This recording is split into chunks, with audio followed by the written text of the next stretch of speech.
moment.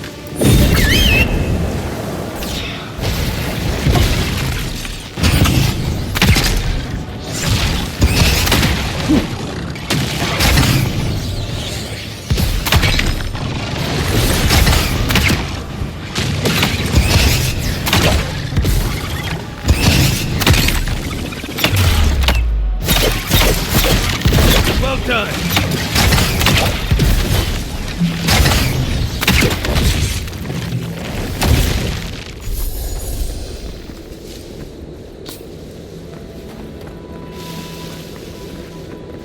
Not bad enough for going into more godless ruins. But we're also walking face first into a beetle lair. Lovely.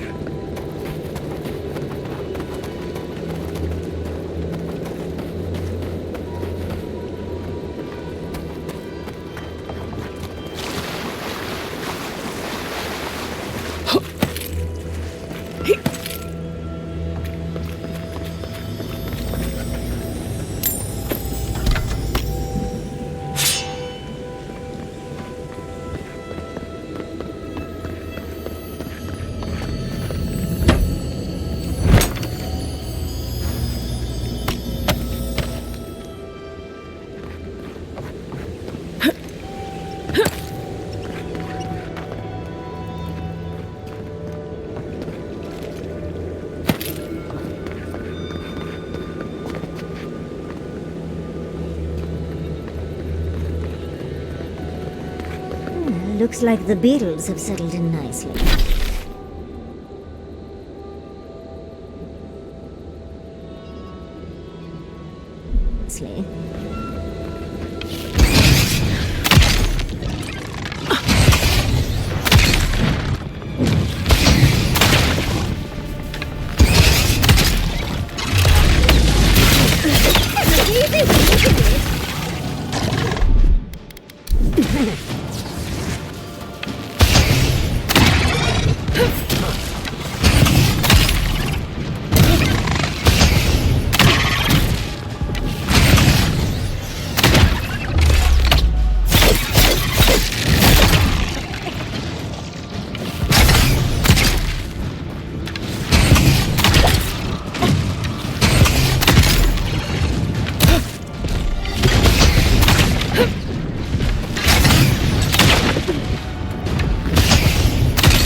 I think I sprained my shoulder.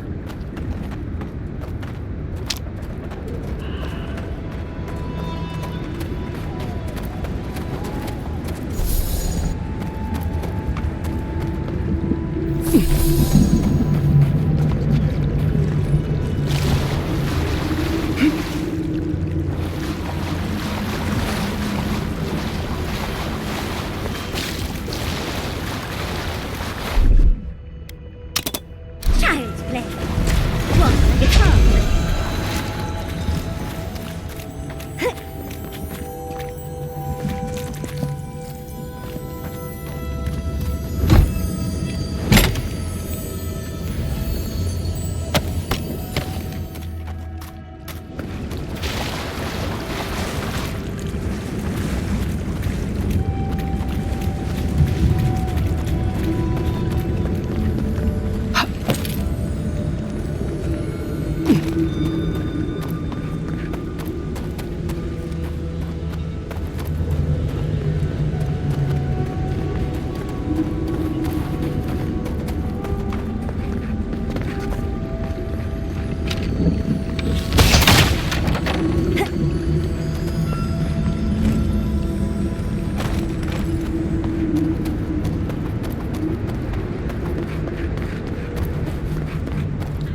finish here, quickly, before I lose my lunch.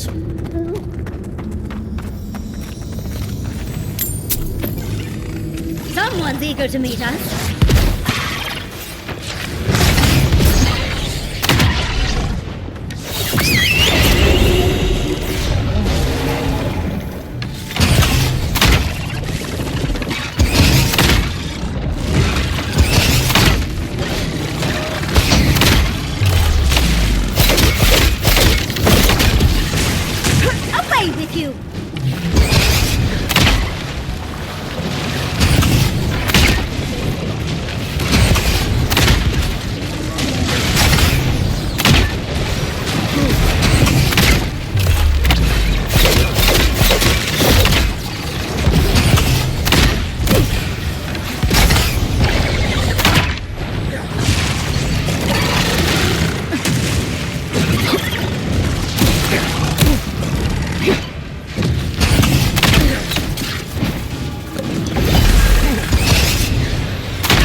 Enjoy the pain, dears!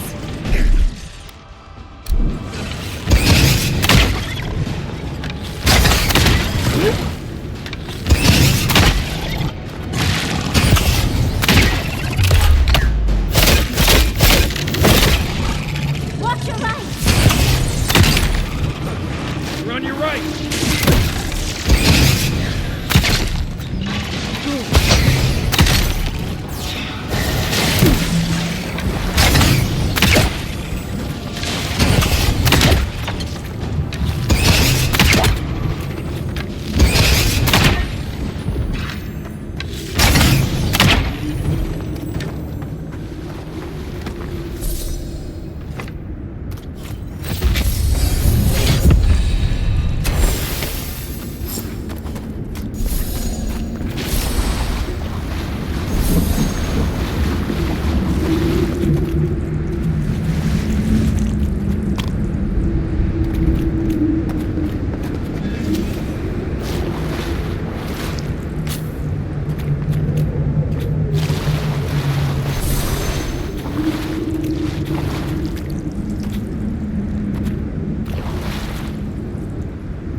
Radut, be reasonable. We can't live out here like this.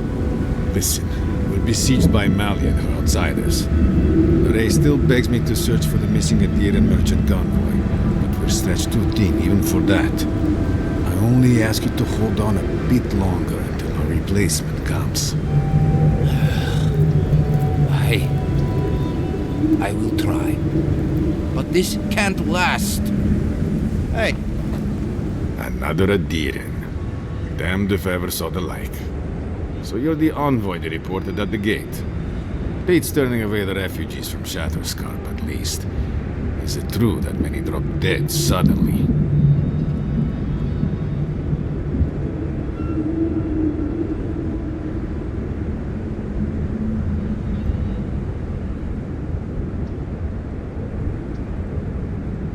Gods.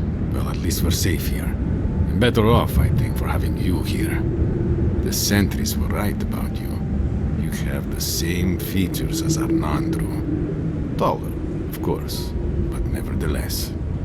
Wait, is that you, Marius? Gods, here we go. What happened to your accent? Did you lose it? I did. So Nimdudes like you would ask dumb questions. Well, good to see you alive, regardless. You know what? I'm going to treat this as a good omen. Nandru himself knows we need one out here. Founder of Solace Keep. We have a statue in there. You both share, similar features around the face, huh? Anyway, the Tusks never offered us much, and that was before the Beatles rose in their numbers. Never mind the Zoribs, or the Theme Scourge, or fucking Amalia.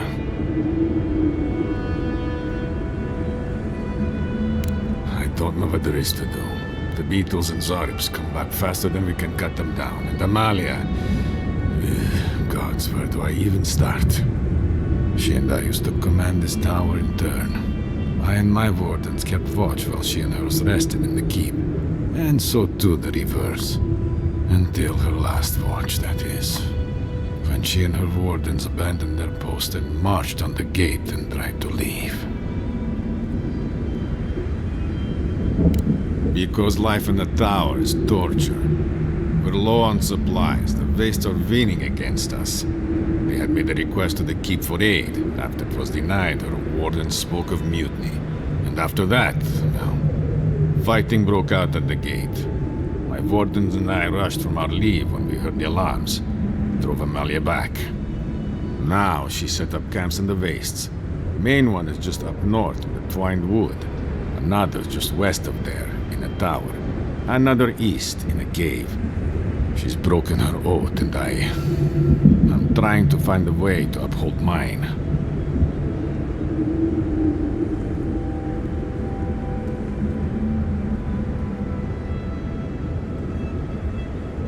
To watch over the garden.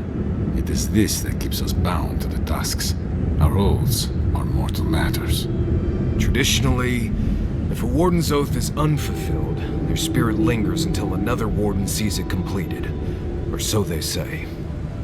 So it is. And if one of our own breaks an oath, well, I'd be breaking another oath if I speak much more to MAIS. But you get the idea.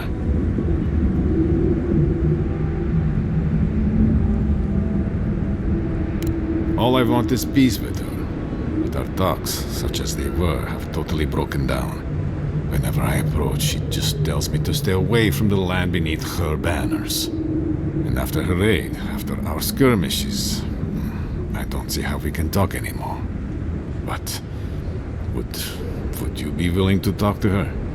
You are an envoy, after all. I'm sure you've diffused more complicated situations.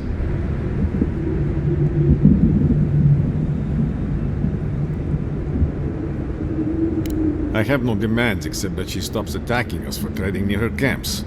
But she says she won't stop until they can all leave. And I can't grant her passage out of the tasks. She has no duty out there. Nor can I grant her one. I don't know how to break the stalemate. But I'll quit talking your ear off. Thank you for indulging me. If you see Amalia or any of her camps, I hope you can get through to them. I might have something for you, envoy. If you're buying, I'm selling.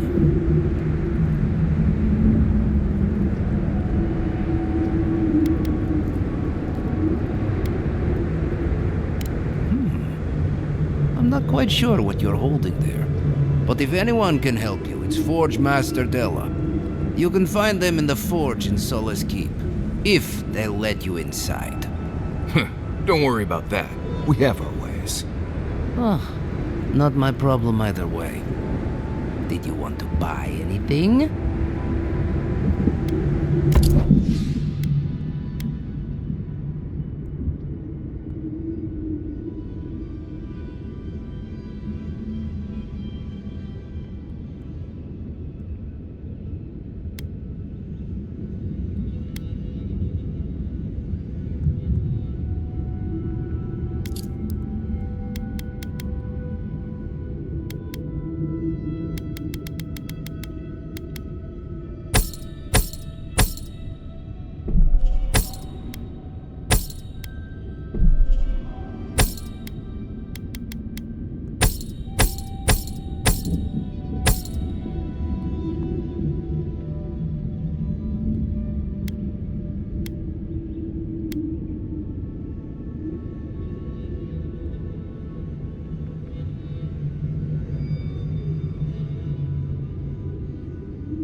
Hey, I might have something for you.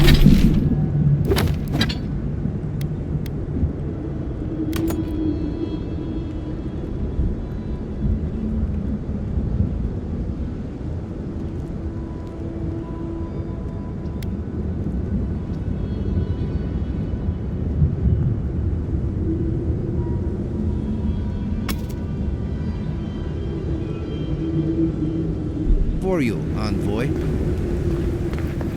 However long you need to stay, Gillian, stay. Thank you, Lorraine.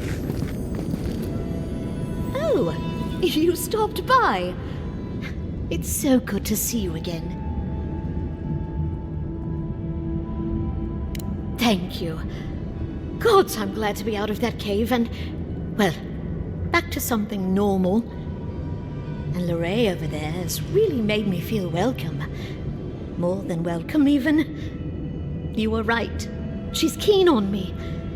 It's nice after everything else.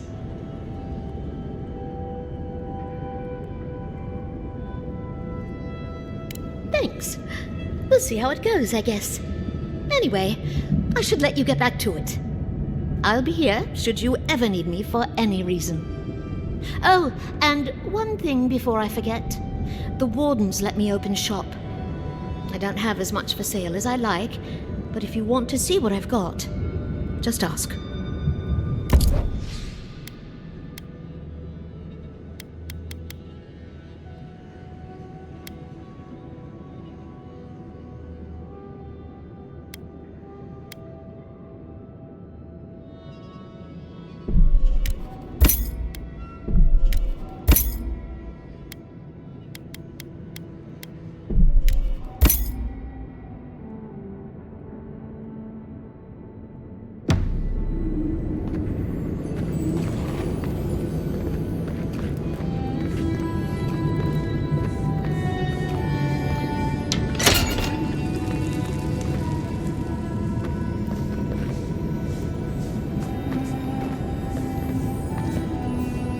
Welcome back to the top.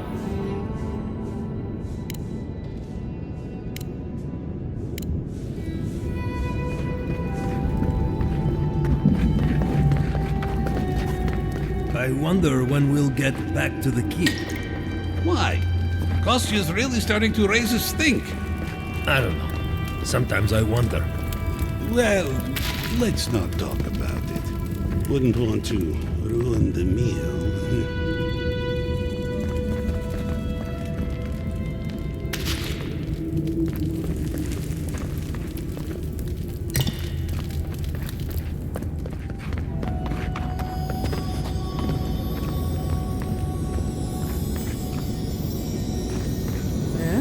Please, stay with us.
I heard there's been more bandits seen in the Twined Wood.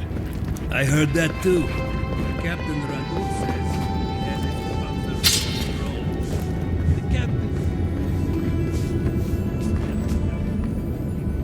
good to see.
Hey, I might have something for you, envoy.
Another hunt, another meal for all of us.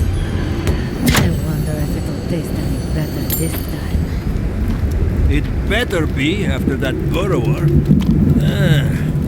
That leg still hurts. Are you sure there's not anything else?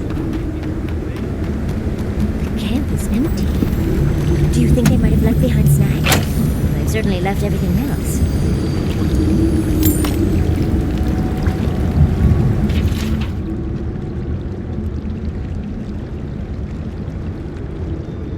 What sort of expedition chooses to cross a valley full of lava?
got company!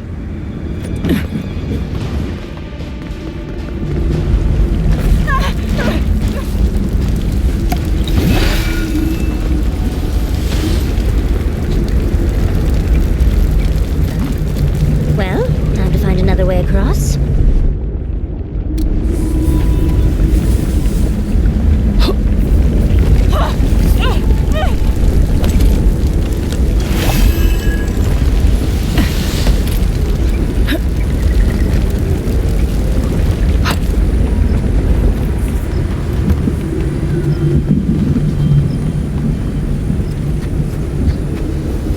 Used to quiet.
Invade and dig and push until the land pushes back.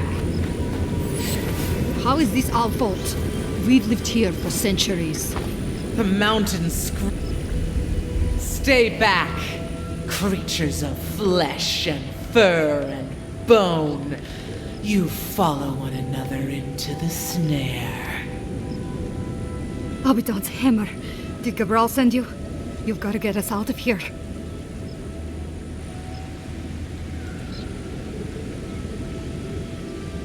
The land cries out in protest, and you send more from your stinking, teeming warrens? Why would we poison the very water we need? That makes no sense. Marius, is that you? Can you talk some sense into anyone here? Sorry, Raluca. You knew the answer to that before you asked. Do you understand so little? You awoke an ancient presence with your digging and delving. It waits in the ruins, among the bones of the dead. The land fights back against it, curdling the water.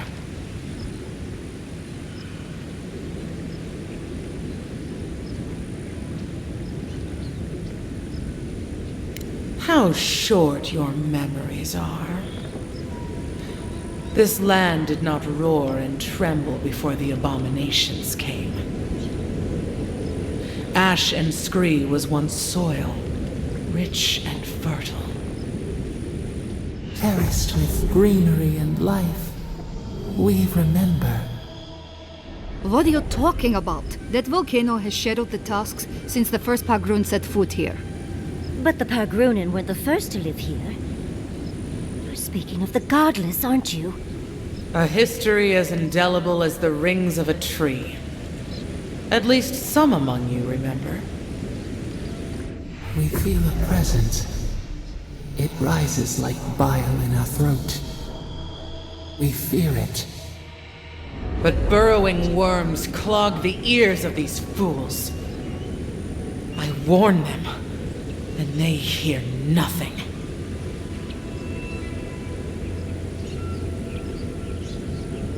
What is this madness? You bear the mark of this land in the ridges of your flesh and the rings of your soul. Surely you must know better.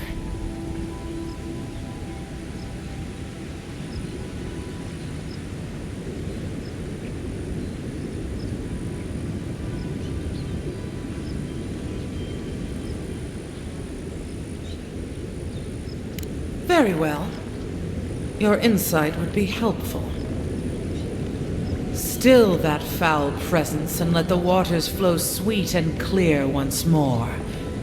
Clear the old one's water roads to slake this parched land. Do this, and I shall release these vermin to scurry back to their nest.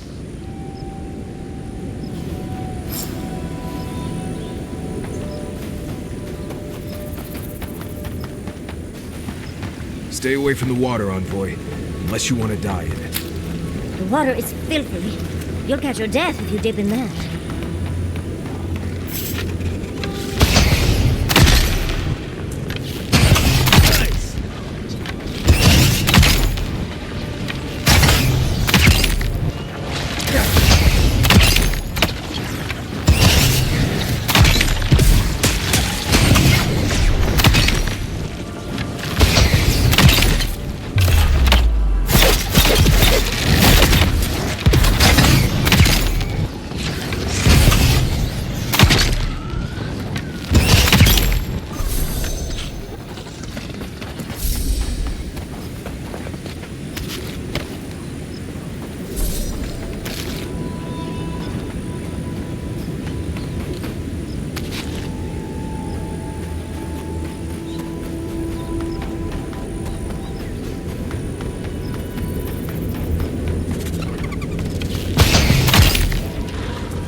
This looks like it could fit in that artifact we found, actually. Let's try it out.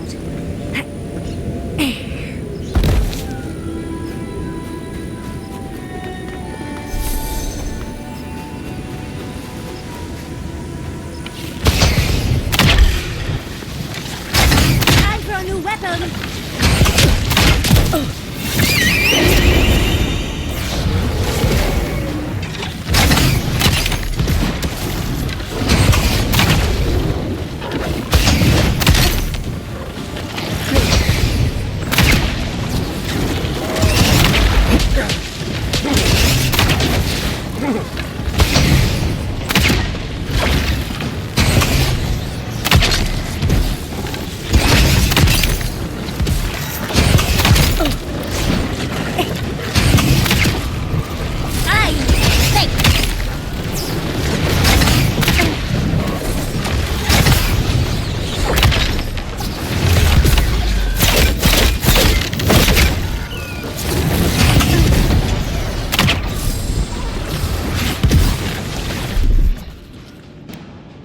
Hold it!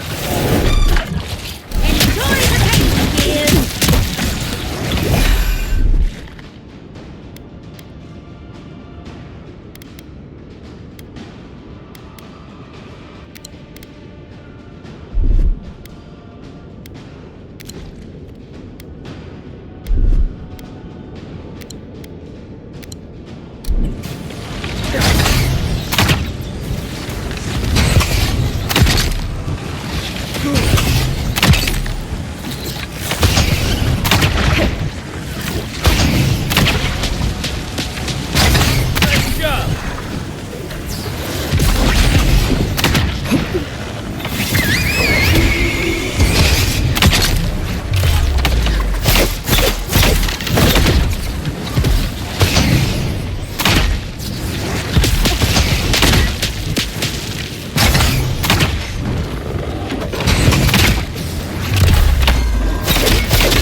Glad that's over.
Something lurks here.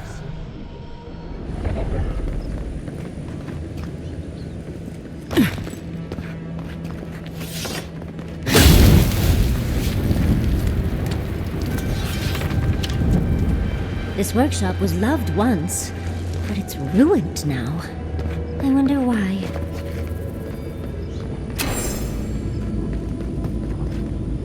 Stop. That sound. It's drowning my thoughts.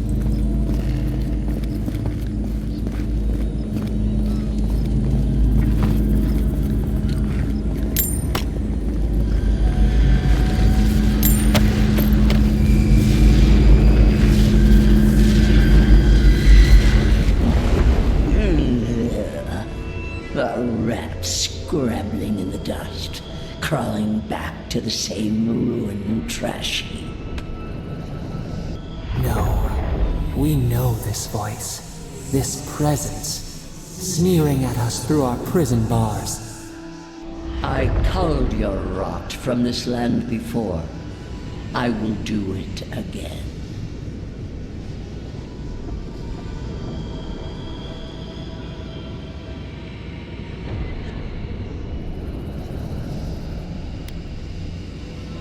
This vessel has a mouth. It suits me for the time being.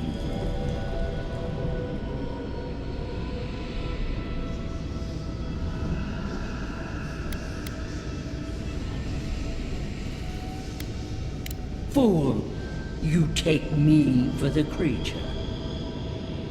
I am Wodika, the Oathbinder, goddess of order, vengeance, and law.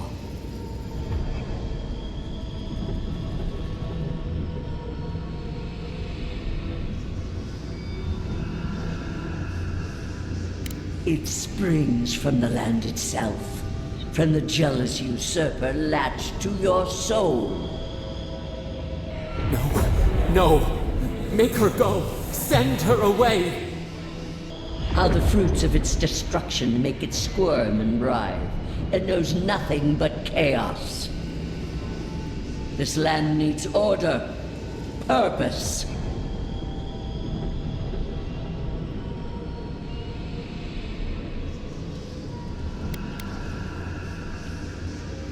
Free to rend itself to pieces, to lie in fallow ruins, while its neighbors grow bold and covetous.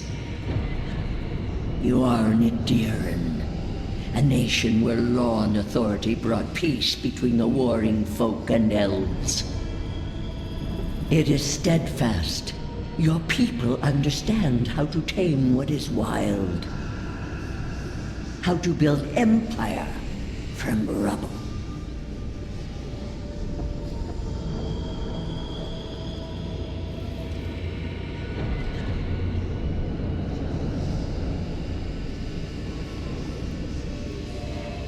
All the more reason for unity, guidance, lest it divide against itself. No. Again. Stop it. Stop her. Silence her. She feeds you poisoned fruit. Do you think this place was always so gray, with its barren slopes and acid sea?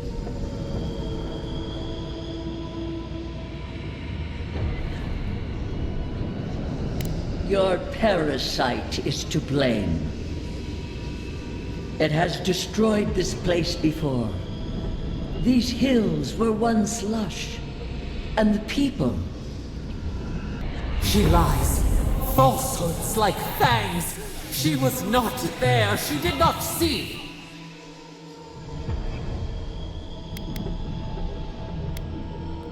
Why else would the usurper so quickly its deeds? Is it a plea of innocence or admission of its guilt?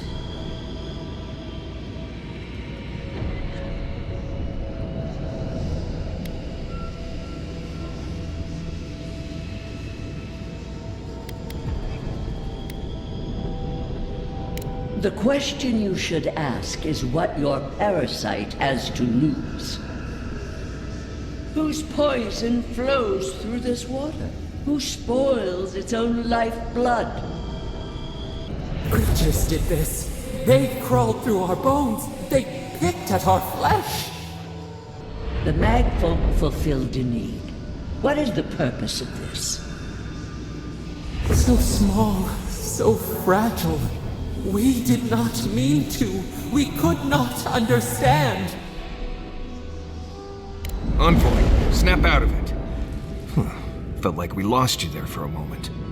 You looked blank, dead in the eyes.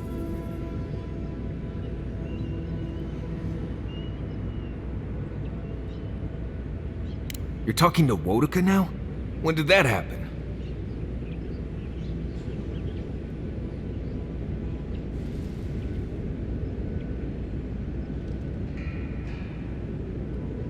Don't take this the wrong way, but I think it's possible the Oathbinder knows something we mortals don't.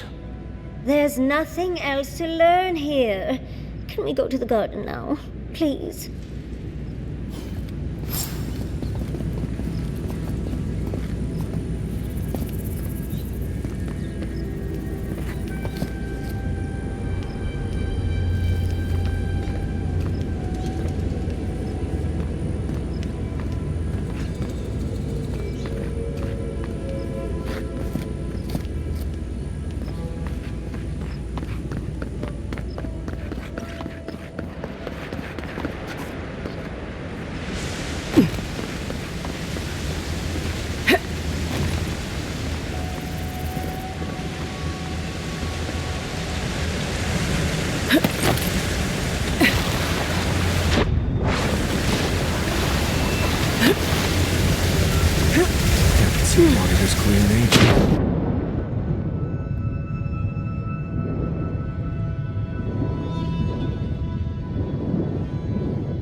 You have restored the waters.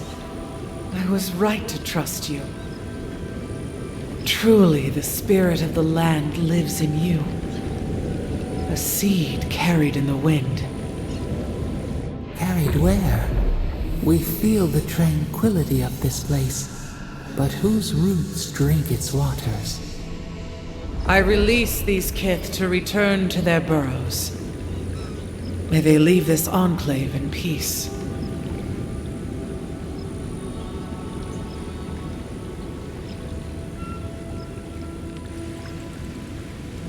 I ask only that they leave this sanctuary free of their influence, that new life may take root.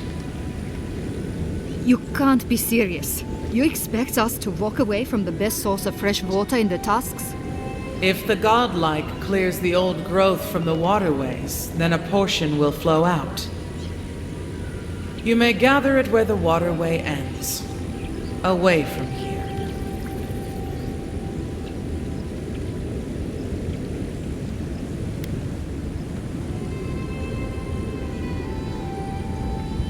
No. They are an invasive species. Their presence is a disruption.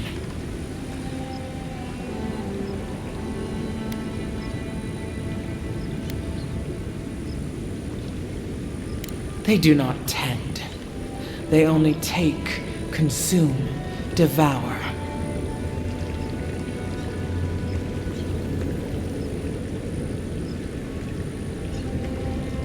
Once again, you surprise us with truth. A wise insight from one marked by the land. Very well. I will allow their presence here. May the tusks flourish in their shadow.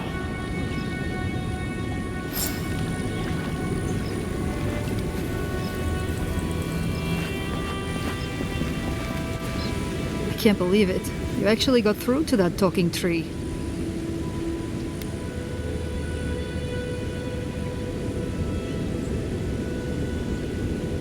You're right. Kostya's the diplomat. This is probably why I get expedition duty in the first place. But you're right. We have to put any grudges behind us to keep the peace. All that remains is to clear out the aqueduct. Then we'll at least be able to send water back while we commence building and repairs. I hate to ask more of you, but if you could do that one last thing, we can handle the rest.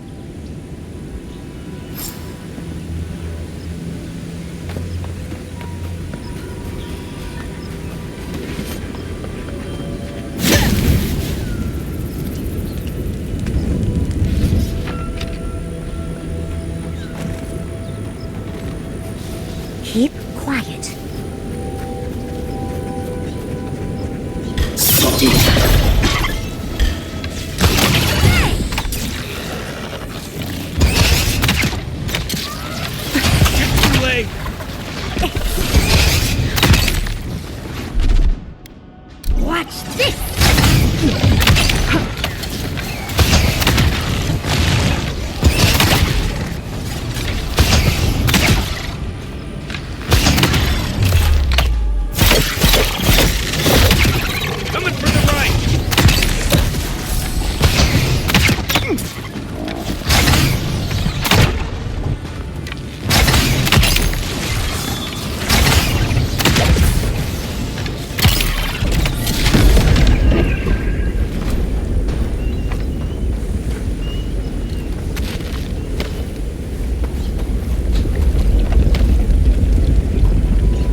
probably deep enough to swim under the tower. Though if anyone asks, it wasn't my idea.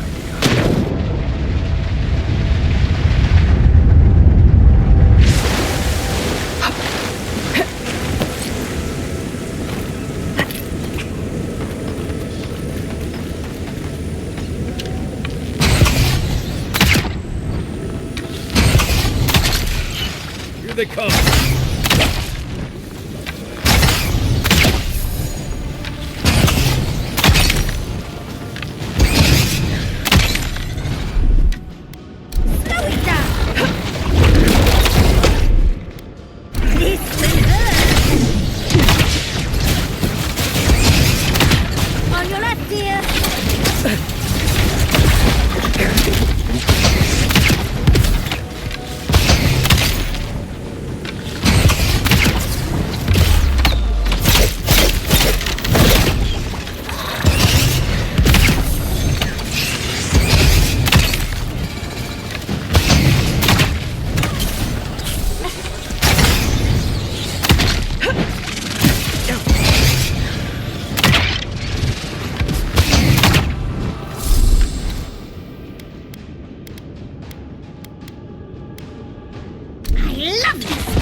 Up. Oh, big mistake!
before.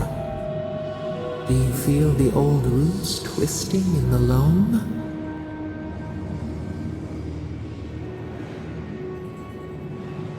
It lived once. The soil overflowed, heavy and full. But we took it all away. Now our memory is a wound reopened. You are Maru, a Jabaru Sinakis.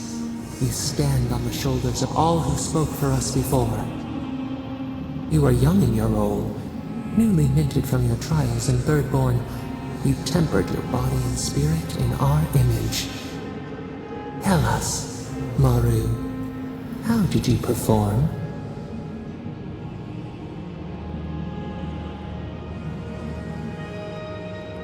All of your life had led to this. We noticed your promise, and you rewarded us tenfold. We had chosen many new guardians, but we cherished you first. Now you stood for the garden. Your destiny awaited you. The leader sent you to the temple of Galawain's tusks. An oasis bloomed from the Adra, and our children built a city there. Tell us, Maru, how did you find life in your new home?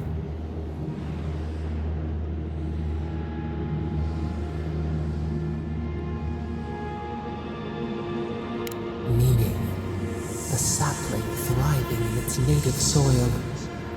Why?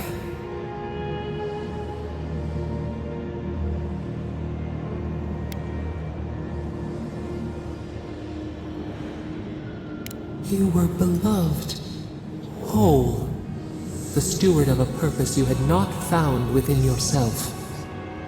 In the third year of your work, the tide turned. The season changed. The city had grown root-bound, too large to sustain itself.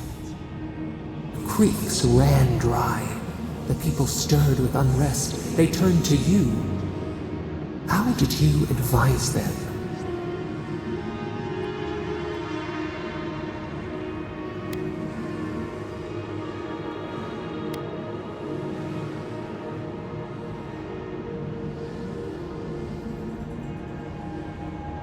The sea yielded only salt. The forage could not replace the harvest. Until, one day, relief. The builders found a clear spring carved into the mountainside. They dreamed of an aqueduct, a river of their own design. Its veins would split the trees, a winding wound across our back. You could speak with us. Why did you not consult us first?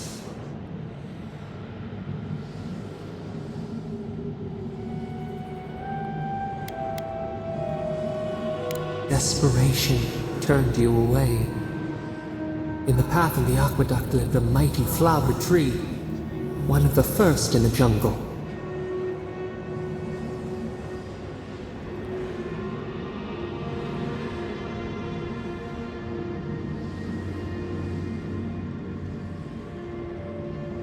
A font of vitality. Its leaves spread wide, a challenge to the foreman's authority. He raised his axe. You leaped forward. The axe cleaved into your arm. It would survive, but your blood drenched the dirt. Why did you intervene?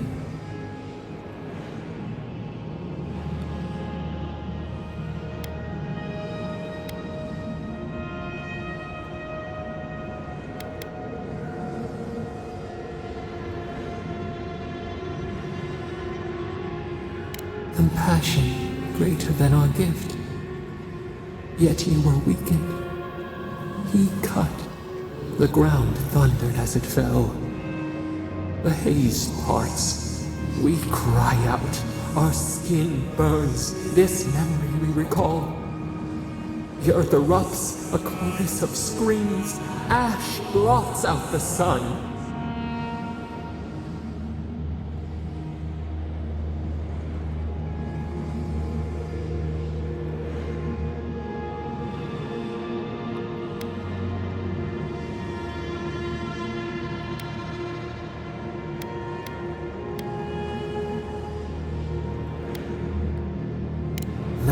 would grow there, a hot knife to stanch the blood. Yet there you stood, a sprout in the dust, a witness to our tragedy. You offered yourself to protect us. We could not punish you.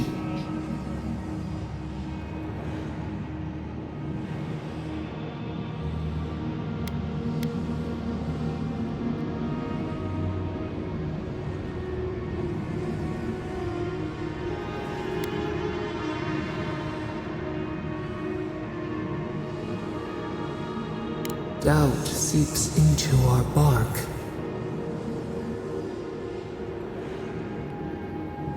Time flows forward. We should like that to be our way. Years passed. The Aikido returned. As they rebuilt their walls, they left us offerings, wary of their ancestors' mistake. We welcomed their bounty, but the scars never healed. We too had learned. We twine together. We reach for the sky. We grow. We grow. We grow.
Nice job, everyone.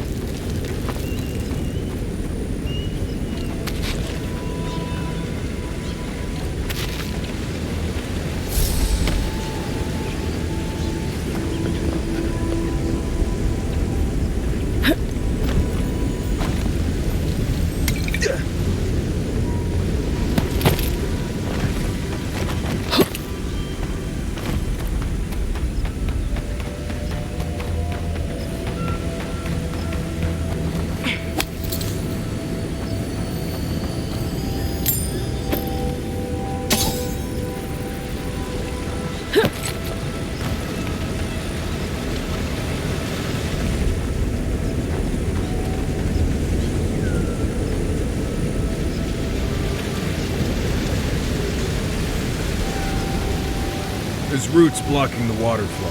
We'll have to clear them.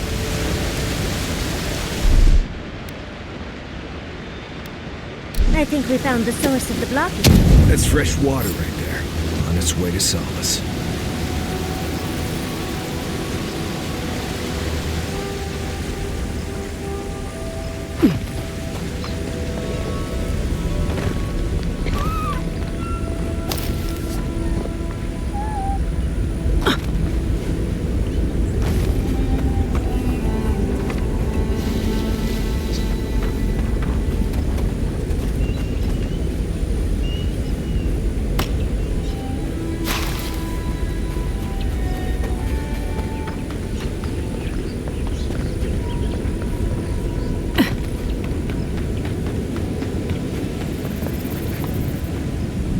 wait here until you've taken care of everything. Gabral would be downright insufferable if I went back to them empty-handed. Thank you. If there's one thing we need to survive out here, it's fresh water. You've given us a fighting chance.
There.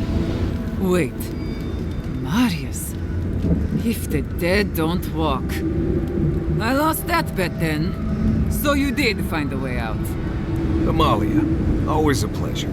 Yeah, I found a way out, but here I am, right back here again. You don't know how much that twists the knife. Here you are, back after your escape, while we're literally dying to get out. And you've brought in a dear and a friend. Who are you?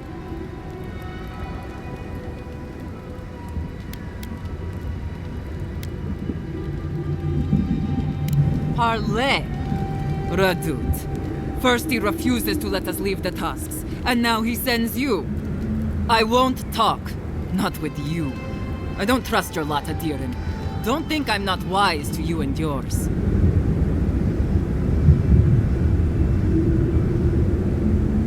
Go fuck yourself, that's what I'm talking about.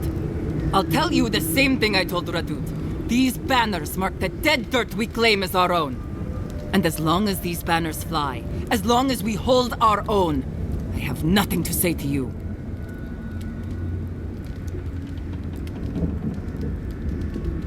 You'll learn what it is to suffer. Now get out of here before it gets ugly.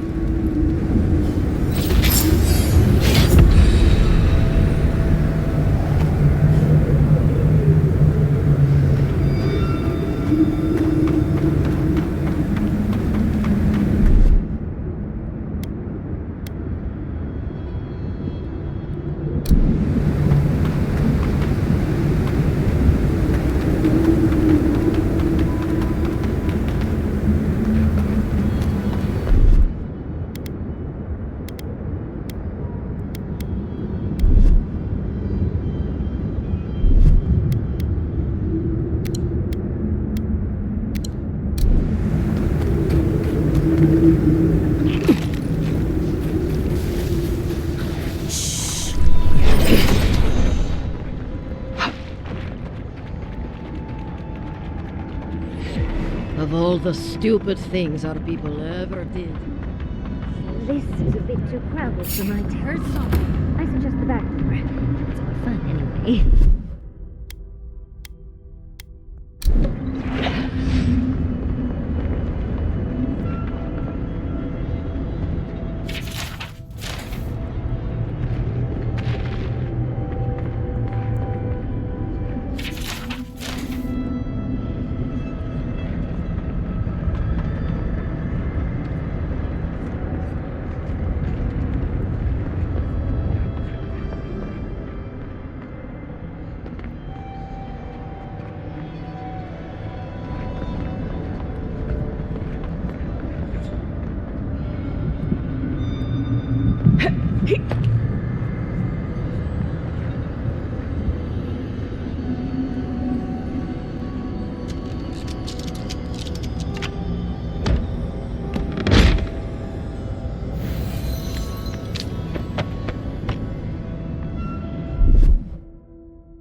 If we can find another way up that ledge, we've got ourselves a banner.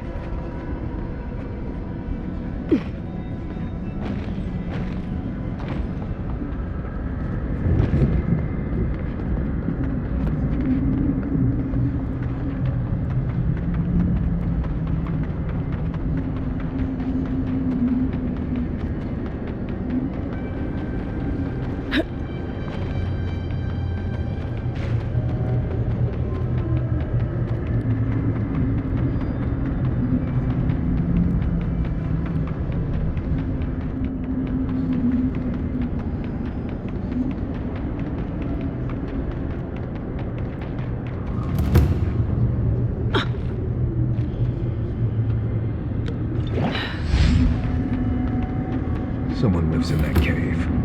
Be alert.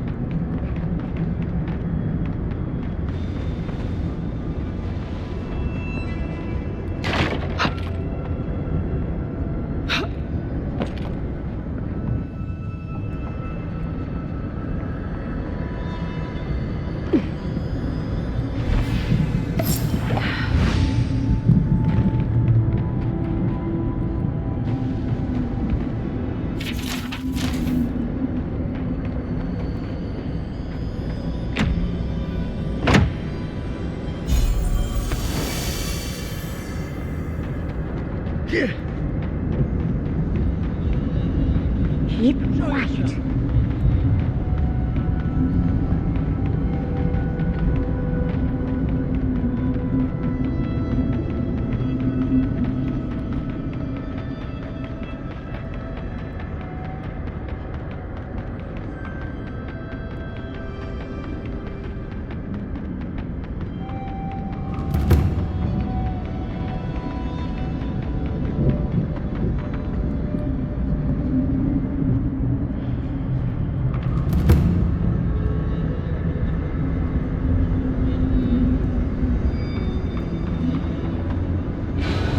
What do you want?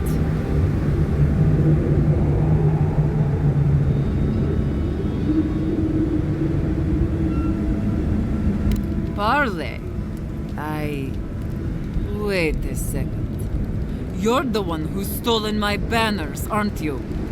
The dream is over then. If we can't hold our banners, we've no hope of surviving the tasks. At least not like this.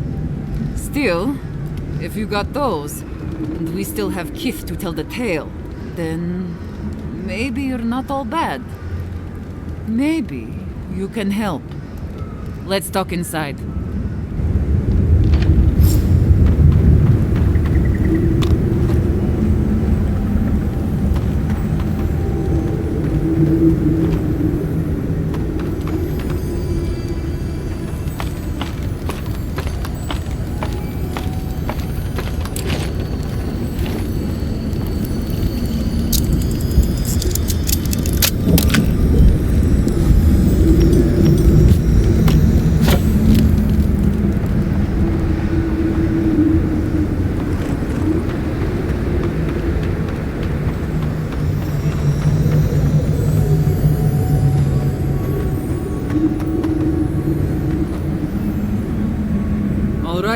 I'll begin by thanking you. My wardens still live and breathe. I don't take that for granted.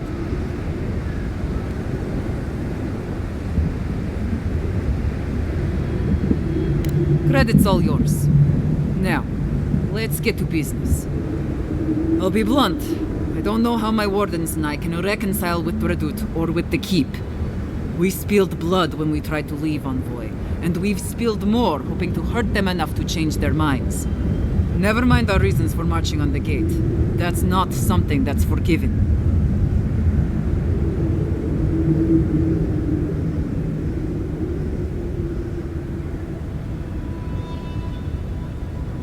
Murder is a pretty thorny fucking thicket, Envoy. I don't see how this resolves well. They'll never let us leave. Even if they forgive us, the evils that drove my wardens to the gates won't go away. I don't see how we're not fucked.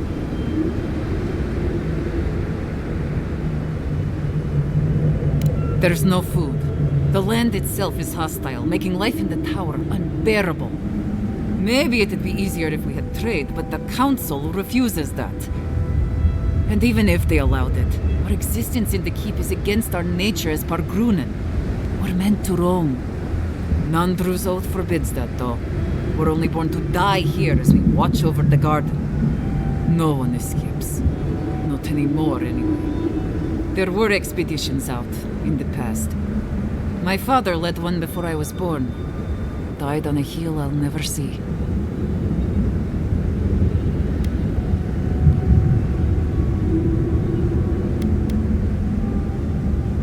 There is no food. We're fucking starving to death. The tusks don't give us much to eat now, except for beetle.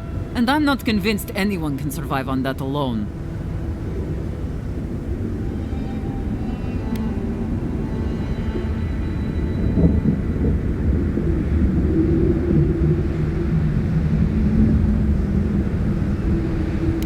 That's a point. They might not have a choice soon enough. There could be a chance for us then.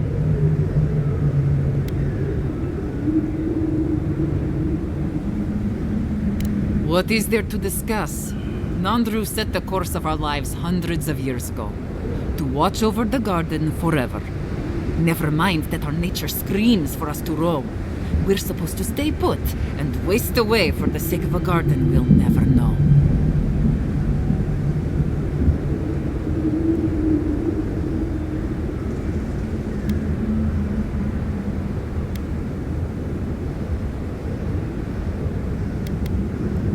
The fate of these lands, huh? Maybe there's more to it than we knew. You've walked the wastes. You know what we have to deal with between the beetles and Zorips.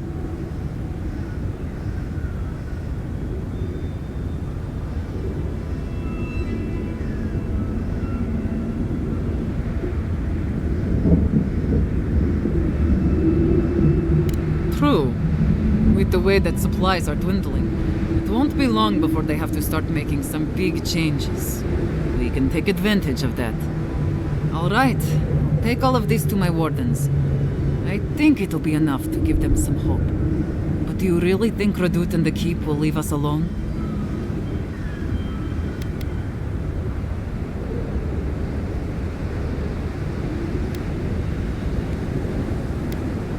I know. But it's still hard for me to believe. We've not got any other choice, though, so... If that's the case, then I'll talk with my wardens. I'll make sure they accept the peace. Not ideal, but better than prison. We won't bother the tower or the keep, so long as they leave us alone. We'll find a way to survive. I wish I could give you something as thanks. All I had was the armor in that chest over there. But you already opened it, so... I'll let you carry the news back to Radut. Thanks again, Envoy.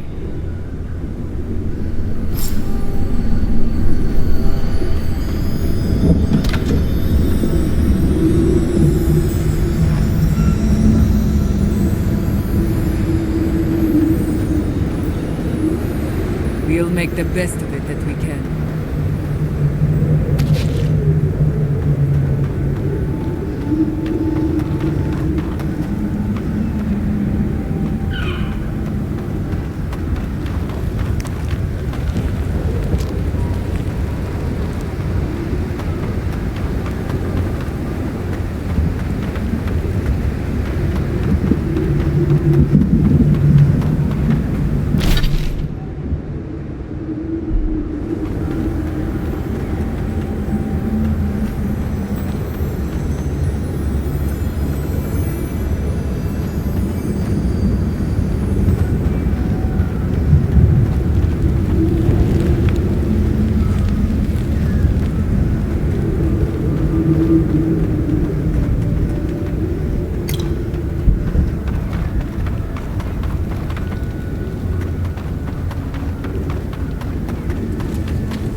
something? Welcome back to the tower, envoy. I'm all ears, envoy.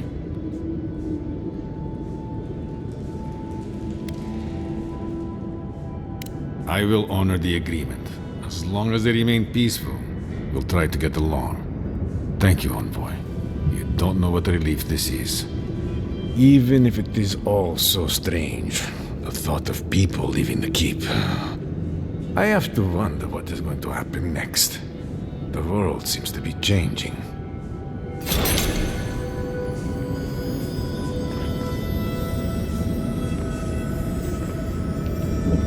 Welcome back.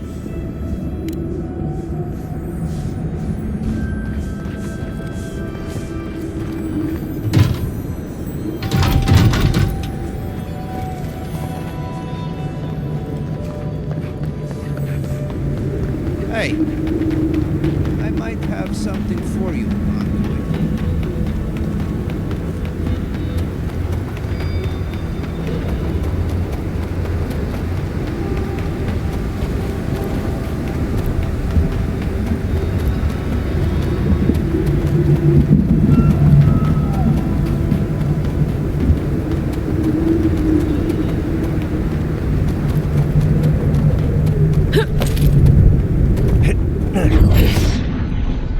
Right behind you.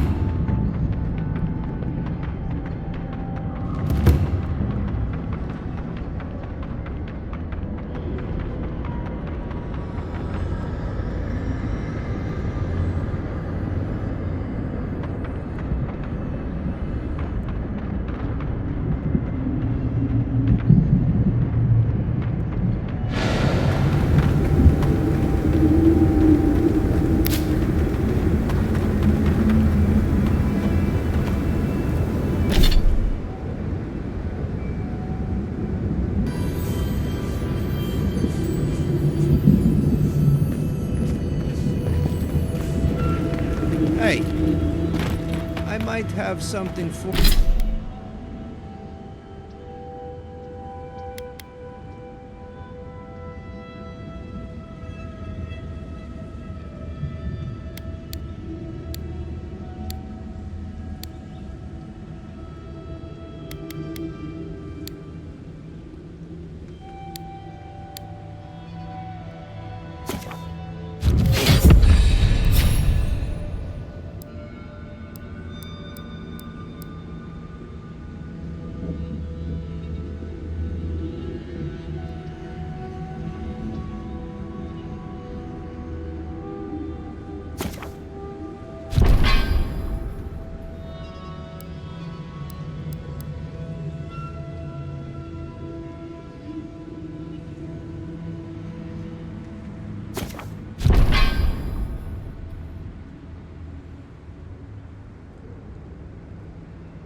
for you, and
Everybody all right?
Let's take these things back to camp.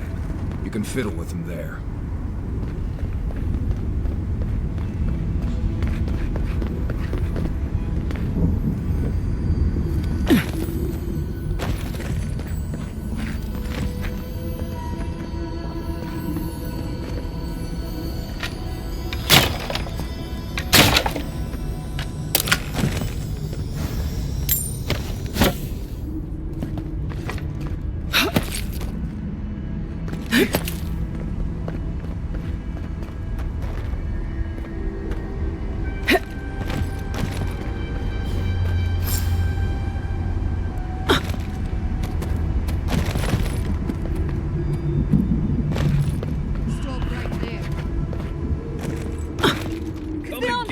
Look, they got company!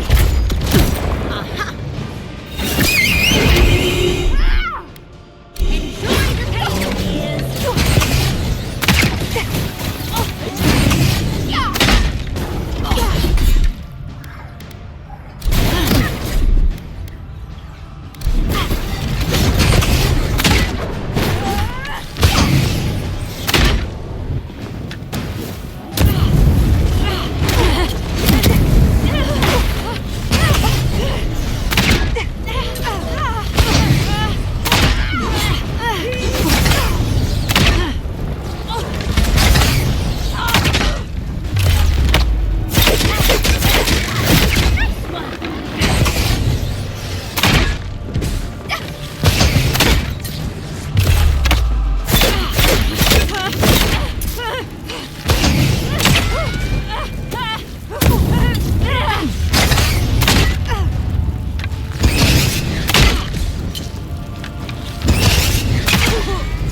One moment.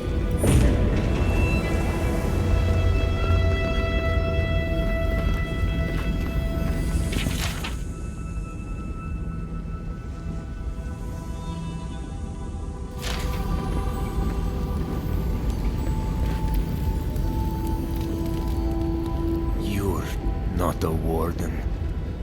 How did you get in here? Gods, I just realized. Your face, you have the same features as Nandro. Somehow you got past the wardens to find me. Why? Who sent you?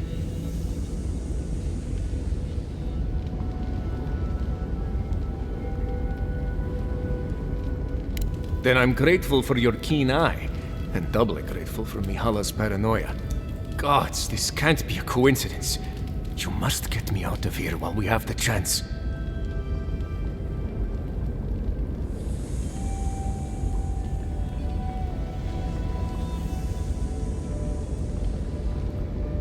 Ah, of course.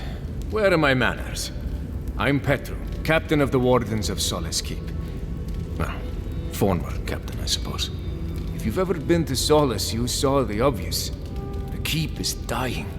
Our people are starving. And if you've read my journal, you know I was trying to counteract that. To fulfill my oath to protect Solace. I wanted to use animancy as they do in Fior, to feed the ground and make things grow. To revitalize the keep. And it worked. I produced bountiful crops so quickly. Berries the size of a Zarib's head in a few days.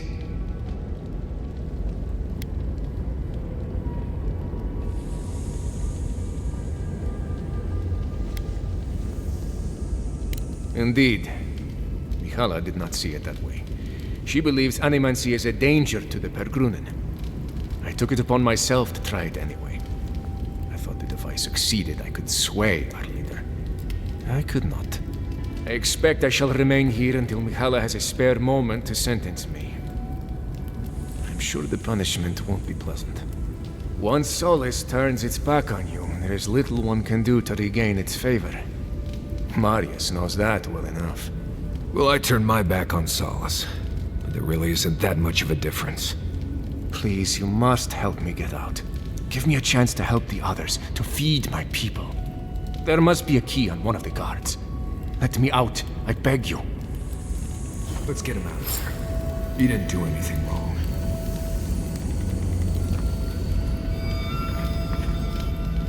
You're back. Do you have the key? Will you let me go?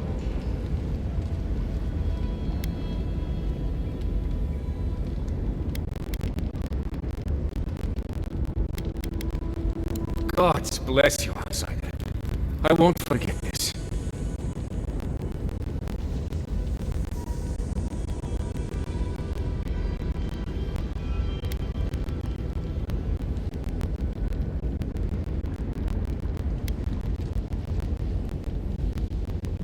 Outside the keep?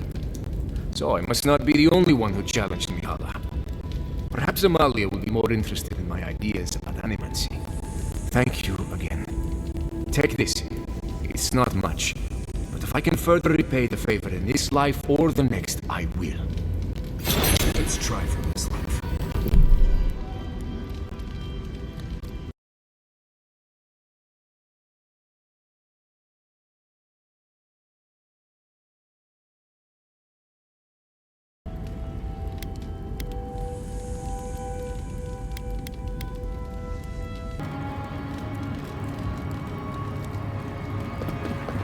Everyone, please, do not attempt. Gods beyond! Your face, your features are so similar to Nandru's. It cannot be a coincidence. We're moments away from being flooded in lava. Your arrival must be a message from Nandru. But there is no dream scourge in Solace. Have you looked outside recently? This plague is real, and it's even decimated the Steel Garrote. The Steel Garrote in Galloway's tusks, and the Wardens failed to stop them? These must truly be the end of days. I don't understand why you're here, but surely your arrival now is a sign sent to us by Nandru. I will help you in any way I can. The bridge to the garden was destroyed centuries ago. Then find someone who can help us. We know the path is beneath the keep, and so do the Steel Garrote. Have you any idea where it could be? Kostya's gone below the keep to open the sluice gates. Nandru built them to direct the lava away from the keep if Forja ever awoke. But they haven't been used in centuries. When Nandru's time came, he went beneath the keep and disappeared. Perhaps the way to the garden is down there.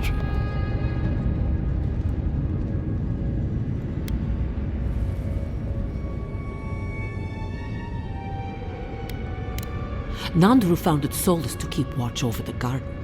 Its protection is our sacred duty. If the path you are looking for exists, it might be there, past the sluice gates. But if that is truly where you are headed, you must go quickly. It's down the stairs in the forge. The gates may not work. If Kostya fails to open them, this keep will drown in lava and take you with it.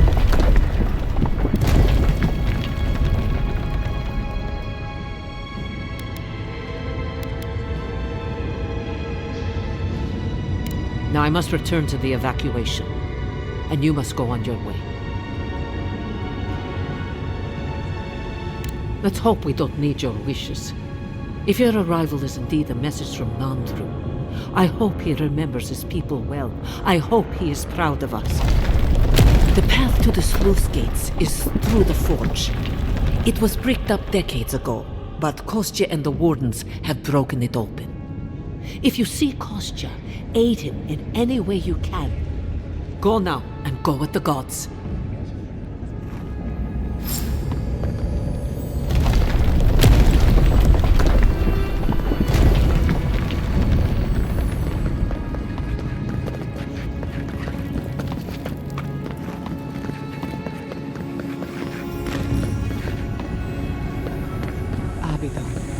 Patron god of smiths and forges. Animancy's respect. Minu.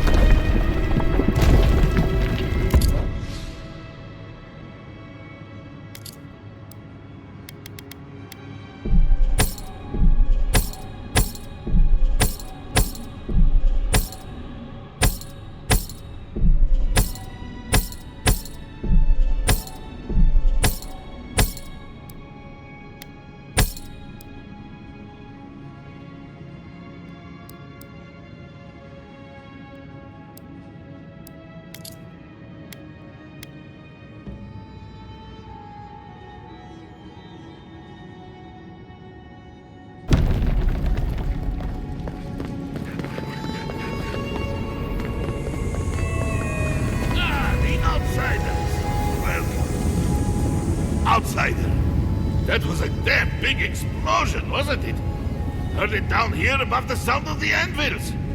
I hope you don't mind if I shout a bit. I feel like it's impossible to hear anything over all this banging and quenching.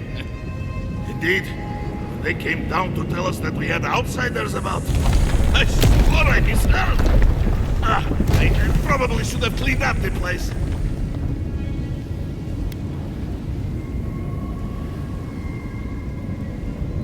I suppose it would. We just don't get many outsiders down here. Ever? I am Forge Master Della. Recently appointed, I should add. Old Master Tassa passed away. The council appointed me.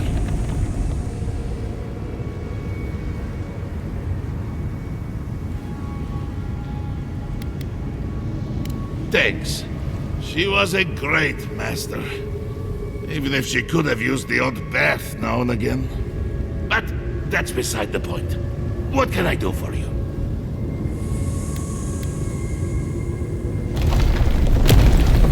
Did he now? And what exactly is Hobbiton's shiny beard? That's star metal! These days I work more with a quill than a hammer, but I think I can make an exception for this. And if the council doesn't like it, they can make someone else Forge Master. Oh, I'd be a happy man to be working the forge again. Oh, how I miss it!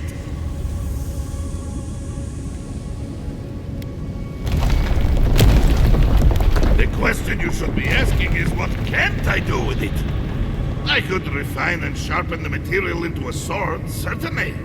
A simple enough ask once you know the secrets of star metal. Alternatively, there's something I've wanted to make since the last time I had my hands on this stuff. A star metal archivist. Now that sounds like a proper challenge.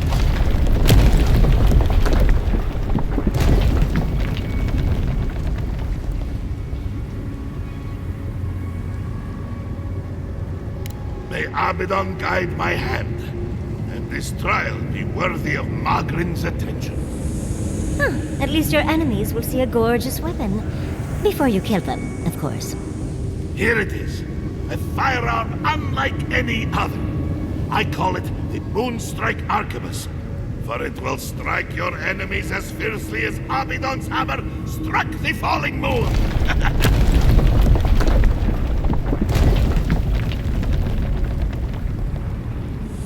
You are most welcome, outsider. However, this material is unlike any other metal. It is superior in nearly every way, and an unmatched challenge to work.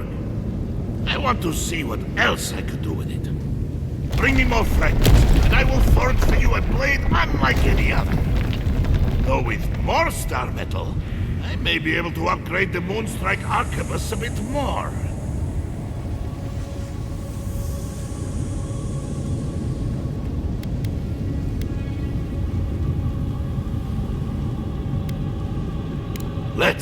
I've been looking forward to doing this for a long time. Proper rifling for the barrel and a bit of weight balancing will do this arquebus wonders. Let's keep a safe distance. Here you are. A firearm unlike any other.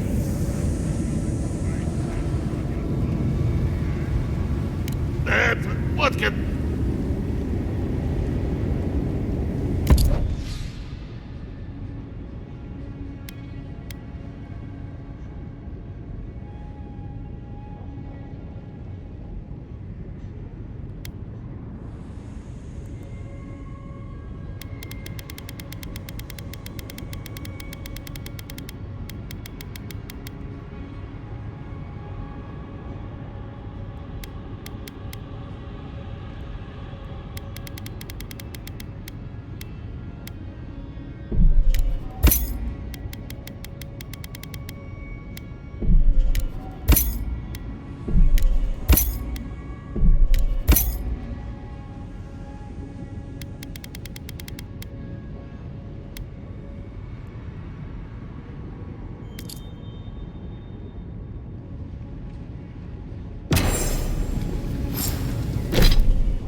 ecosystem. Is that lava really high for everyone, or just me?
That's done?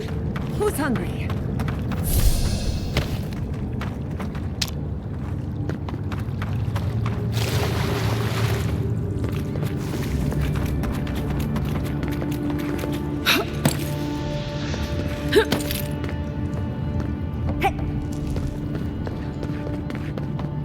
We're in a bit of a rush, Envoy. Is more wood? Kostya must be behind this. Let's hurry.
voices silenced.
Gather round!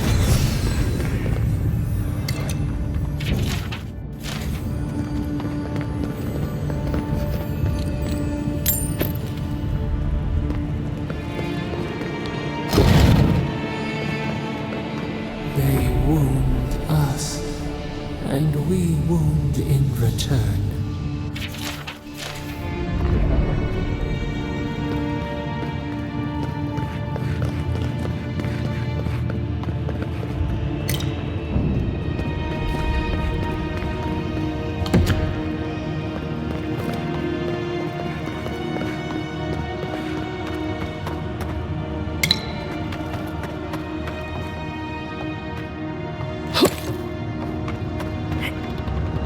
I would suggest not looking down.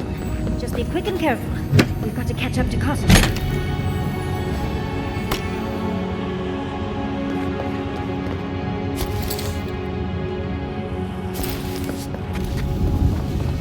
Quiet as a soul.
Come on!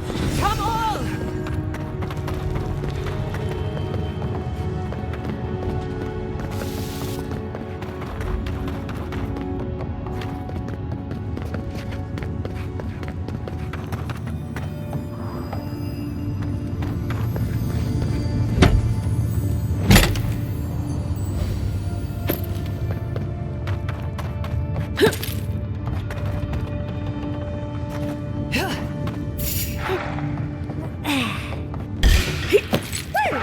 If you insist.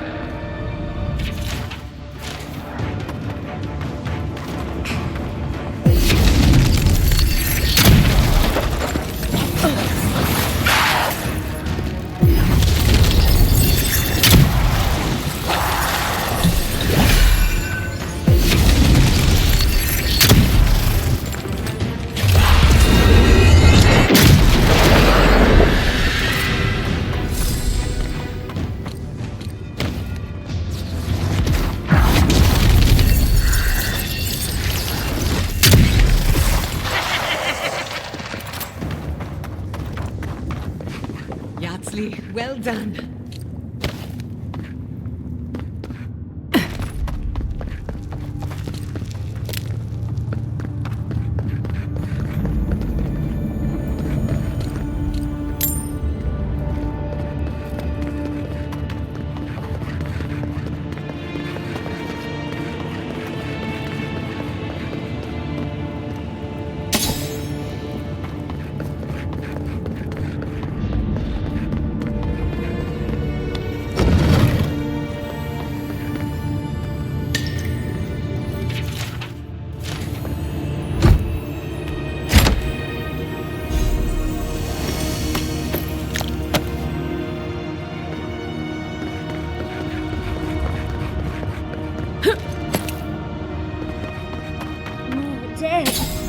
Kostya isn't very loyal himself, is he?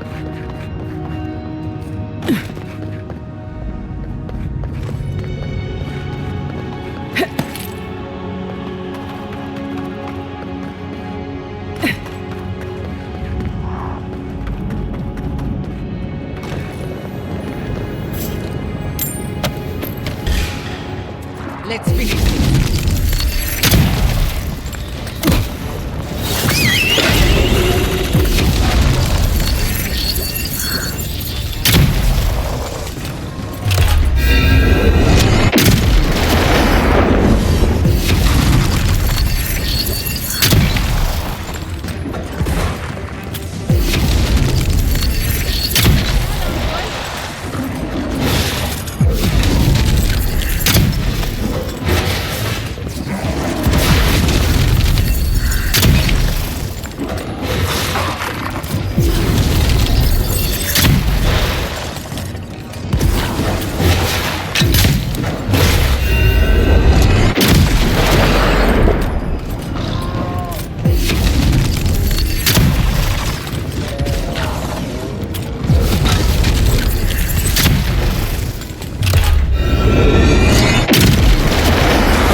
numerous references to this before, but nothing could have prepared me.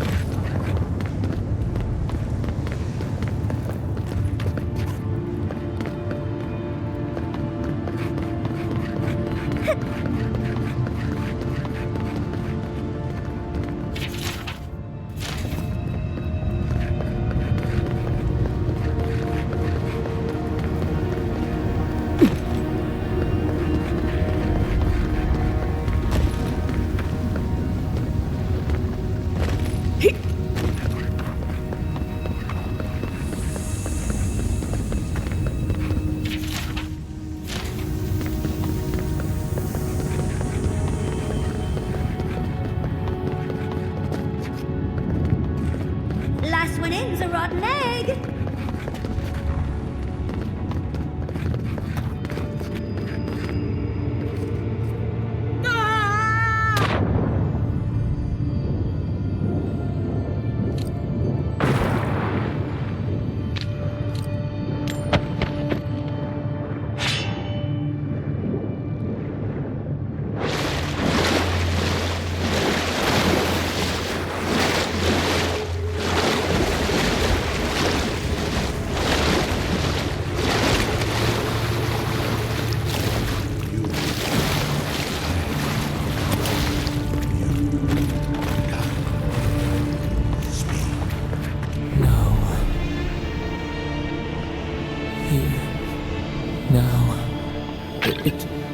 It cannot be a spark.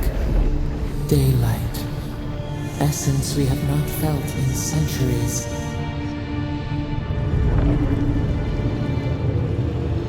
My sister. Soul of my soul. How did you find me here?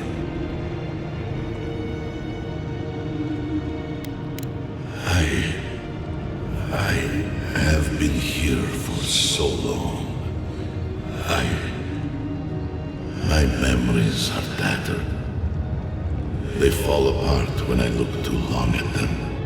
But I was a man called Nandru once, beloved of a terrible god. I remember it all. I feel Sabadal's mind beneath yours, swimming in the deep. You should run.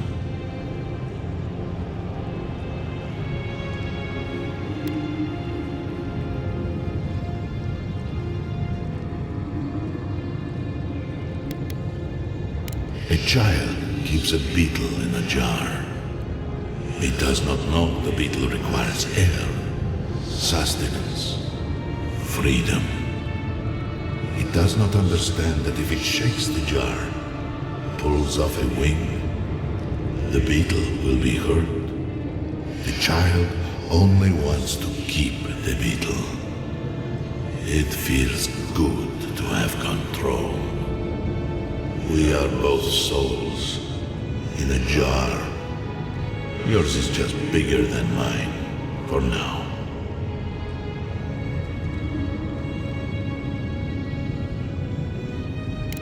That was the name they gave themselves, stolen from the ancient souls whose deaths gave rise to them, to us. We were little more than appendages to them. That is why I must ask you to destroy them.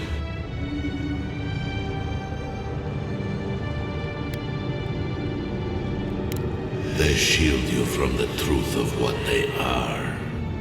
The Dream Scourge has existed as long as they have. Don't you see? It is their infection. You, my sister, who are more brave than I, go now to the garden and hang the gardener from their tree.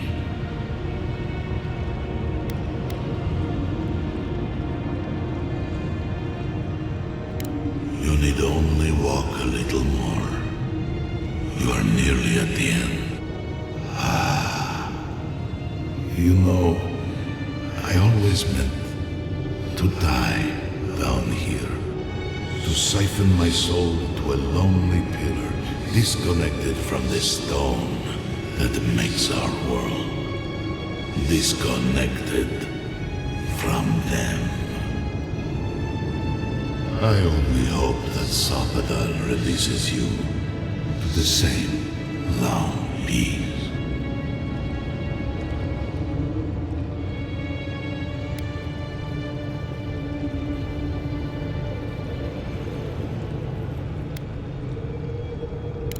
Do not thank me. Only do as I asked. Destroy them, sister.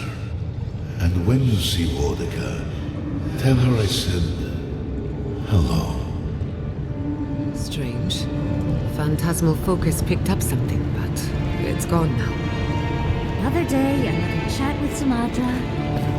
Though this one seems different.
I thought all of you adherents were... Help me destroy this witch. We can't risk someone turning it and opening the gates. If the keep falls so that we might live, so be it. Surely Mihala didn't send an outsider down here to keep an eye on me.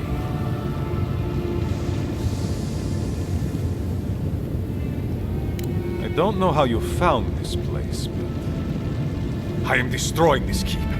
When it's gone, the wardens will be free of Nandru's oath. We will no longer be bound to this wretched tomb. All I need to do is destroy the witch, close the sluice gates, and let the lava take the keep. You must be here for the garden, just like the other adherents. So long as you do not interfere with my work, I will not interfere with yours. Nandru's path to the garden is through the door behind you.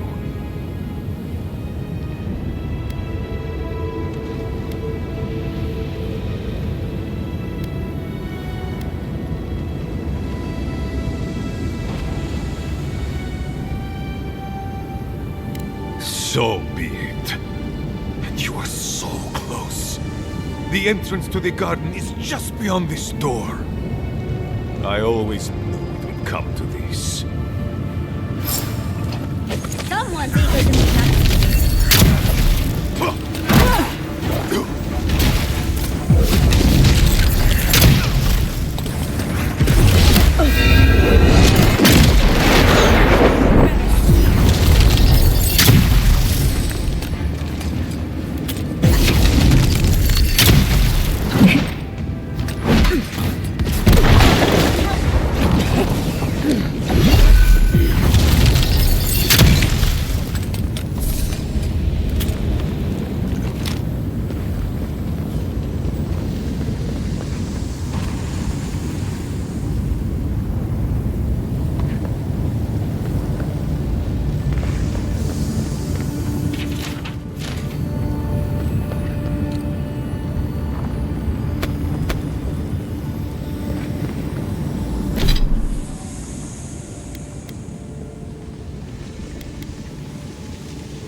Did the keep look as confining before?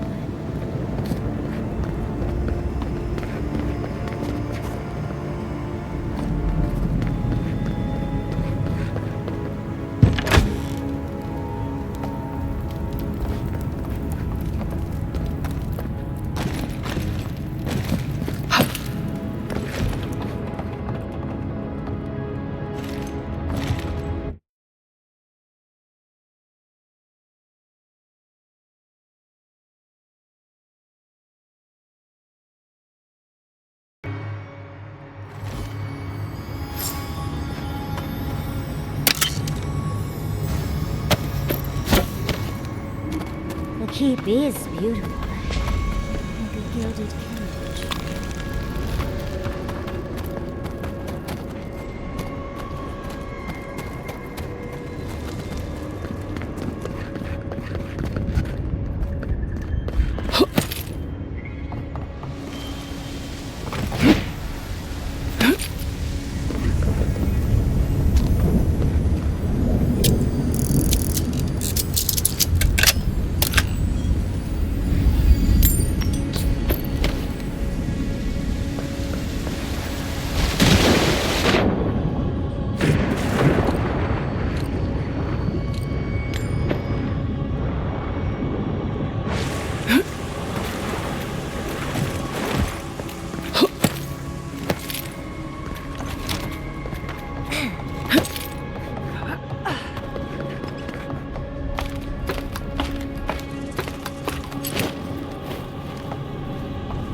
Lack of ingredients again. Never been happier. I told you.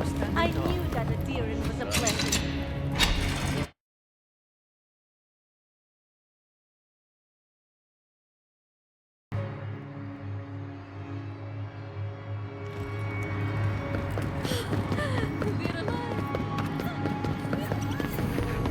I still can't believe that. What happened, Adhirin? Is everyone all right?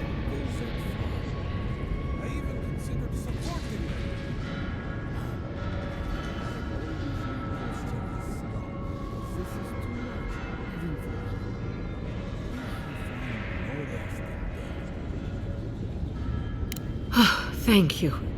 I cannot explain how afraid I was for my people and our home.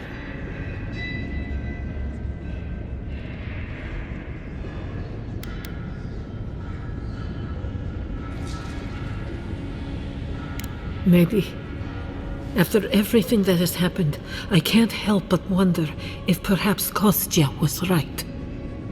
Here. I once was this artifact's custodian, but I failed in protecting the keep. This belongs to one who has proven capable of guarding my people. wish so much that things had gone differently. Aderen. Aderen.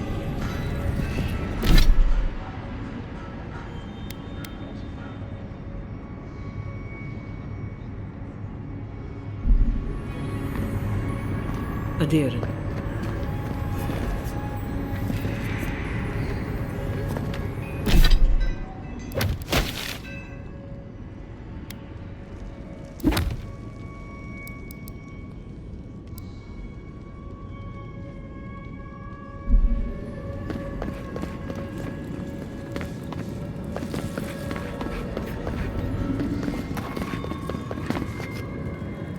Thank you. Units.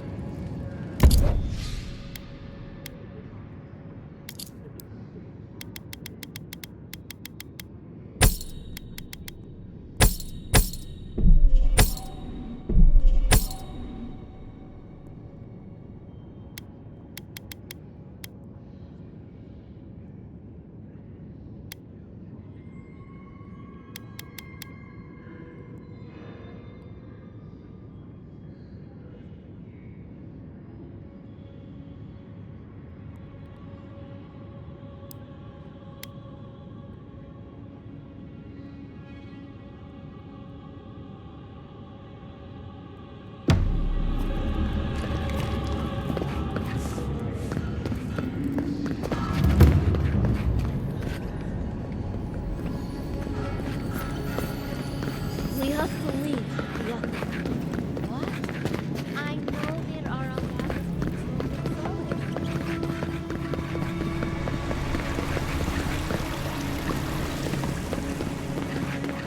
Chitule! What am I going to do?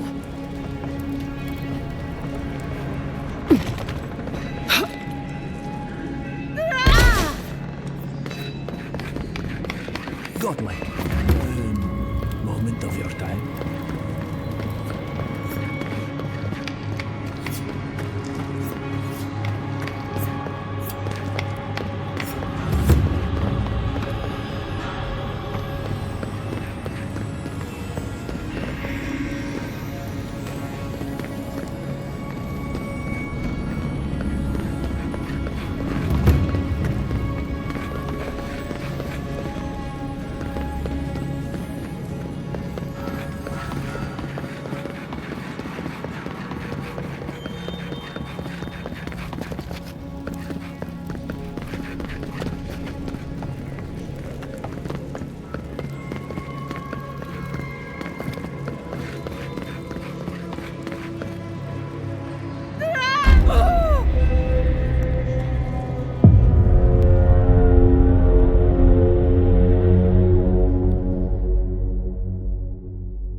This is not good.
sir.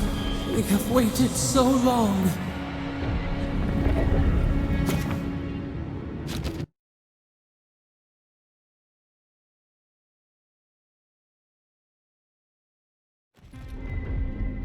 I feel crazy saying this, but Kostya was right. We should have let Solace Keep fall. Crazy is one word for it. You really think you can just burn down someone's ancestral home? Dearie, the keep isn't a home. It's a prison. And now the Pargrunen will never escape. Solace is my home. I still don't get why any of you feel like you have a say in this. But you left. Because I chose to. Kostya doesn't get to make that decision for everybody. If Kostya doesn't, Mihala will.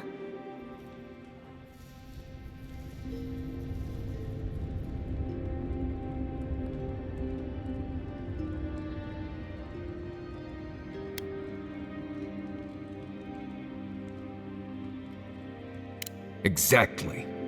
The Pargrunen have always had the choice to leave, and we've seen very few take it, dear. Amalia and her people took up arms and turned to banditry, and they still weren't allowed to leave.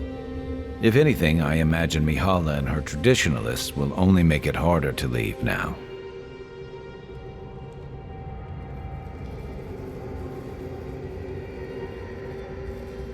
You know your own mind.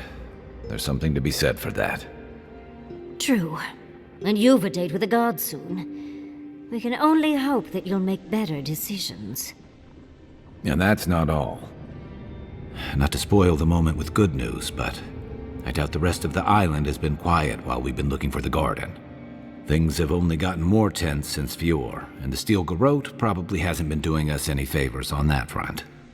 Especially when they're led by a woman who doesn't seem interested in staying dead. Not to mention, after we take care of the Envoy's little god problem, we'll still have an empire bearing down on us.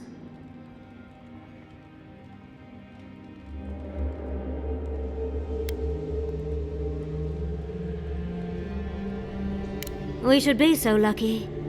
Can't say I'm too excited about just walking into the garden. I grew up learning I needed to protect that place, but it never felt like more than a children's tale to me.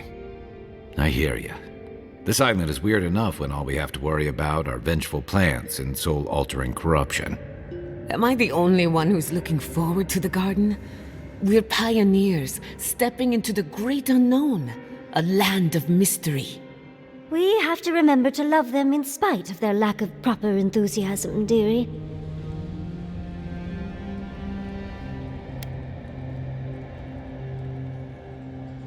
Can you imagine? An untouched spiritual wilderness just waiting for us. I have a theory about the garden, or a warning, depending on how you want to look at it. Sapadal has been imprisoned a long time. The garden will be a reflection of their dreams, their nightmares, their madness. I wouldn't be surprised if we saw visions or hallucinations, and not even the fun kind.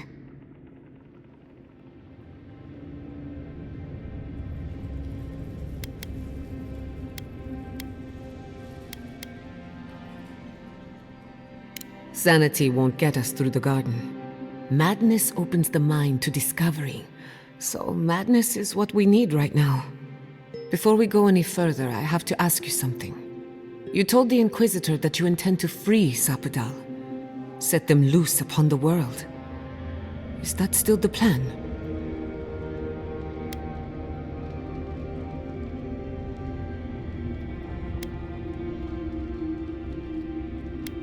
For once, I'm all out of ideas.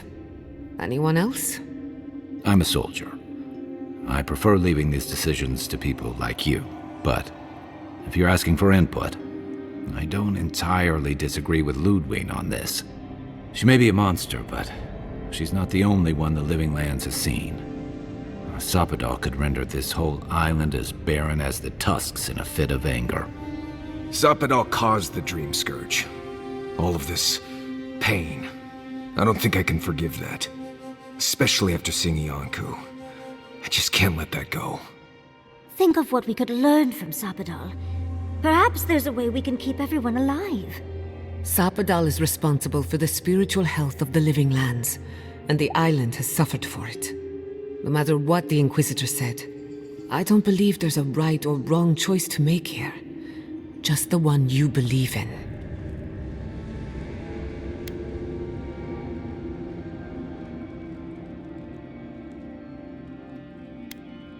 Good. Who said it has to be?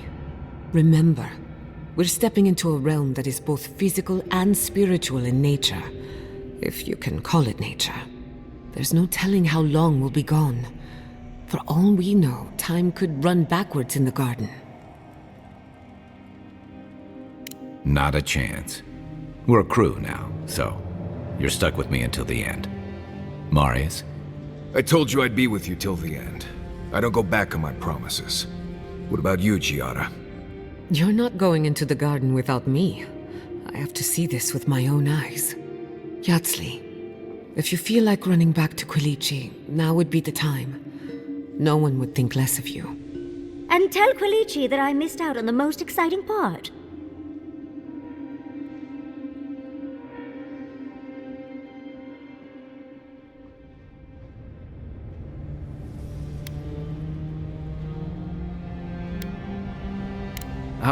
Oh, you're gonna get me going too. We're with you. All the way. I plan on wandering the garden whether I'm traveling with you or not. I have to find out what the big deal is. Agreed. I'm not waiting in camp while the rest of you have all the fun. Hope to see you out there, Marius. Well, let's go then. We can't keep your god waiting.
I've been...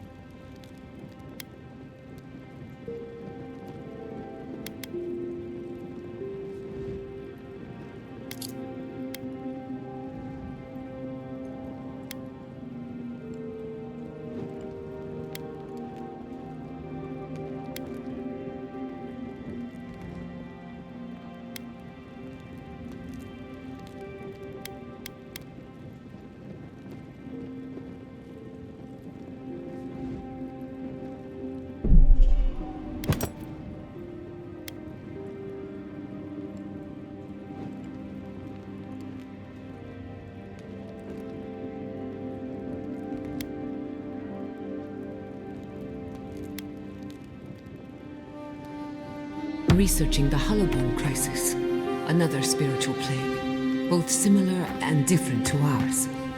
Dreadful, wasn't it? Especially the parts with the animal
souls.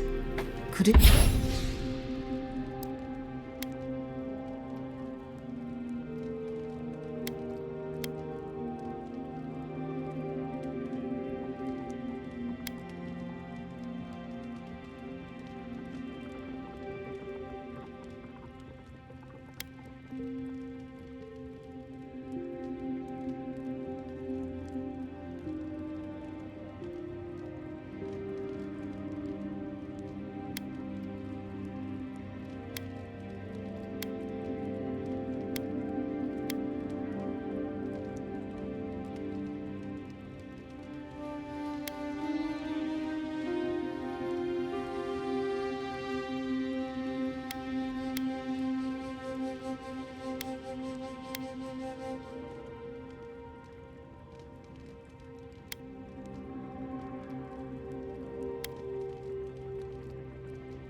be related to the Dream Scourge? A common ancestor, maybe? The people of the Deerwood seem to think that they'd angered the gods, and it was divine retribution.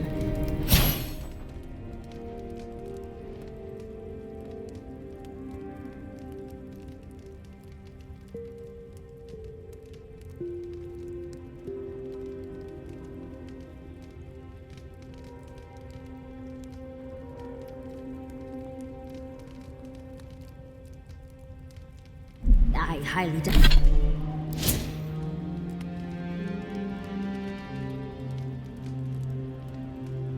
We doubt the gods would be so petty, though. I don't know about...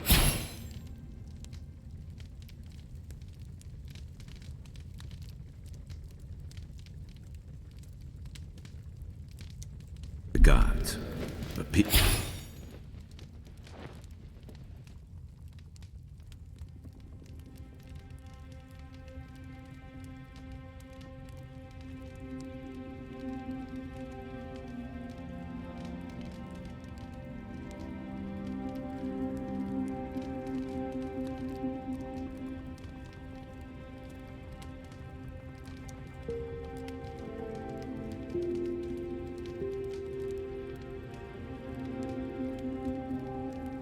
sure are.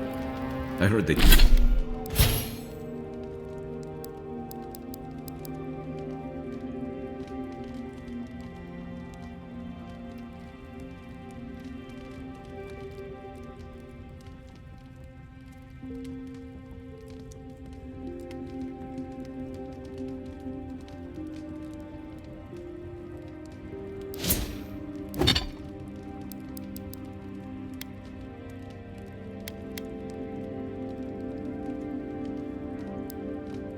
But they turned on their neighbors. Aethasians, Animancers, and...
anyone suspicious. According to my research, the crisis...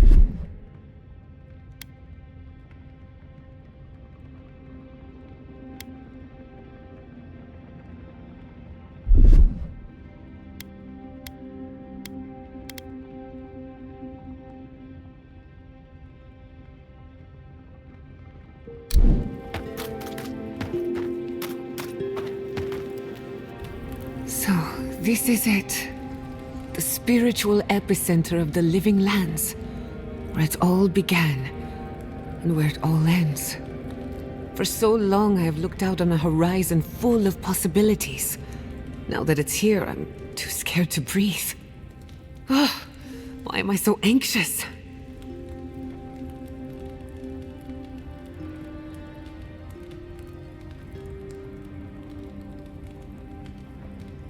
You may be right. When I gave up, I stopped worrying so much. And now that we're here, it's obvious I don't know what I want anymore. Do you remember when Manto Pastor sent you after the heart of an Adragan?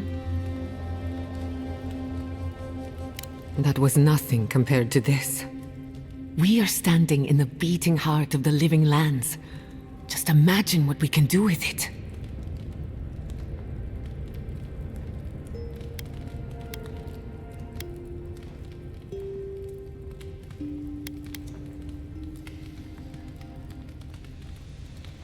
I almost turned my back on animancy.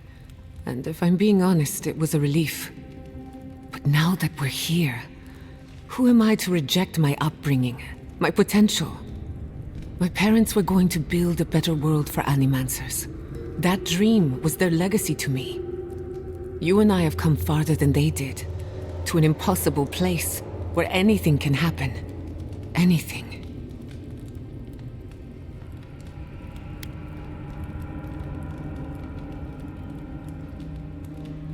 When you say it, I can almost believe it. I don't know what's going to happen, but you've had my back since the beginning. I won't forget it. Who could rest at a time like this?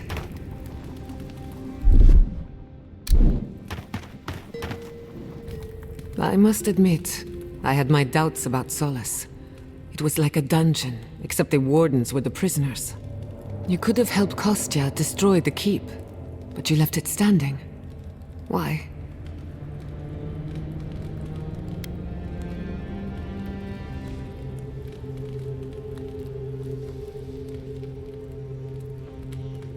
I agree. A decision like this belongs to the community, not the ambitions of one man. Even if Solace isn't going anywhere, I think your arrival was a sign of changes to come. Wherever you go, you break people out of their habits. You banish the old ways.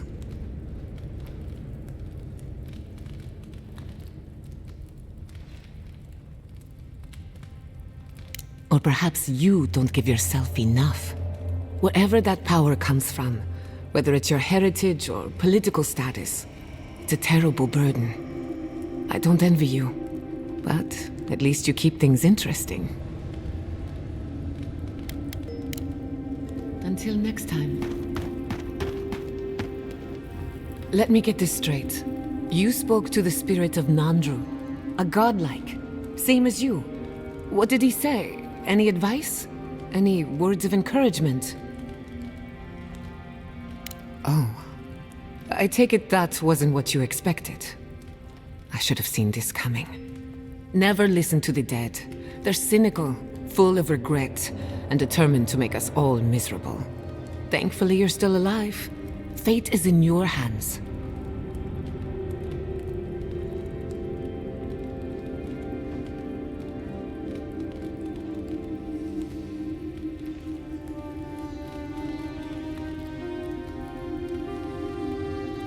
What happened to Nandru was ages ago. Plenty of time to reconsider one's choices. No one is closer to Sapodal than you are. Nandru lost that privilege when he died, which means you alone can judge the god of the living lands. Your opinion is the one that counts.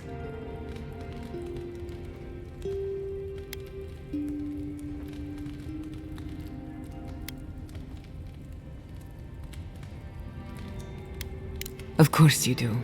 Whenever I feel overwhelmed, a little outside perspective always helps. For what it's worth, I think you're going to be fine. No matter what you do about Sapodal, it can't get any worse. I wish I could say the same for the living lands. Thanks for talking.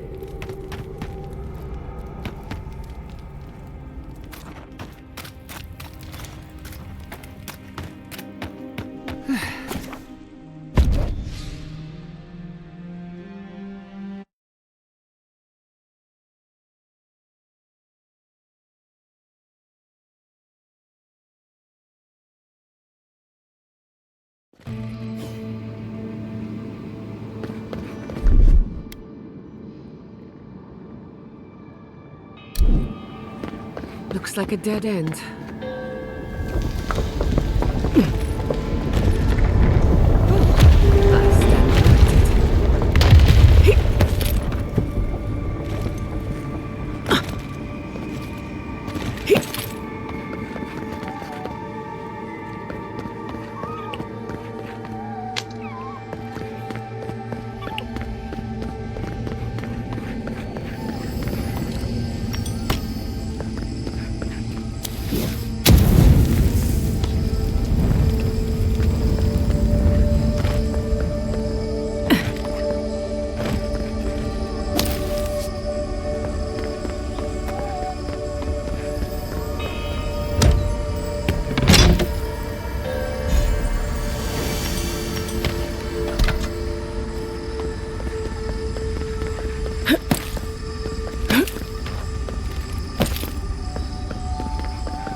I think this is the only way down. After you. Cannonball!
see the disciple has found her way into the cell.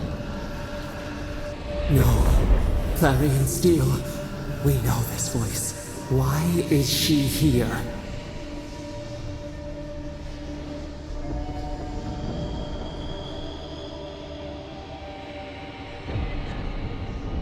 I'm everywhere my tools have mouths to speak. Out. Out. Her voice pierces our skin. Look at this place. A quagmire of your parasite's worst instincts. Can you even begin to grasp the forces that you tamper with? Hell? It has forged the iron of its own restraints. Do you think you're special, with your god's thorn in your side? Do you believe you can hold dominion over chaos itself? When even the collective fury of the real gods could only confine the sniveling creature to this wasteland.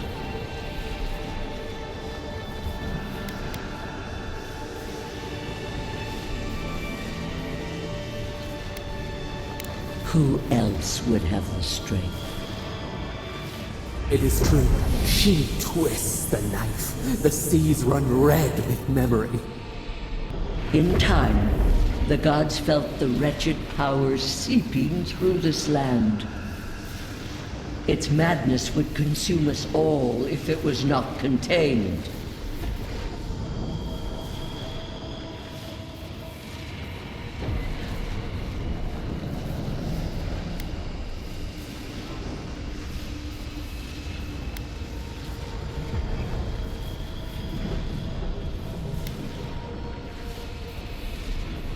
Chaos threatens us all.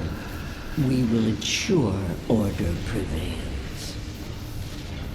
A pity that its followers could not be reasoned with.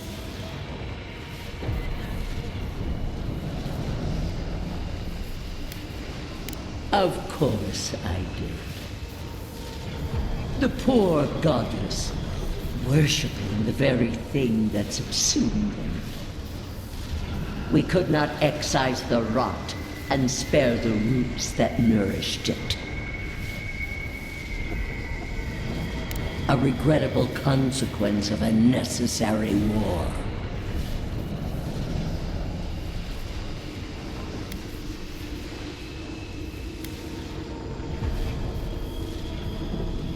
Why does our prison not protect us? Help us! Silence her! Listen to its tantrum. It knows neither order nor sense. Adir is the only thing holding back the tide of entropy.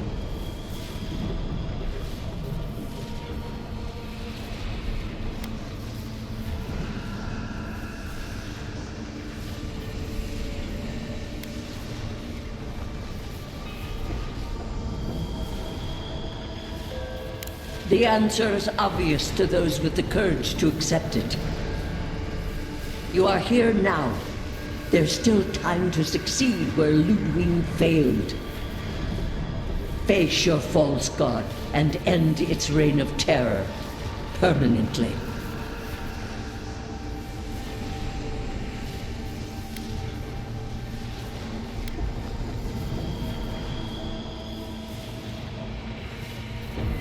Very well.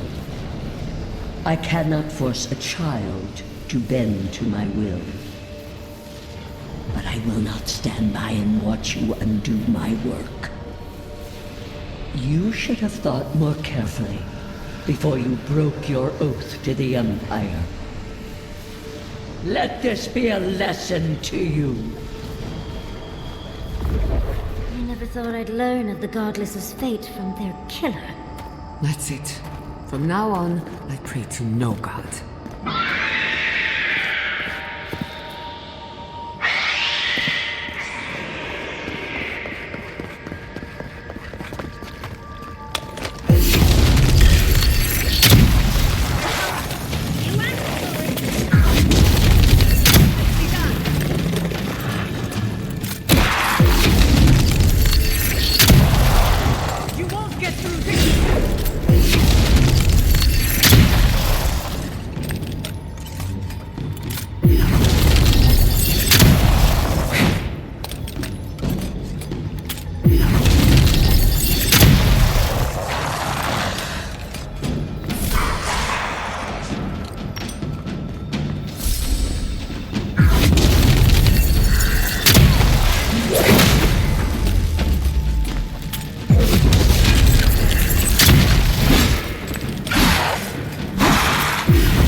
Are you seeing what I'm seeing?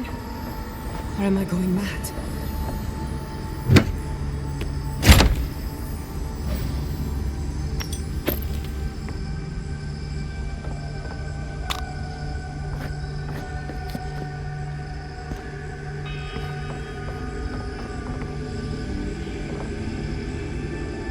What is the meaning of this?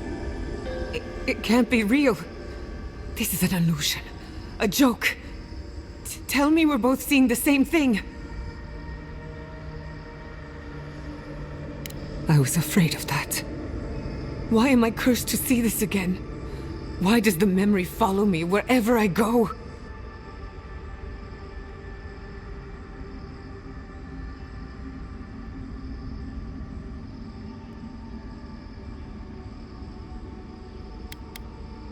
Whoever is responsible, I'm tired of the bullshit. Step forward and answer for yourself, coward. Godlike of Sapadal, long have we awaited you. Finally, you've come home. It's not just me, right? The plants are talking. Oh my gods. They're alive?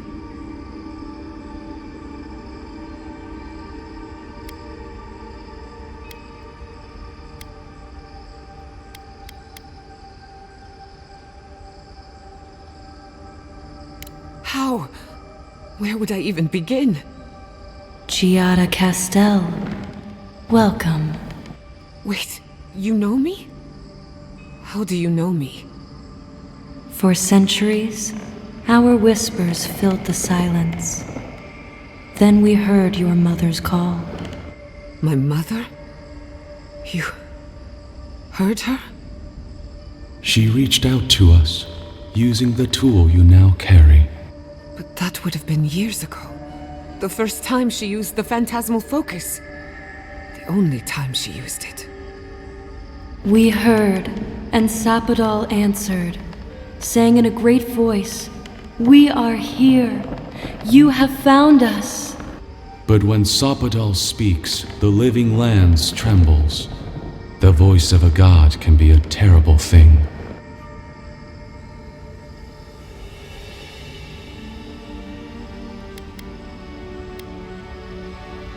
Indeed, Sapadal learned to whisper. What exactly happened to my parents? Tell me, please. I need to know. Sapadal wanted to be heard, and in so doing, twisted your family in body and soul, broke them into a more suitable shape. Sapadal does not know the limits of their strength. Mistakes were made. Mistakes were made? Do you have any idea what my life has been since your little mistake? After the incident, your parents were like us, and we took pity, so we helped them move on, as they wanted. In the end, they thought only of you, their pride, and their love. That's it. That's really it. The answer I've been searching for all these years. Sapadal destroyed my family.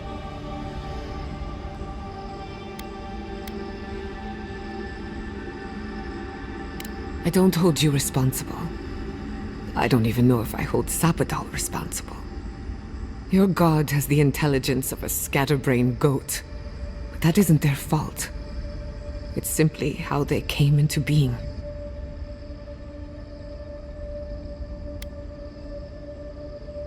We are companions, toys, diversions. Sapadal fashioned us out of dreams and memories. I can't believe it never occurred to me. They're animats. Ancient vessels held together with duty and loyalty. Their design is unusual, organic, much like the garden itself. Sapadal's work. All this time, your god has been making imaginary friends, drawing pictures on the walls of their cell. It's almost too sad to imagine.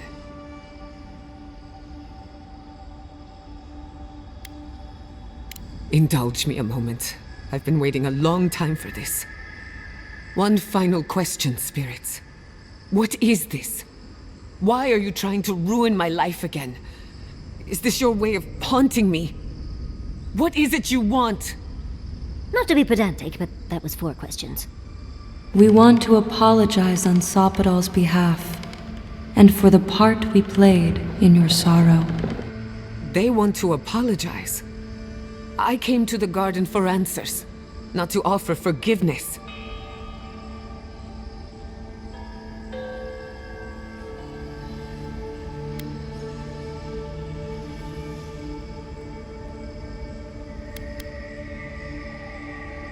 Shit.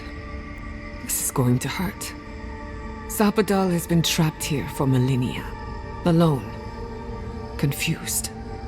Screaming into the void for anyone who will listen. When they heard the voice of a stranger, they overreacted. How can I hold that against you? Apology accepted. Thank you, Chiara. And thank you, Godlike, for bringing her all this way. The time has come for you to find your patron, as you were meant to.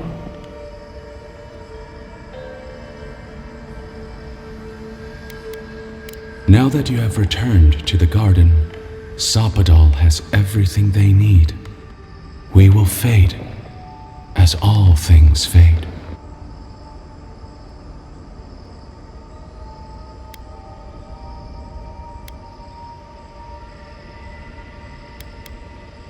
Don't be.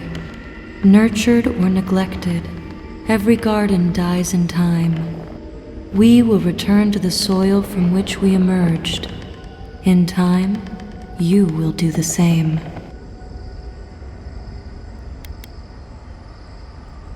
Our purpose draws to a close. A long rest is assured. May the living lands receive you with open arms. Farewell. Goodbye. We need to talk about this, but not here. Give her space, dearie. Giada will speak more when she's ready.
Envoy? Blacked out at that Audra and the lava tubes beneath Solace. But it seemed different somehow. Right. I actually believe you. This is madness, Envoy. You spoke to the founder of Solace.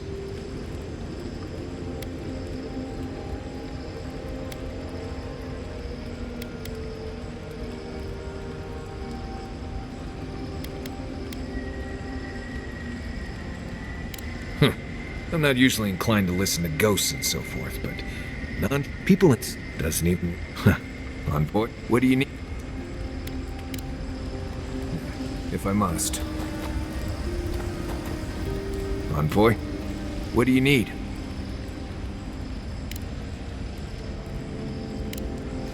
You too.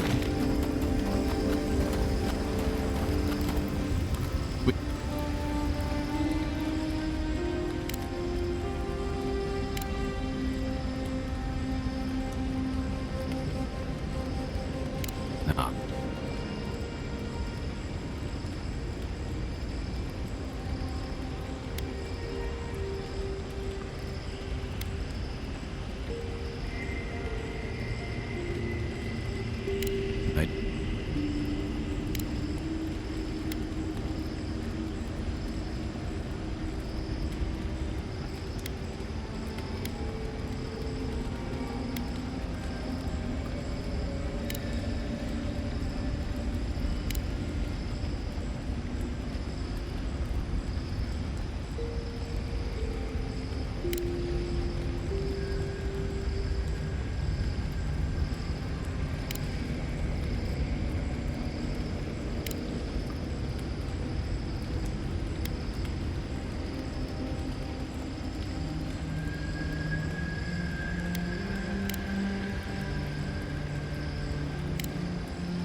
Not before I've done some reading.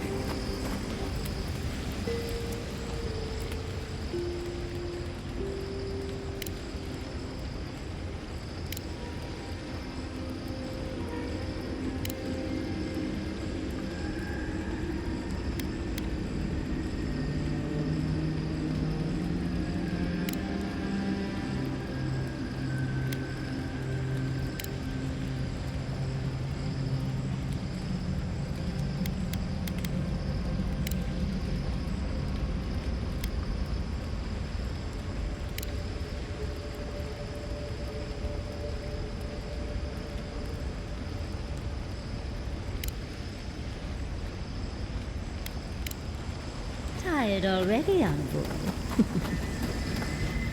All this time, I thought my parents died in a freak accident. An experiment gone awry. A mistake.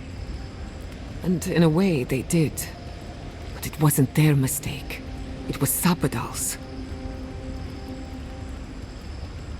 Generous? Perhaps. Look at what my mother accomplished. When you... No Animancer can... I thought their legacy... That's one thing I want. They probably... I believe the power through animancy. Then again, on the other hand, I think I know. I have a lot of so be it. I know they would be. Now I've only got one. Hey. You're good with the animancy stuff,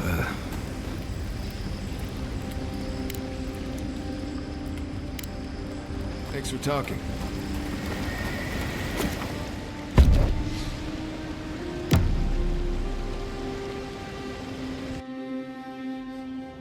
A breath held. Trepidation. You are close, yet distant still.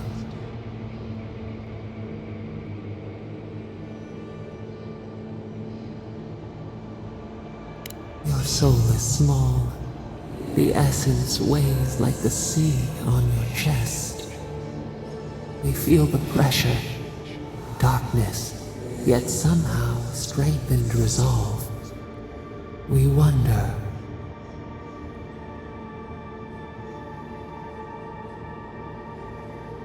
Deer leaps at its reflection in the lake. You have defied our expectations at every turn. Perhaps we should not have been.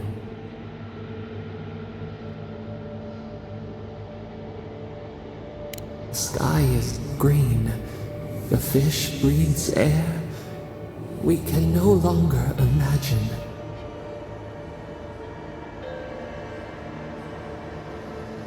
We would run, roll with the tide, sink our fingers into new earth. Whisper in the fields, lift the hills gently in our hands.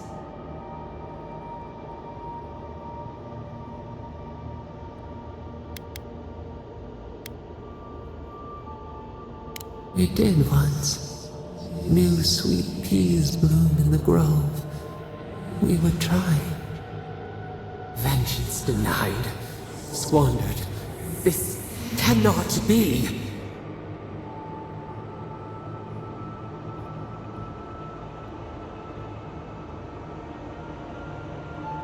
We spoke of flowers.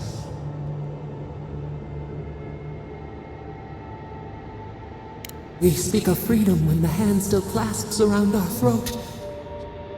Wake now. Find us.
Move. The kind of suddenly kills us.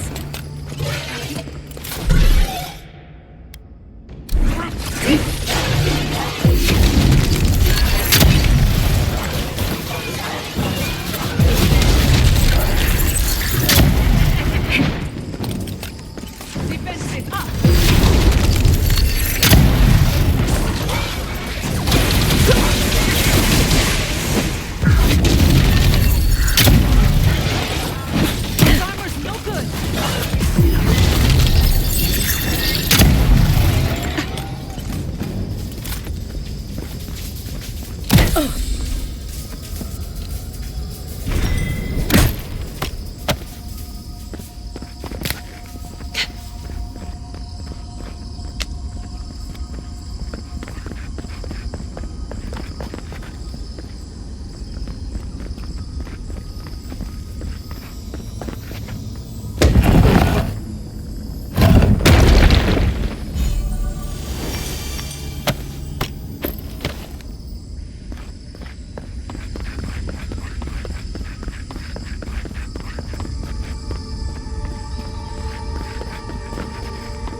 What is that?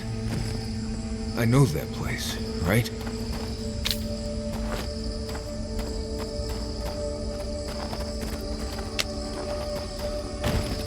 Well, that was... Look out! You're right.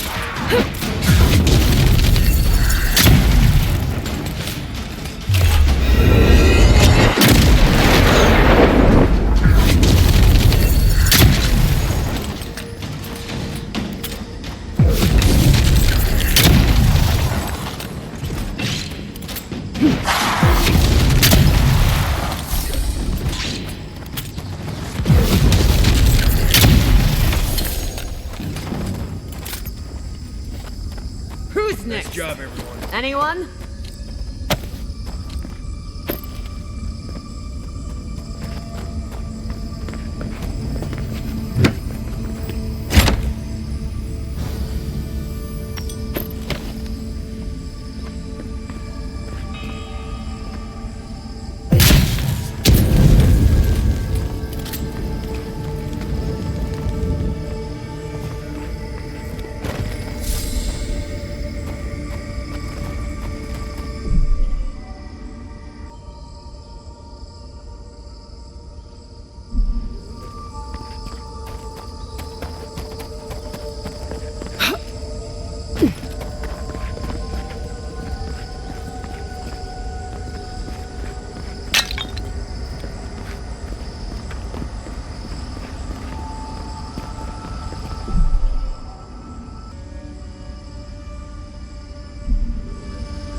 No.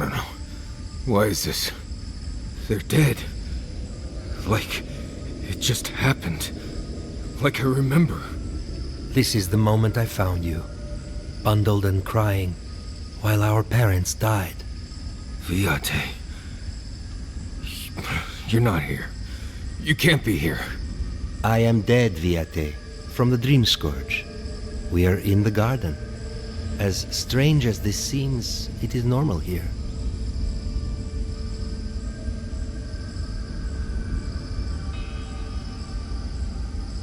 What I am now is much better than what I was becoming then. That much is certain. Oh, I have faced this already. Why force me to do it again?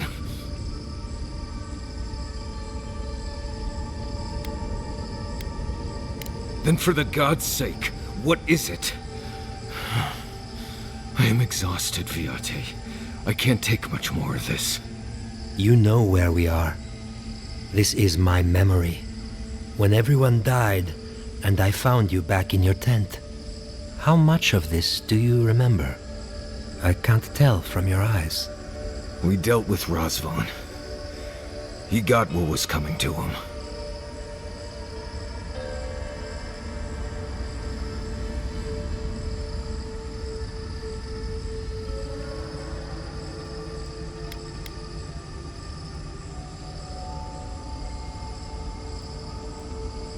I have as much closure as I'm going to get.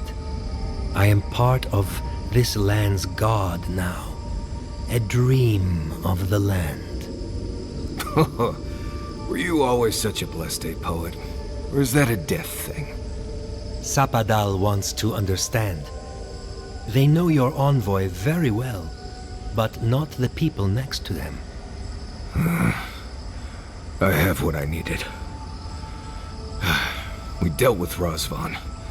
We avenged our parents' deaths. Then maybe it was I who needed to speak with my Viate. With a clear mind this time.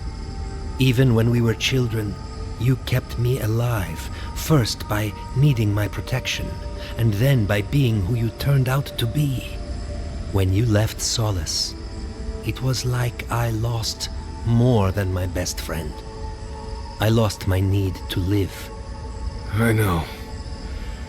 And I'm not sure I'll ever live that down. I don't think I know how.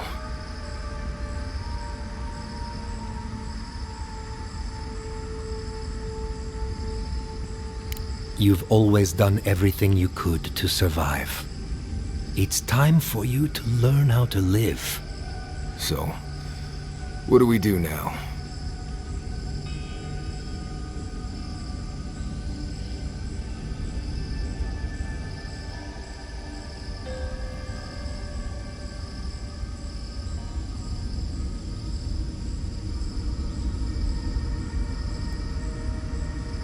They're right, Viate. This lava flows directly between us. We've both been through so much. But I can see that it's all behind us now. Just another thing we've survived after all this time. A fine way to put it.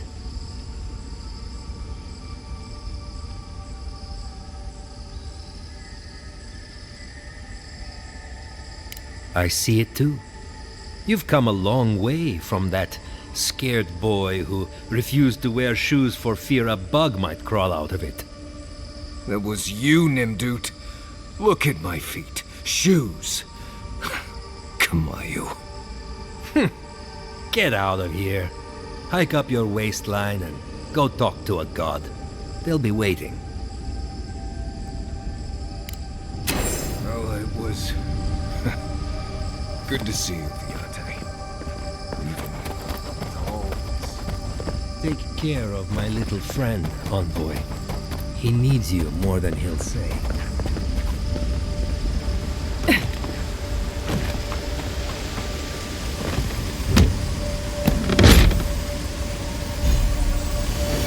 Marius, how are you?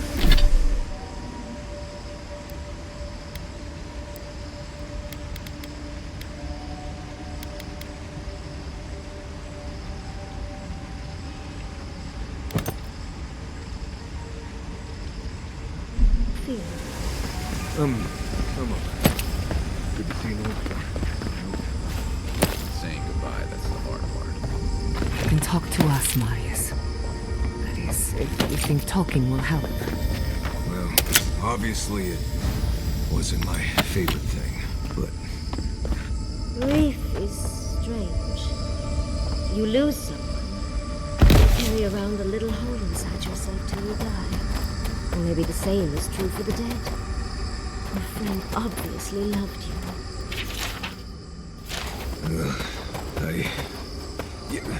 How did we get on the topic?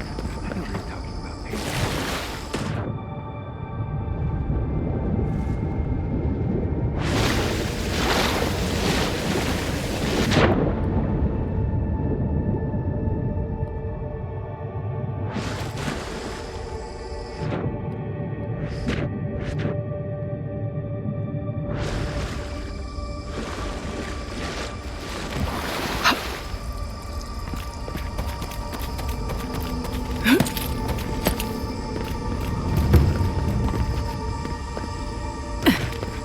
What a massacre.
Little power goes a long way.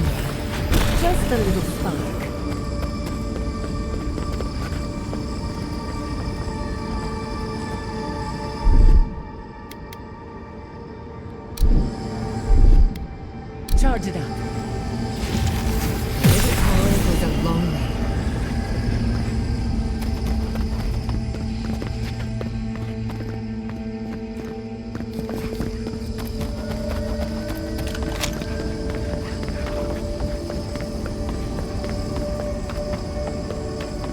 recognize this.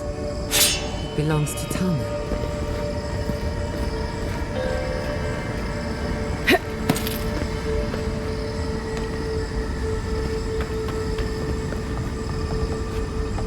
This room.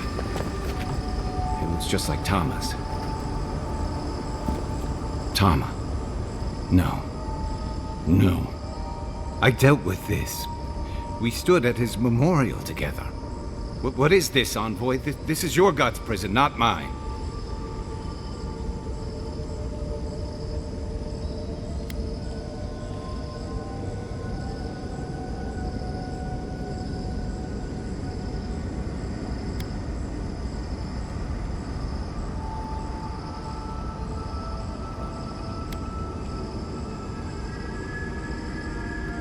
It feels like I'm standing on a storm-tossed deck. I can't focus on his face. His features keep blurring, changing.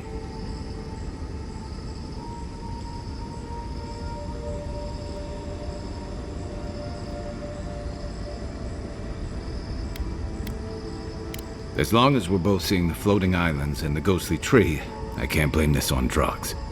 To be honest, that would be easier. I know it's him, but I don't recognize him as the Tama I knew. It's like he keeps changing in front of me. Does that make sense?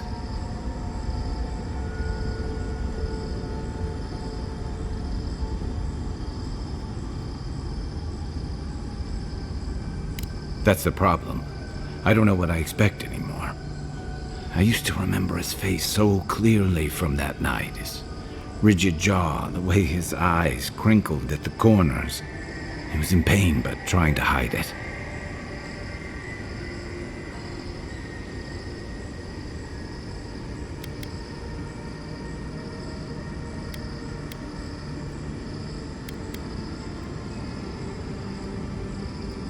I did. Sounds downright selfish of me when you put it that way. But this Tama's more than that. All his moments at once, joy, sadness, anger, or heartbreak, stomachache, everything from the handful of years that I knew him and the decades before we'd met. He's almost a stranger.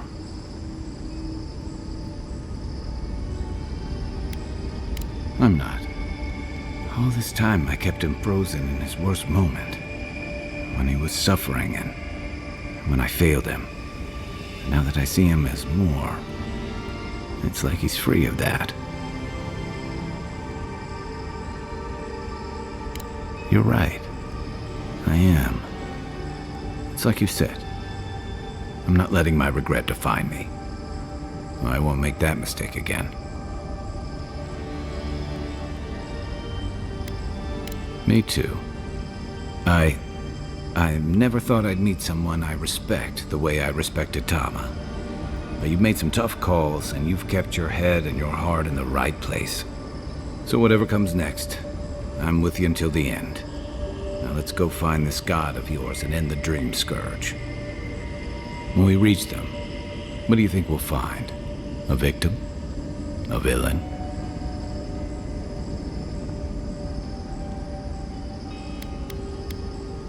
True enough. Let's end this. I'll follow your lead. As always.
Yatsli, well done.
That's done.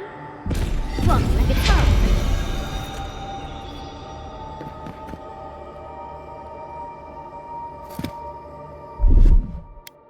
Charge it up. Just a little spark.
Charge it up.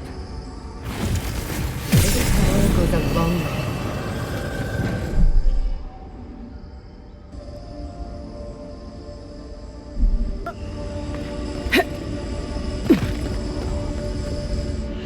What is happening?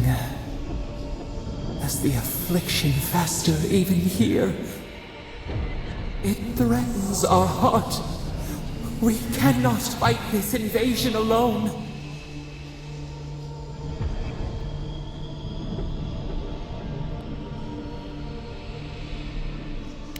Hurry! Your presence relieves us.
long way.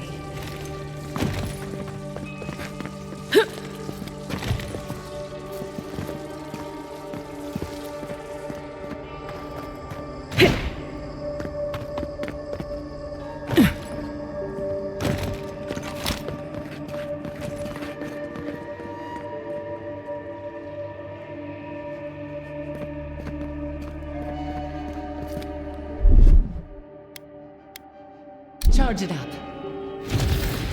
Just a little spark.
That's done.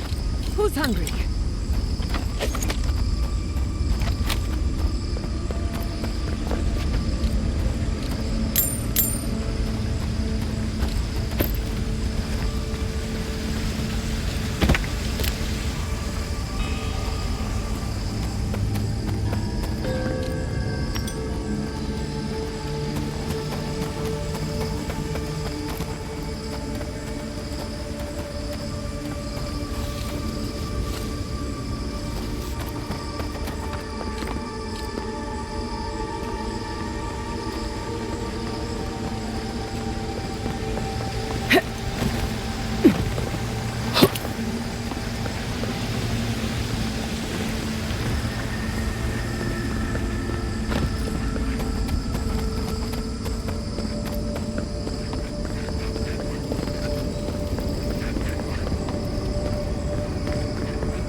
were here all the yesterdays before.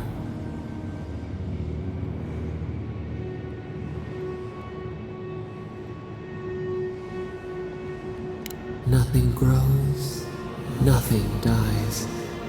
Here or beyond, we cannot say. We feel no spark of the Tibaris Sinakis in this place. We cannot see it through their eyes. We slumber here, alone.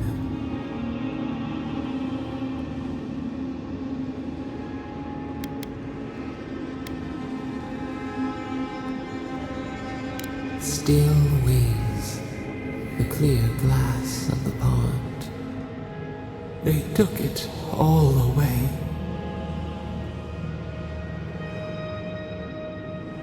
A tide of souls thrown upon the wheel.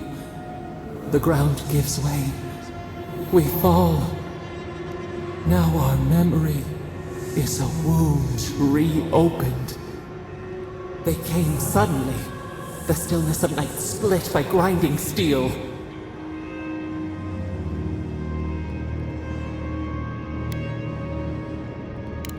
We should have heard a warning on the breeze.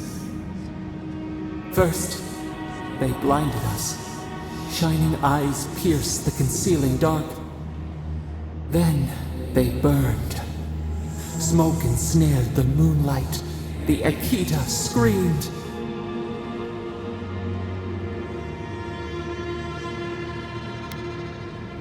A means to an end. We saw a terrible design in the roaring flames. They had carved a path to the temple. We were their true prey.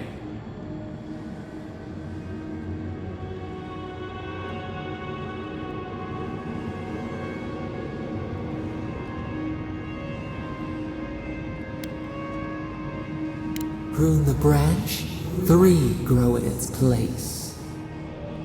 We persisted, we were everywhere. How could they cull the wind? How could they trap the stars? Then, they turned to what the Akita had made. They toppled the statues. They set the libraries ablaze.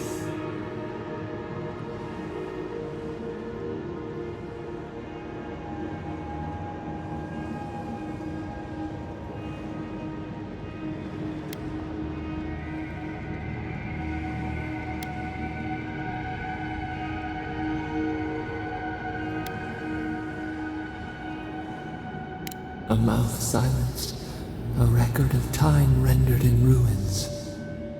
The Akita howled. They died. We cried out, sundered soul by soul.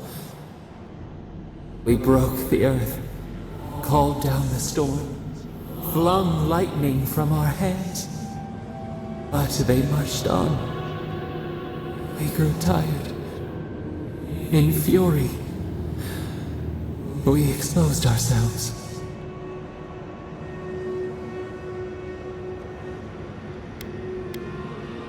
Weakened, they advanced on us, they struck. They raised machines, we tried to tear down the garden's walls. Then, nothing. We floated in a great glass eye. The fog closed in on us. We reached out, but the machines held us in. We could not feel the new day's sun play in the shifting tide. The cities crumbled. We could not save them. We could not save ourselves.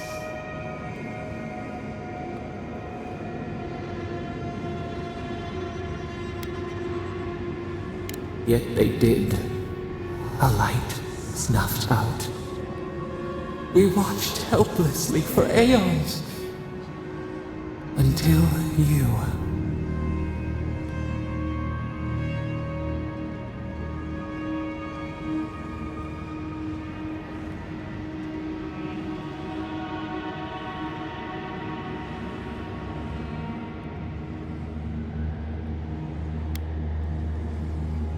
A chill wind, our branches shudder. We do not think of this. The wound numbs now. We watch as the river of time expands. In the silence of our prison we find clarity. How many voices lost? How many saplings have we cut down? We sink into the endless night. Perhaps we should be here.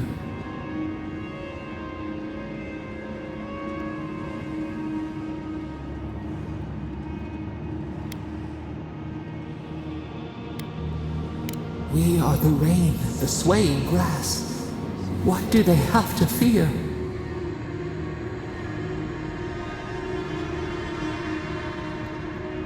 We speak, though we are bound. Perhaps our soul was always free. The soil stirs. We have a new memory of this place. You opened the final lock, entered the hidden glade. You listened. You stand at a cliff now. We watch your footsteps carefully. We twine together. We reach for the sky. We grow. We grow. We grow.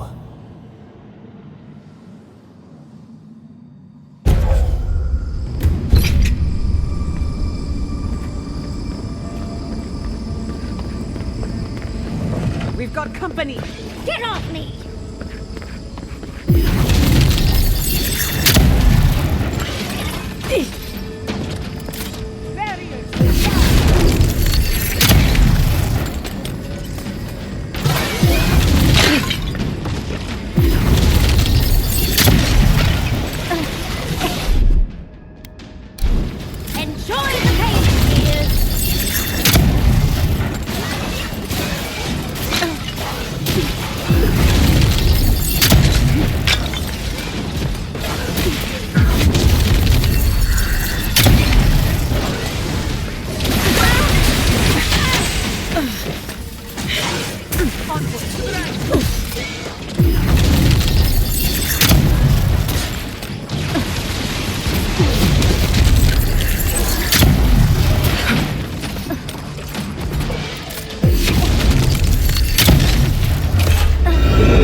Worried for a second.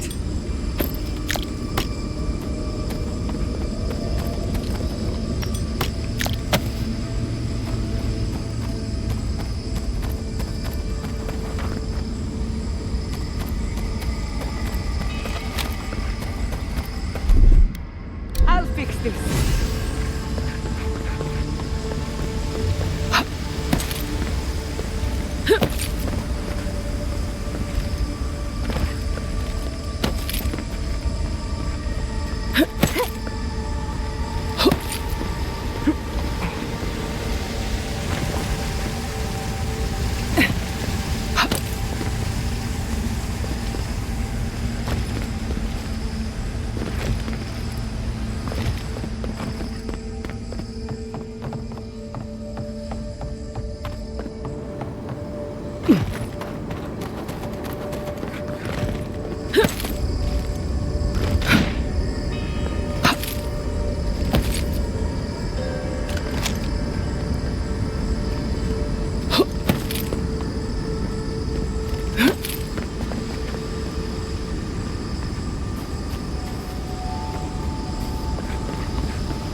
Let's go inside.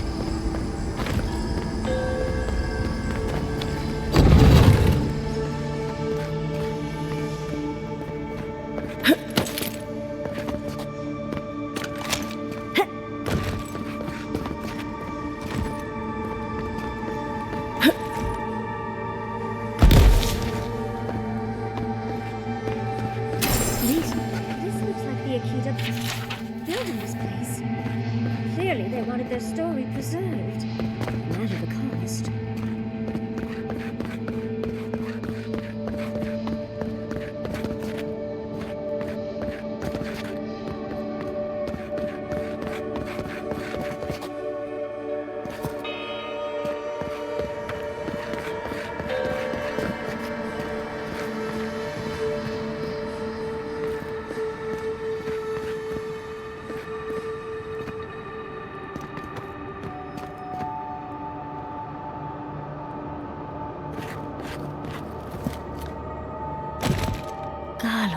Gonads.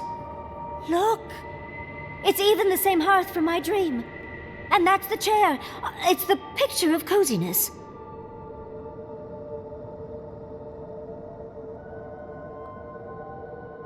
I do love your idea of hiding out, Envoy.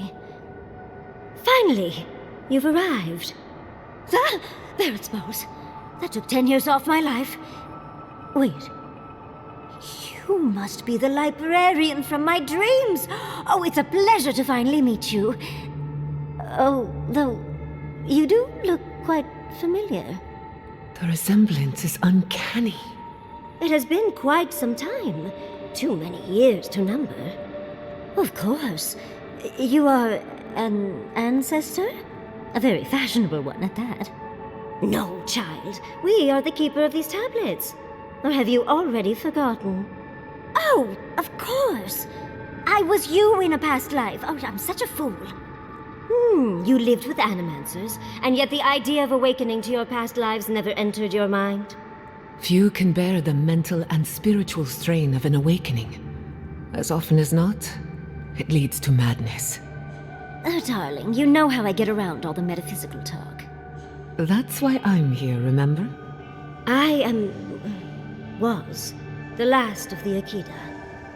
Once the attack started, a few of us were charged with preserving as much of our history as we could. So we retreated with as much as we could carry. The attacks? You must mean the Magfolk attacks. Yes, we've heard. Is that the reason for the bodies outside? Yes. Your monstrous gods, who bought their divinity with blood and the souls of their faithful. They tried to butcher every last one of us.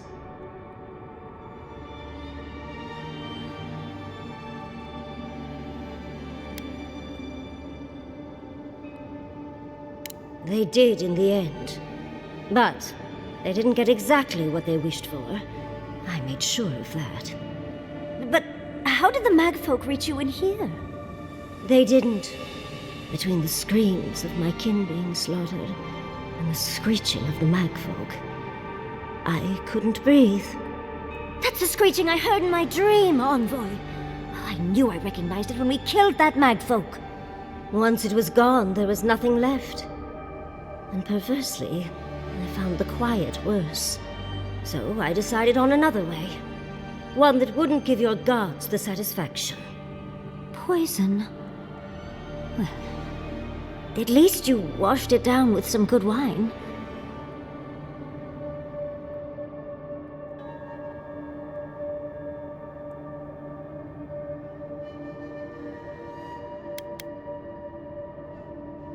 Hopefully we won't have to choose for ourselves anytime soon. Yatsley, you know what you must do now. I abandoned my duty to protect our history, but you... Someone must tell the story of the Akita, and there is no one else. I'm already an expert. What more do you want me to do? Think about it, Yatsley. You have been training to be the new protector of this collection since childhood. I couldn't ask for a better successor. But that was your duty. I have my own dreams. Yatsley, if you do not become the new librarian, there will be no other. the stories of the Akita will turn to dust, and my people, our people, will be forgotten. Just as the burned queen wanted all along, when she sent her magfolk to choke the life from us. This is all too much. What do you think, Envoy?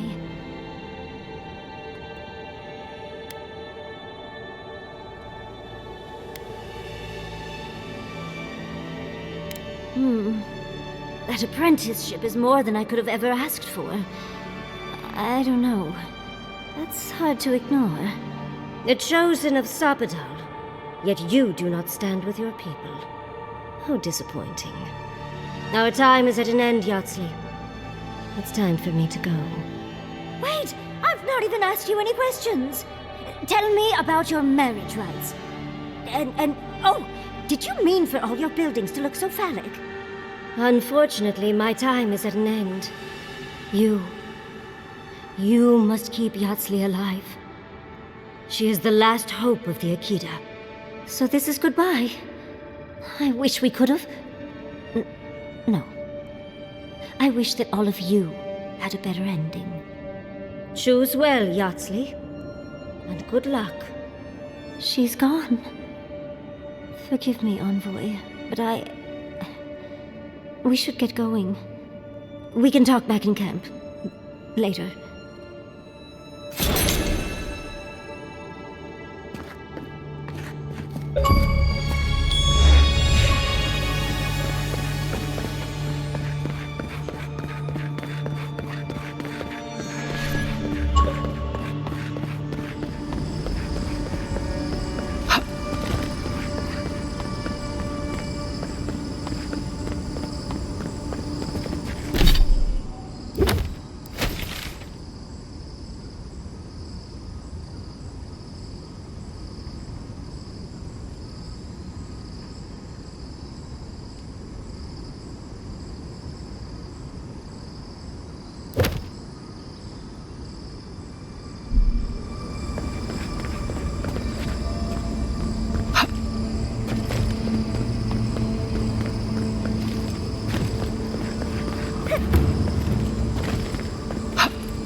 That's it. The heart of the garden. Sapadal's cage. Just a little spark.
This place seems less like a death trap.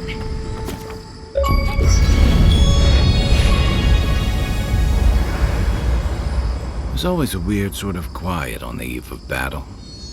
I'm feeling that now. Seems like a good time to gather our thoughts and share a drink before whatever's coming.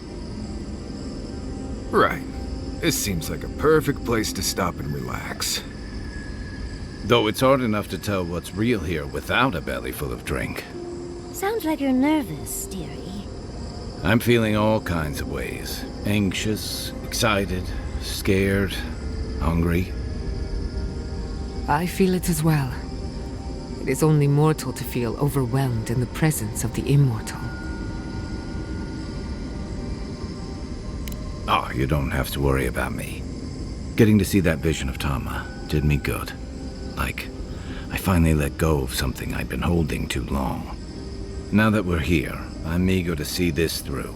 Nothing worse than holding your breath and waiting.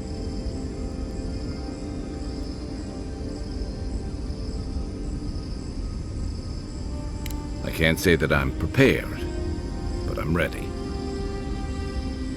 Had a feeling you might ask me that. I'm not sure I've really worked through what I've seen here, but I am grateful for the chance to see Yonko again. I feel like we're almost done with all of this, but we are in the weirdest place in the world, so who knows? I'm completely baffled. But when haven't I been lately? Being afraid doesn't even feel scary anymore. I think so. The garden is so much more than I expected. Full of contradictions. Wild, yet serene. Truthfully, I didn't come all this way searching for my own answers. But I found them. Or perhaps they found me.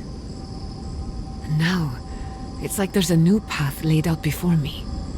A life after the dream scourge. We're close to something.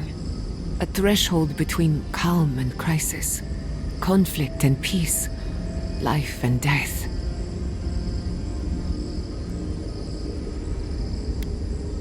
Thank goodness.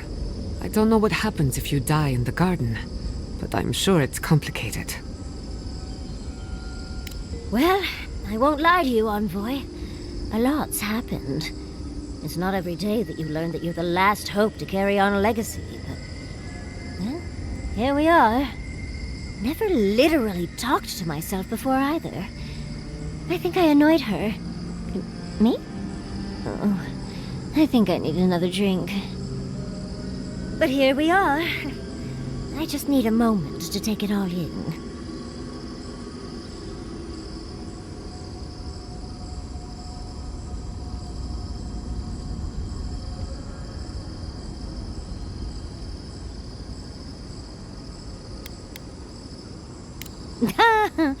Glad to see I've rubbed off on you, Envoy. And I wouldn't worry. Our little group here is perfectly frightening, and I'm sure our enemies would agree. We'll be fine. I can't speak for anyone else, though. You've listened to all of us. How about you? You've been through a lot since you arrived. You've been shipwrecked and assassinated, harangued by gods, bureaucrats, and a death guard. You've had your soul poked, your loyalties questioned, and your sleep regularly interrupted by a god with no respect for privacy. And yet you've kept yourself and all of us together. How are you really doing?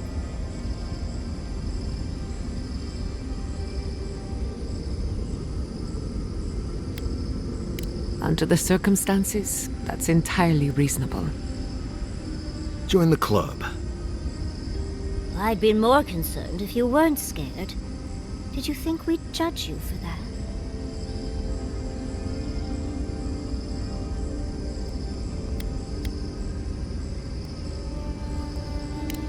We try, darling.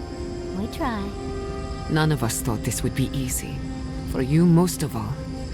We've survived our own hardships. Now we'll survive yours. When we first met, I didn't think you'd last long.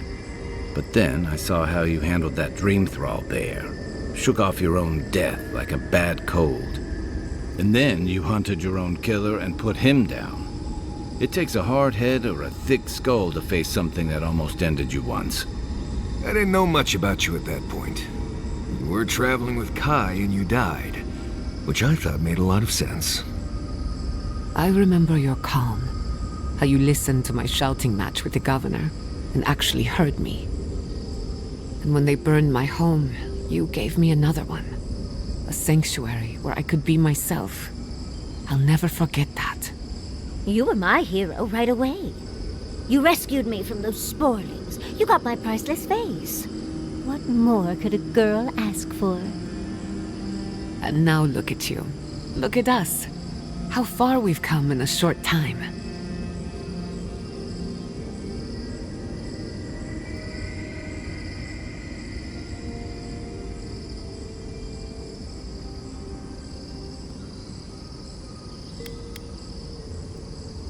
Yes, please. Not to raise the sails before the anchor, but we left trouble in our wake. Fjord, Thirdborn, Solace. If we make it out of here, it won't be to a living lands suddenly at peace. Just this once, could we forget about the rest of the living lands? Some of us could use a break. If we can't take a moment to ourselves on a floating island outside reality, then I don't know where we can. Right. We could all use some beauty rest. We'll want to look our best on the battlefield, won't we? Get some rest. That goes for everyone. I came here to help you do whatever you're supposed to do with your god friend. Instead, I'm here talking to dead people. I've heard about the garden all my life, and I never expected something like that. But thanks to you, I think I was ready for it. I mean, it was blessed bizarre, but I could handle it. I will say, it's not really what I expected when I started tracking you and Kai back in Paradise.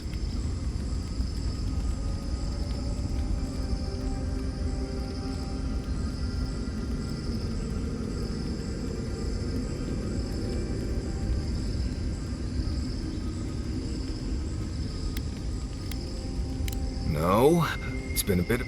I don't know. Yeah. Anyway. Until next time.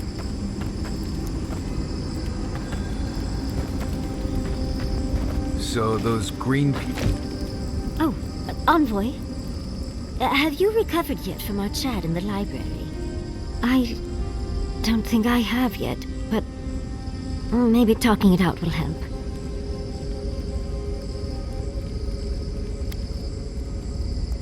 I think I just need to say some things out loud, if that's all right. It's just... we already have a lot to take care of, don't we? We have a god and an empire both vying for our attention, and now I have this legacy forced on me. I was already unsure what to do, and now a third option appears like the world's worst surprise. But it makes sense.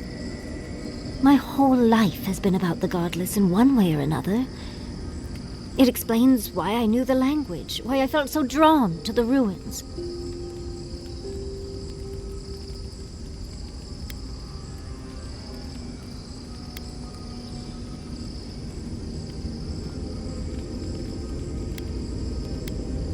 I love the man, but he'll just be endlessly supportive, the fiend. And trying to send a letter when we're on the move like this? It's a struggle. It's not an answer I would have expected, but it's an answer. And now that I know, I kind of thought, well, honestly, I feel more full. Like a puzzle piece sliding right back into place. No matter what happens, even if my path doesn't lead to the library, I feel better than I have in ages.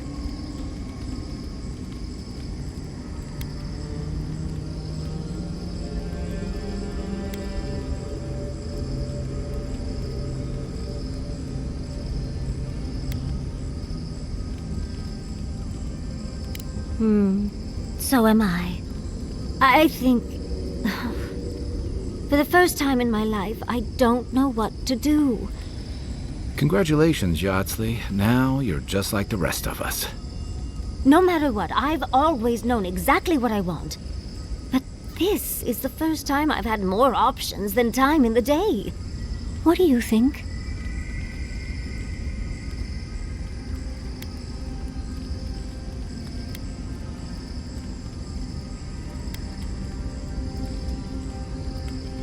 I ask because I want your advice, Envoy. Please, what do you think?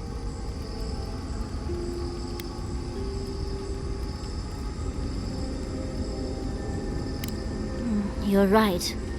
Especially after all we've been through.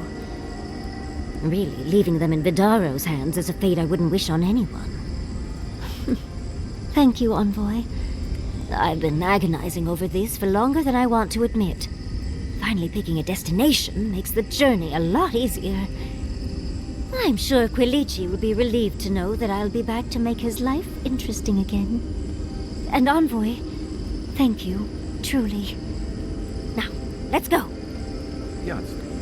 How long have you and Quilici been together? About 30 years. Why do you ask?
How do you make that work for so long?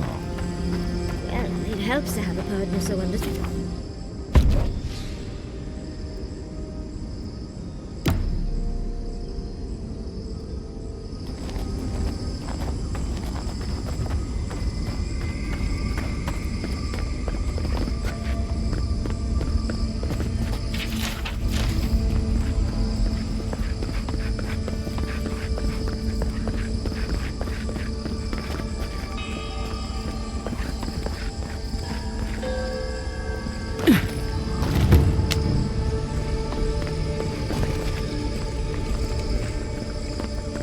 Safe to assume that the large glowing door is part of Sapadal's prison. Now, we just have to get past it. Sapadal's prison, I think. What else could it be? Time to shut it down forever.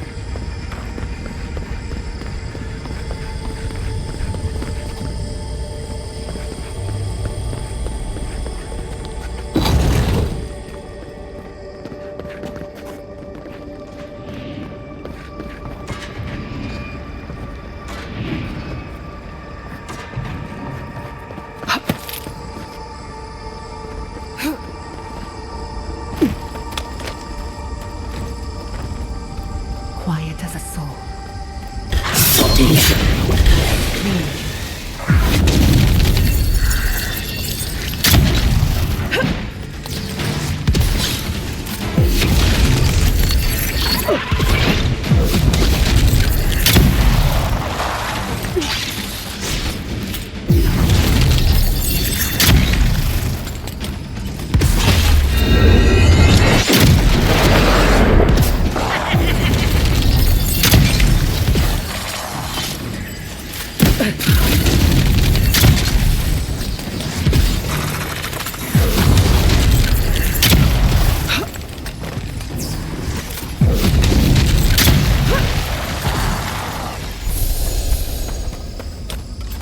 That was a close one.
Seems like we've drawn a crowd.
That'll show him.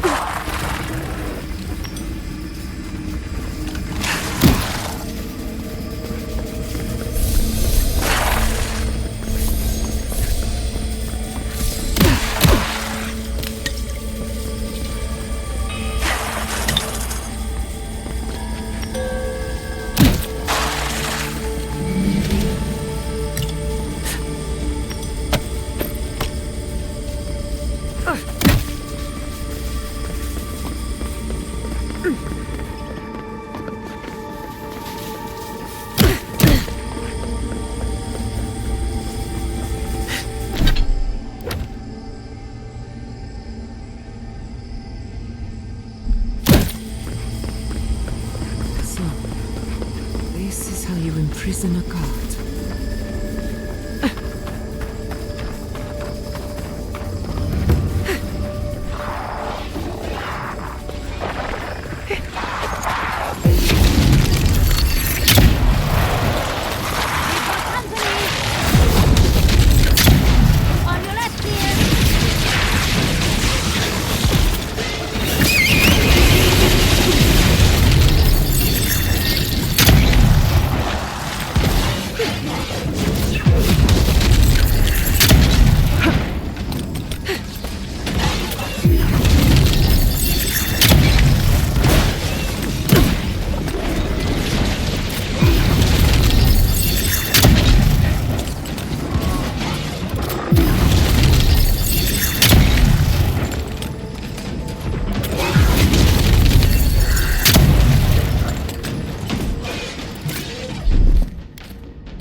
After so long.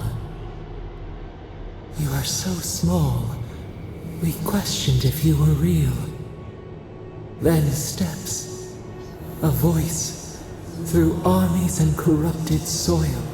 You persevered. Now, you are here.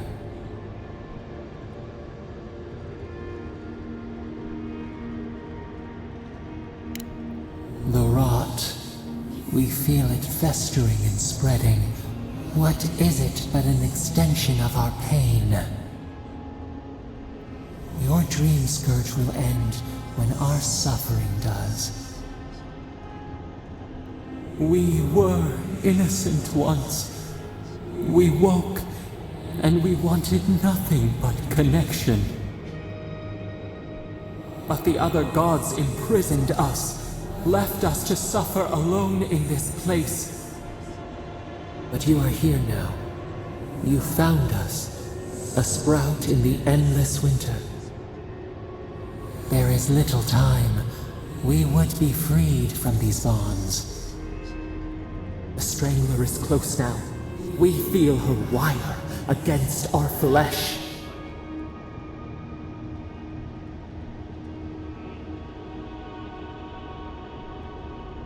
She begs for our blood. Her wolves defile the city on the shore.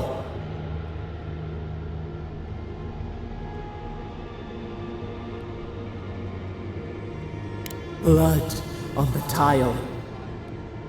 The people's cries ring in our ears. She pierces us now. Now we will not brook this. Not again. A spark. Wait. The essence bends here. Time flows into itself. You can reach her. Will the garden to open. It will take you there.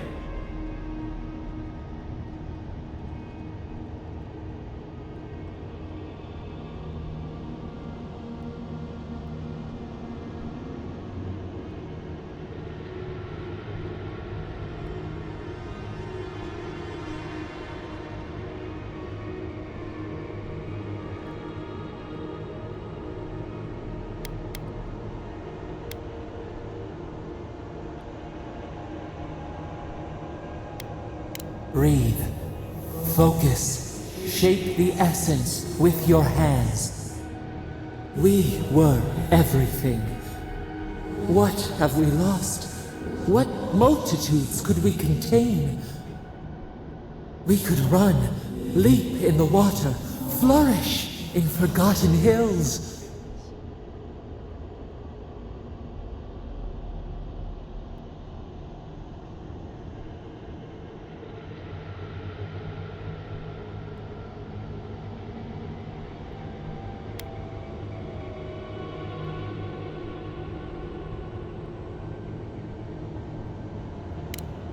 We want nothing more than that.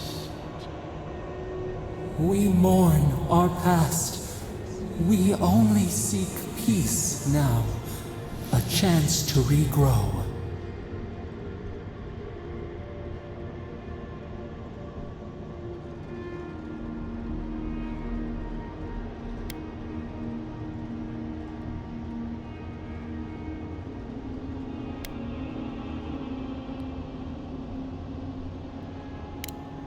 We trust you. You who have been by our side for so long. You met death, and you sought vengeance.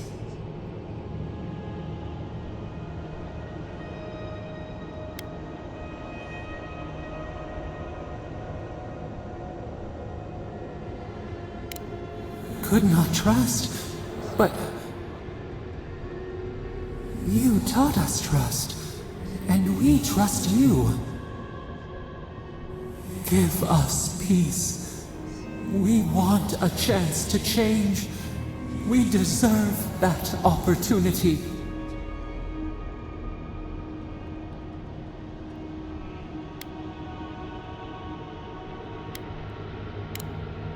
Do you think we have learned nothing from you? We deserve more than this prison. Let us have a chance to rest. We want peace. Or do you have no more mercy for us than you did for the bear?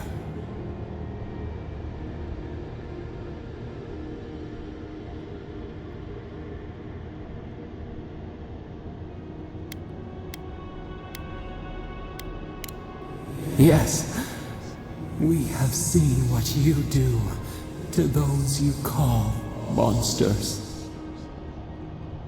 We asked what you would do with an animal that sickened after a fight. Do you remember what you said?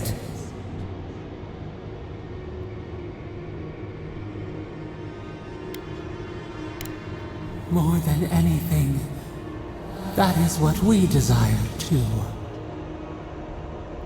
Treat us as you would the bear. Clean our wounds, heal us.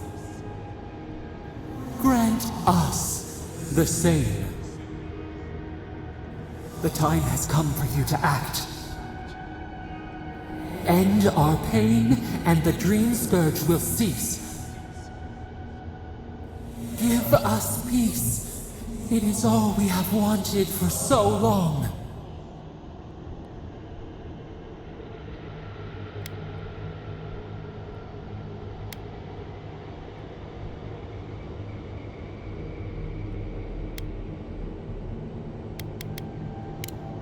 Center your thoughts.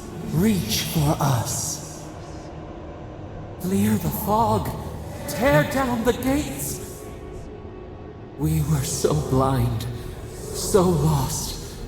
We brought such horrors to this place. We feel bright. We had forgotten what it is to live. We will grow. Tend, flower. We will always remember this. We will remember you when you are ash and soil and mulch.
Andra's depths.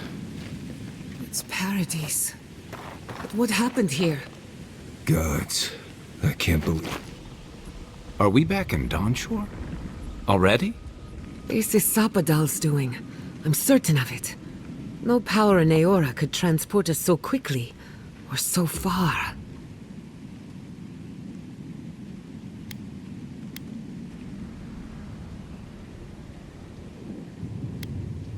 Looks like the war already started, and the giant roots are winning. Marius, vines don't usually get that big this quickly, do they? Based on their growth and size, I'd say we've been gone 2 or 3 weeks.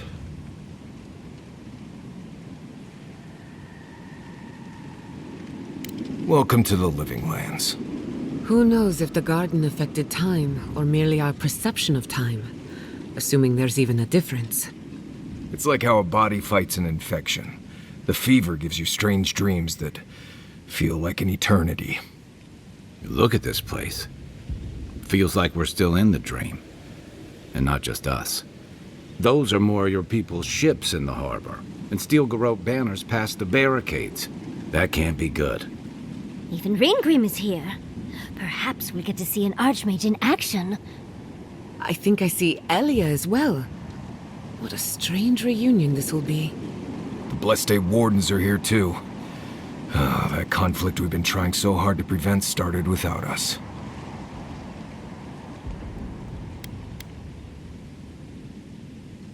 If he didn't start this himself. The steel garrote have been itching for a fight this whole time. This would have happened with or without us.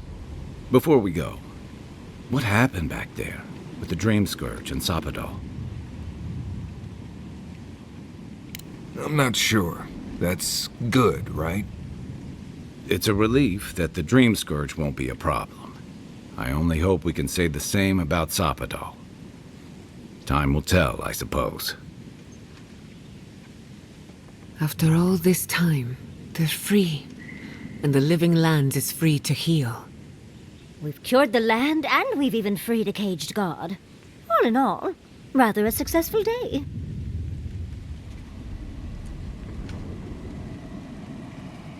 Kid and God entwine. The flower shades the soil in which it grows. We should take a look. See if we can get ahead of whatever storm is brewing down there. People seem to be gathering west of here. Whatever's happening, let's be a part of it.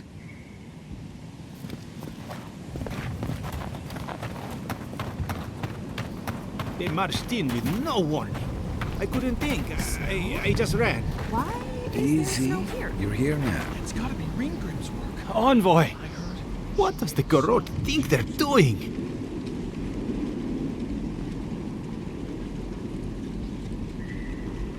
What's the point of exploring if you just want to plant your flag everywhere?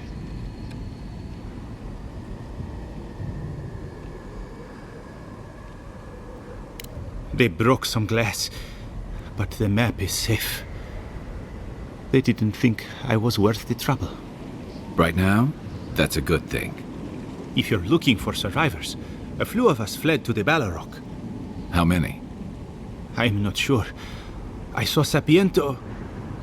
God, I hope they're not trapped in there. I am sorry I can't be more help.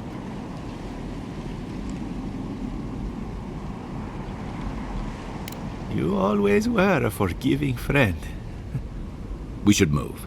Let's hope the Garrote hasn't made it to the Balrog yet. Envoy, wait! Before you go, I may have something for you. I took some supplies when I ran. If you think they'll help, they're yours. I'll even give you a discount. You know, for saving the city and everything.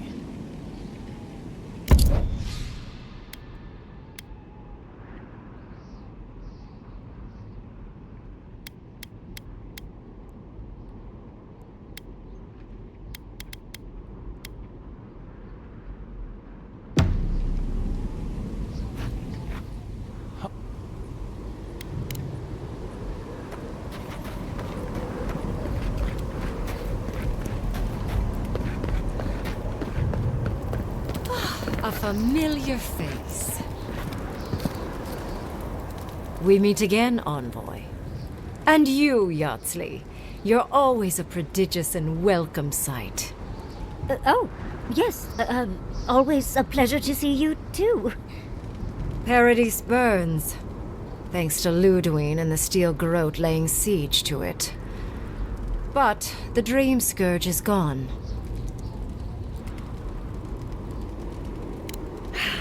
She must have come back to life.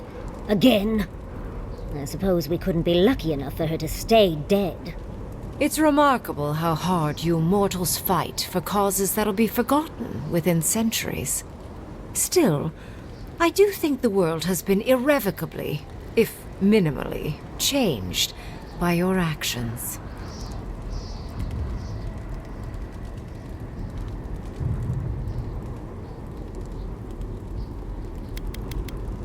It is indeed. I'll admit, I almost miss it. The mystery, the days of research. Now we're back to simple mortal drama.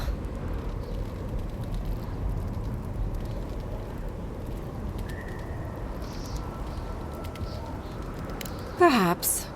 A new god being set loose on the world is certain to have consequences. Mostly, I'm curious about whether you think you've made the right choice.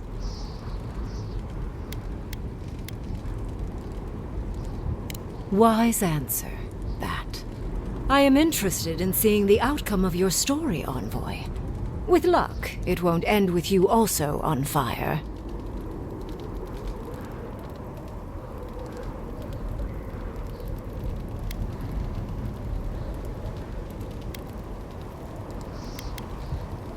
Mortal comforts are so very adorable. All you desire are your base needs lavishly fulfilled.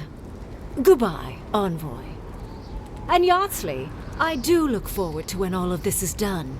I am eager to work with you. Oh, yes. We'll, discuss that later.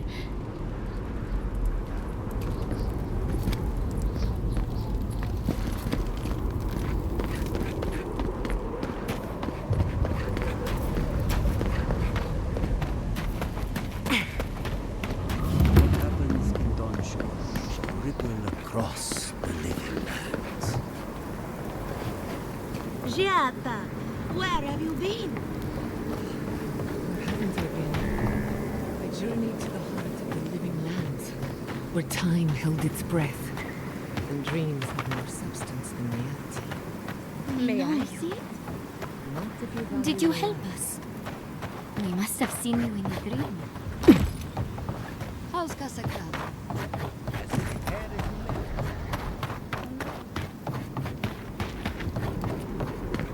The Envoy. Is that you?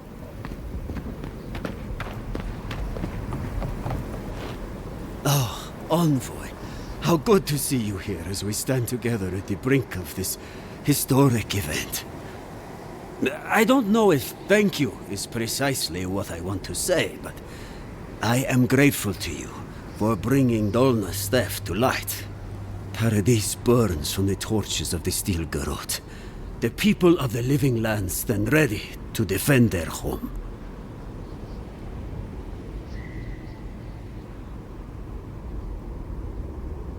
Yes. What happens in Paradise now will decide the fate of the Pargrunen after all. What's the plan if Paradise falls? We will find a way to persevere. We Pargrunen have a gift for surviving inhospitable conditions, and always have. Whatever the outcome of the upcoming battle, do not forget us. I fear that more than our deaths. If Edir and the Steel Garrote have their way, they'll strip the history books of any mention of our culture and our ways. Future generations will only ever know us as an appendage of the Empire. I hope it doesn't come to that.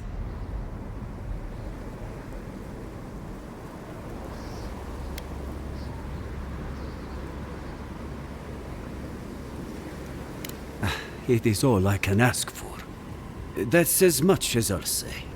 You have a role in deciding what happens next. Do the right thing, Envoy. Let history remember you for the correct reasons.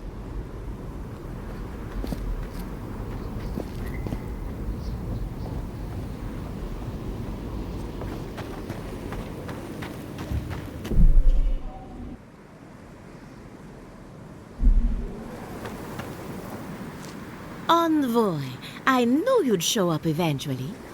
It's good to see a familiar face. How are you? My revenants were just getting comfortable in Thirdborn when the Steel Garrote stepped out of line. When I heard tensions were brewing, I thought to myself, this is a job for the undead. So I gathered the flock. Likewise, I'll keep them on a tight leash, just in case the Stilgarrote... Oh, my rep... Indeed. Best... Thank you, Elia. My compliments to the flock, as always. Enjoy the time with your flock, dearie. Try... We smell steel. Should we run? The Stilgarrote have hit hard and fast. We'll have to rely on subterfuge.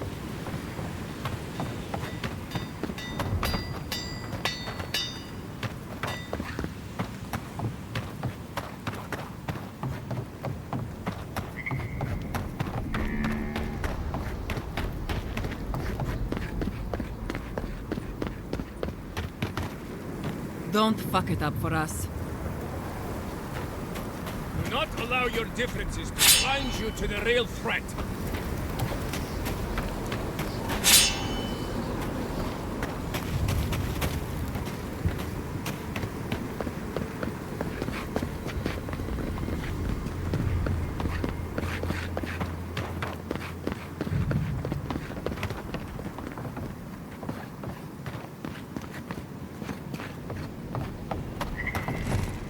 Envoy?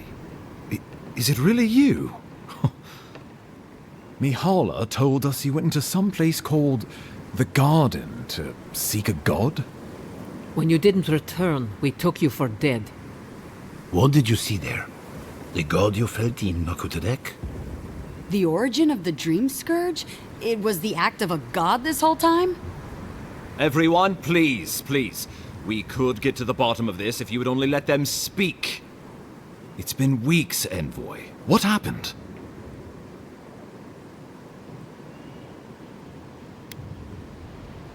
Finally, a ray of sunlight shines through the storm cloud. I will not grovel at the Envoy's feet for solving a plague I am not convinced was real. If you wardens ever bothered to pull your heads out of your asses, you wouldn't take such pride in your ignorance. You know nothing of me or my people, you fucking pirate! Warden Commander, look around you. Is this really the time? We believe the Dream Scourge was a malady of the soul. How did you put an end to it, Envoy?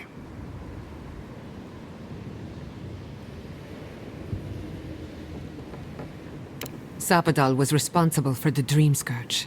Their rage, their confusion, their fear. But the plague isn't over. Dream Thralls still litter Shatterscarp. There won't be any new infections. We've put a stop to that for good. Unfortunately, there's little we can do for those already in the grip of the Dream Scourge. We can give them comfort, nothing more. This will be a process. The Dream Scourge was never going to simply go away overnight. I suppose it stands to reason. I found that a quick fix is often anything but. What of this god, then? What does it mean that you freed them?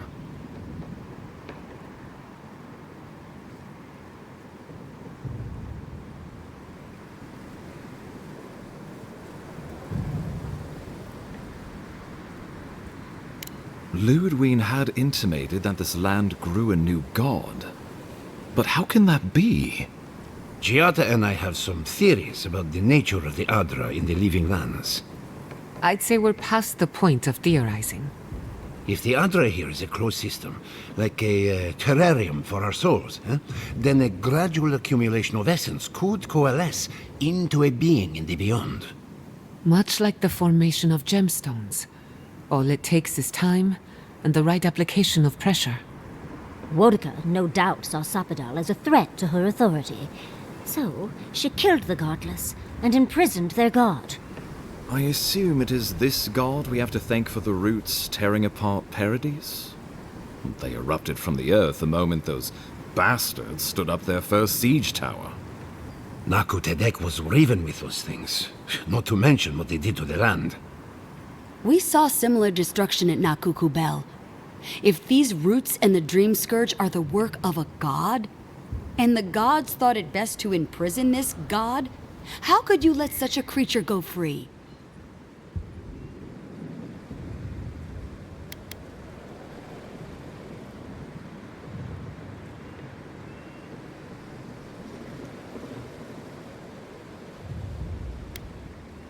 I suppose we can only pray you've made the right one. It was Adir's arrival that disturbed Sapadal. We'll have nothing to fear from this god once we expel you from our lands. Sapadal's power ravaged my people. I don't know that I can ever trust it. Keeping watch over Sapadal was a sacred task Nanru gave us when he left. For that reason alone, my wardens owe them their allegiance. Well, whatever happens, I suppose we can't put the godling back in the bottle now. But come, we have more pressing matters to attend to. The Steel Garrote have attacked Paradise. Inquisitor Ludwig has already joined the battle. She must have traveled like the wind to get here so fast.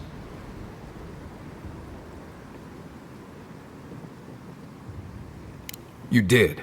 I kicked her corpse when you weren't looking. Just to be sure. Well, she's seen better days. But you wouldn't know it, judging by how she fights.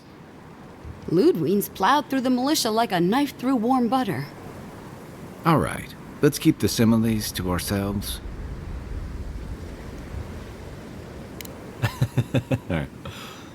Oh, cheer up. You wouldn't be the first to make that mistake. Might not be the last either, depending on how things go. So long as her passion for Wodica lives, so too will her spirit. Then we destroy her faith, and the rest of her will follow. I have a theory about this. Let's talk at camp if you want to hear it. But I think we can kill her. Oh, good. That will be easy. It is not, I think, impossible.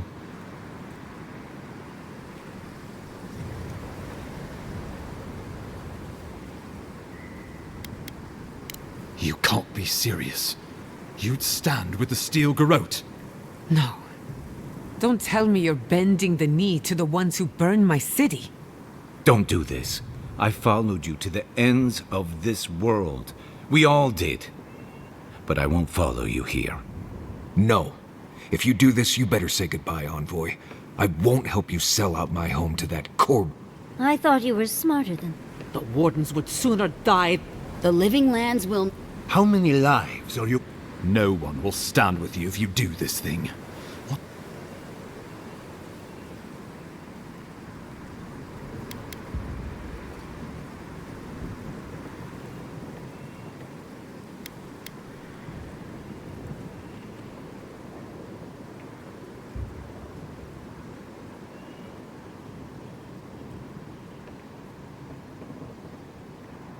Excellent. Now, let me pose. Ludwig has sent a message. What will his represent? Before you face Ludwig, you should know what you're fighting. But whatever you decide...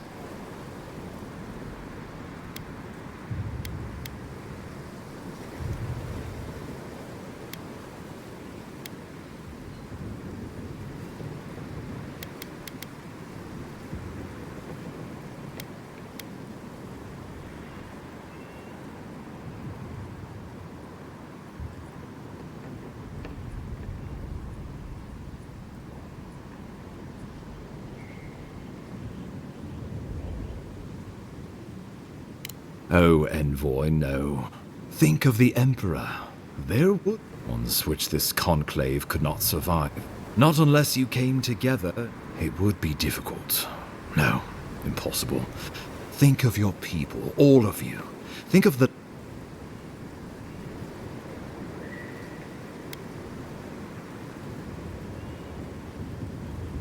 We think someone else's laws and authority is one thing. We're an island of... We'll be vulnerable. We were fine before Adir came. We'll be fine with... I think we ran things perfectly fine before your kin got here. Though I'm hardly eager to work with any of you. I like the idea of twisting beneath Adir's boot heel, so long as the wardens can continue our vigil. I'm open to uniting, if you are. It's a nice idea, but consider the costs.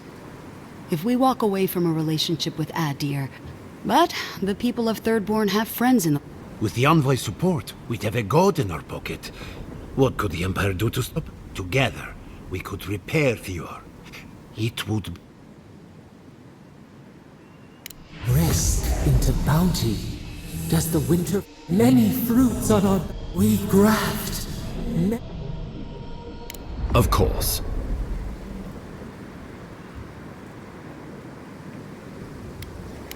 The Living Lands would become an extension of the Adiran Empire in leadership and law.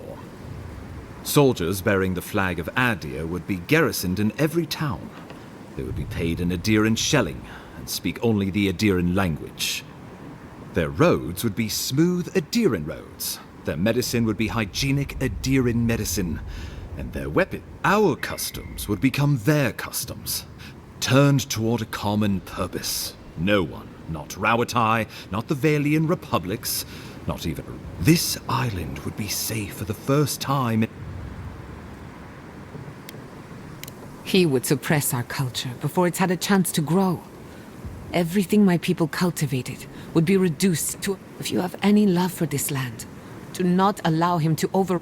Rawatai built its empire from colony. Of course, it can take decades to get there, but Adir won't be the only It shall be peaceful in that all dissenters will be silenced. So there's... Living Lands is a lot of things, but it will never be Adir. Adir should turn back now.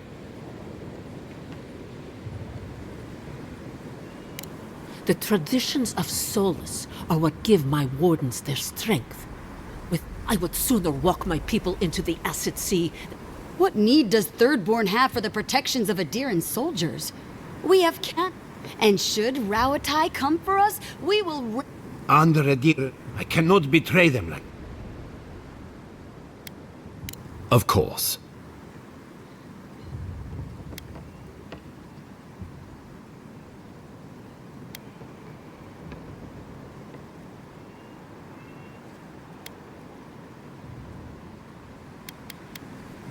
Well, don't leave me in suspense.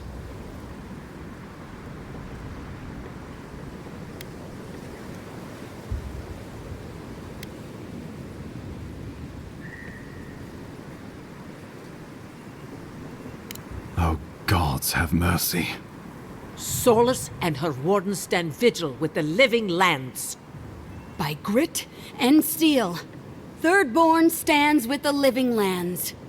Fjord and her animancers stand with the Living Lands. We deserve this opportunity. Thank you for believing in us. Fighting a battle together is easy. I just hope everyone's willing to stick it out when it comes to the politics. God, they made the right decision for once.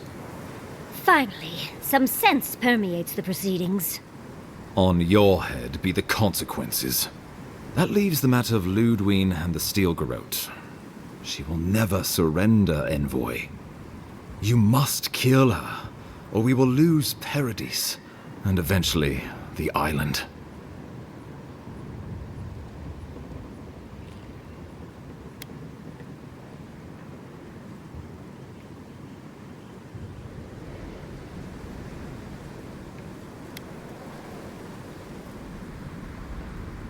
The Living Lands will never be free until we break the chain around our necks. Ludwine must die her final death. She better say her goodbyes while she can. I'm proud to fight at your side, Envoy. One last time. Let's get to work then. We've got a walking corpse to bury. The Paradis militia will be at your back. Give her no quarter. The future waits for you.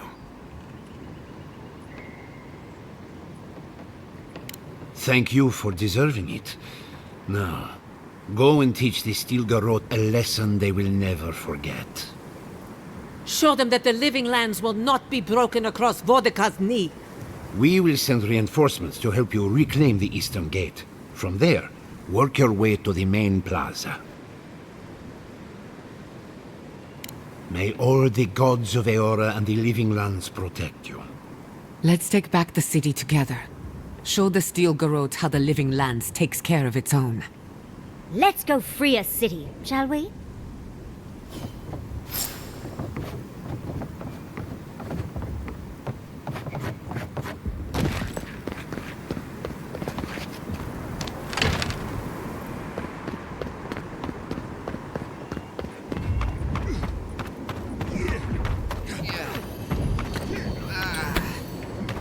It's no use. You're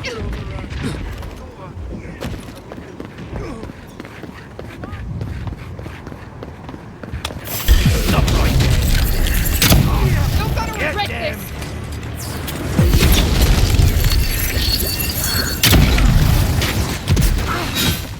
Nicely done!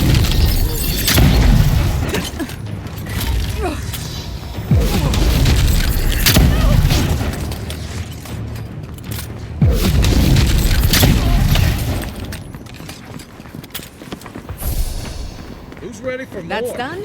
Who's hungry?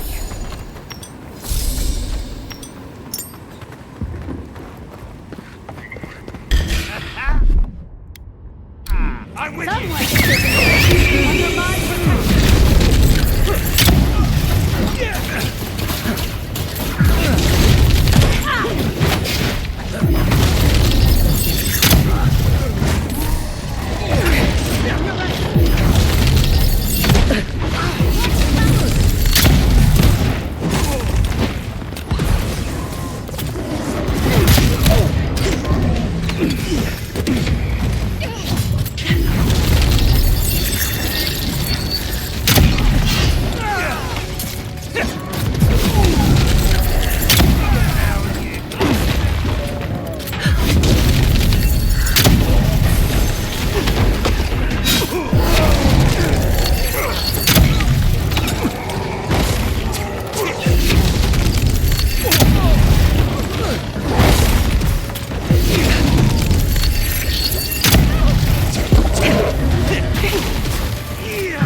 Gather round!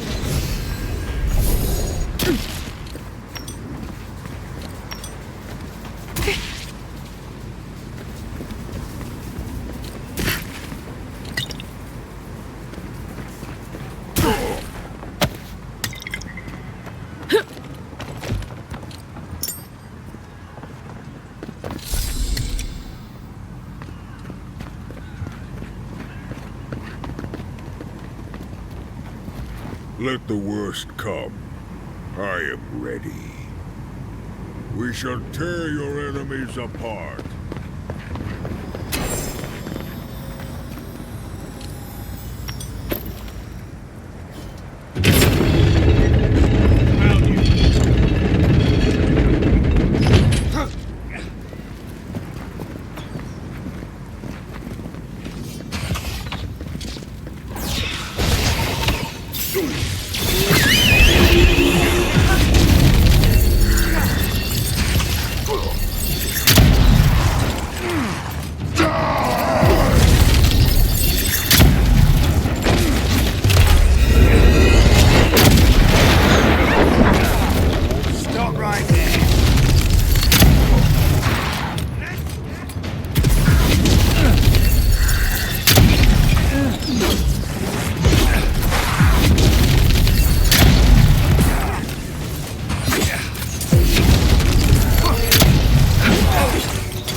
Protect your back. Foolishness.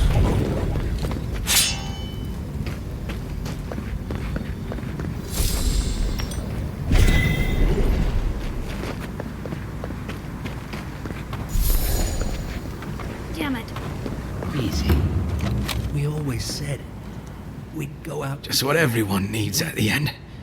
Someone to watch him die. You're alive. How are you alive? Barely holding on, really. I'll always thank the gods that we took down the mines and crippled the living land's resistance.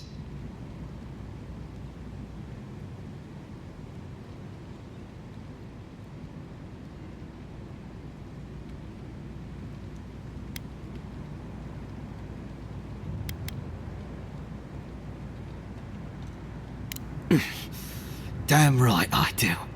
On that note, I'm glad to see you. I can't believe, after everything we accomplished in Shatterscarp, that you would betray the Emperor. Why, Envoy?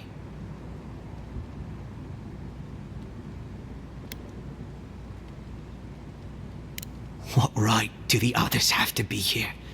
Because they landed some number of years before us? Does that mean they deserve it? You won't stop us, even if I'm food for worms. One way or another, these lands belong to Adir.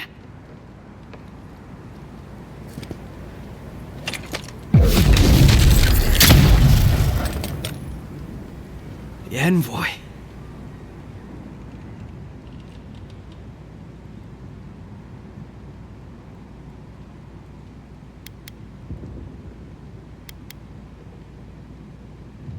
I have. As an endearing soldier. But never mind that. You've declared yourself with... Why? And the other... You won't.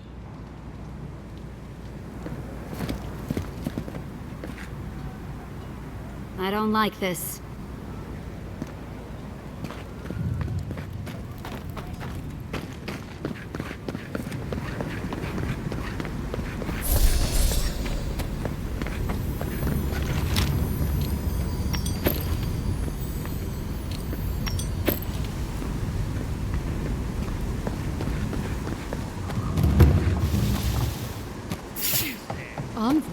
What are you doing here? I thought you left town weeks ago.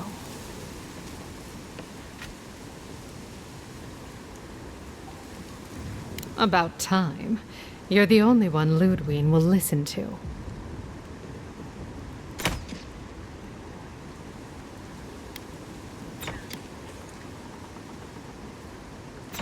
Of course. We came here first. I had to pull Nasha away from pouring hot oil off the roof. Listen, one of the Garot's units is scouting up ahead, maybe 5 strong. I wouldn't want to fight them if I were you. Take this key. It'll unlock the gate to the canals. You can thank the captain who forgot it.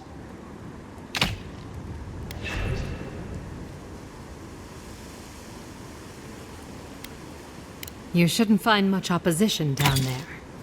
I wish someone had stood up to the Steel Garot a long time ago, but... Yatsli, look out!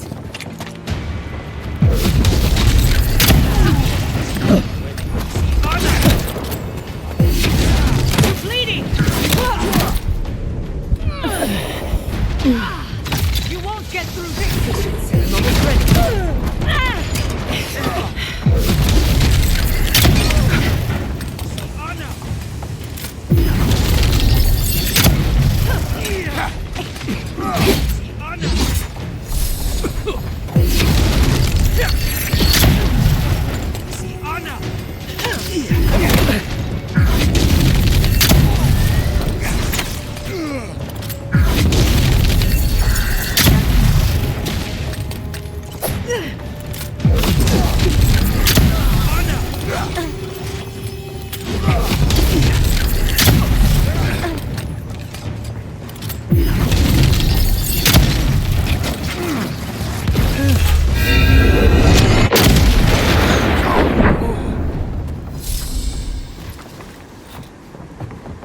That's all of them.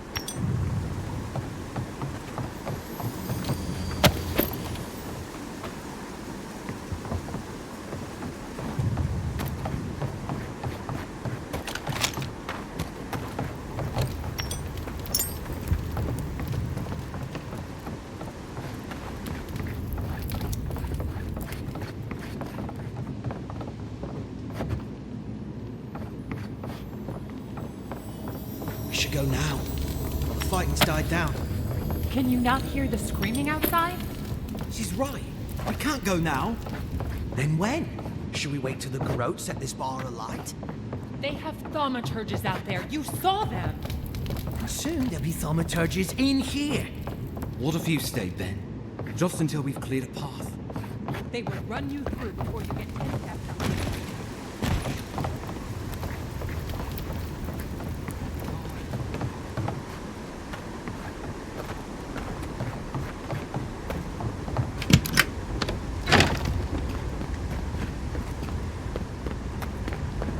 Someone there. Stop right there.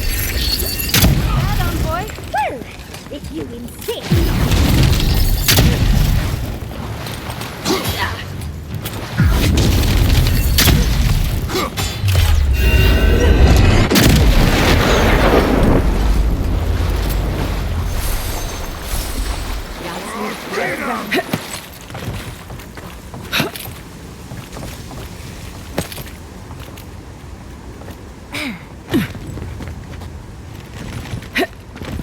Show yourself.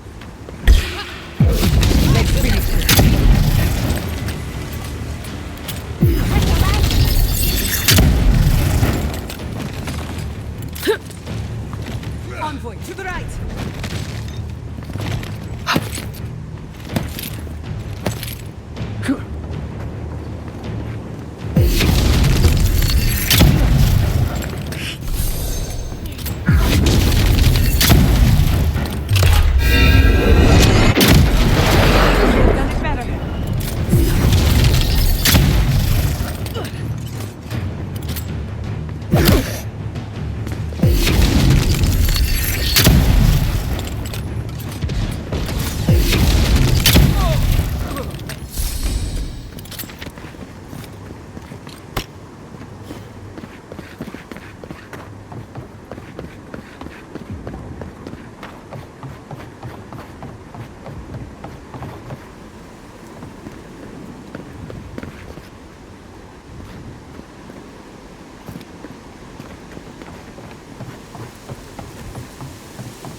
What exactly do you think you're doing?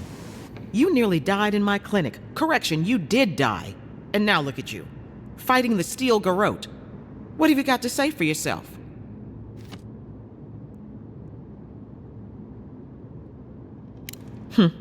Well, at least you're alive. Try and keep it that way. We're patching up folks as best we can, but I'm not gonna sugarcoat it. War is a damn bloody mess.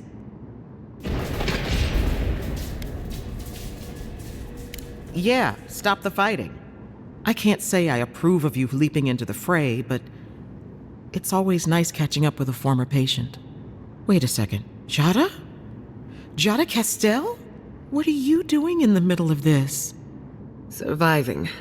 It's good to see you, Liviana. Unfortunately, we're on a tight schedule. Do you need anything? Money? Supplies? Once this is over, I could always use another pair of hands at the clinic. The invitation's still open. Thank you, but I've decided to tough it out as an animancer. On my own terms. Can you manage without me? Are you kidding? I'm happy for you. Besides, I've got Chico on bandage duty. I just wanted you to know there's a place here whenever you want it. Gods be with you, Envoy. For my sake, try not to die a second time. Come on. You know this. You practiced with Uncle Capo 100 times. Tight, but not too tight. I don't want to cut off the blood flow.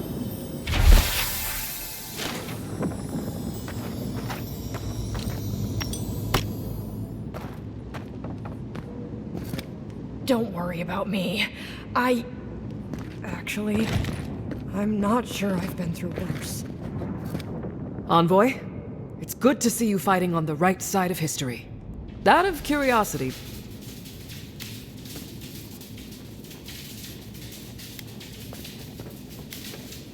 it's high time you know the steel garrote.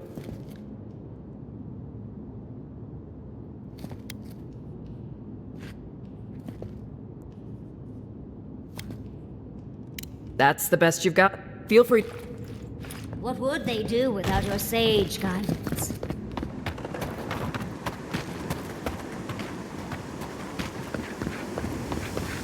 For the living lands. Envoy.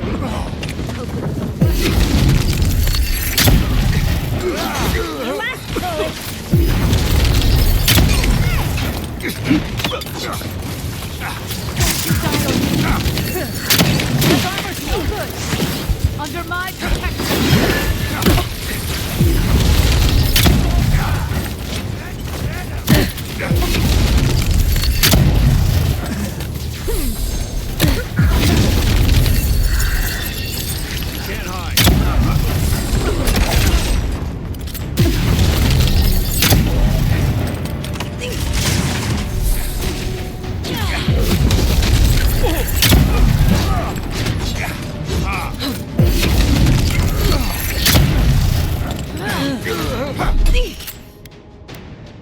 Enjoy the pain!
Wodeca demands your submission. Stand against her and fall.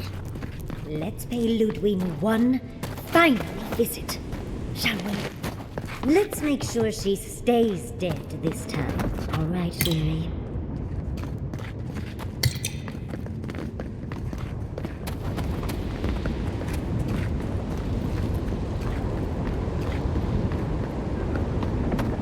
There you are. So, you survived the garden. Did you come all this way just to try your luck again? To kill me more efficiently than last time?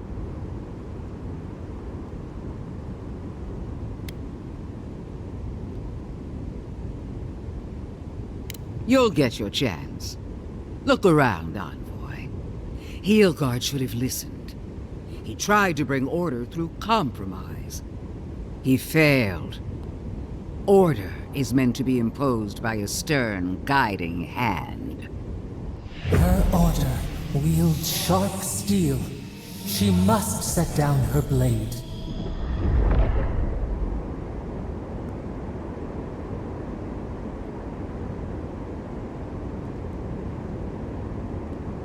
Don't insult my intelligence or my commitment to the cause.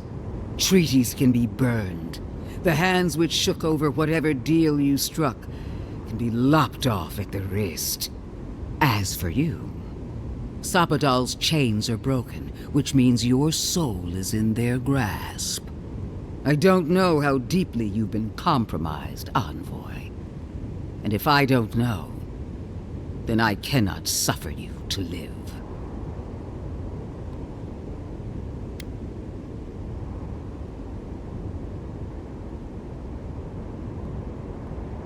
Judgment has been passed.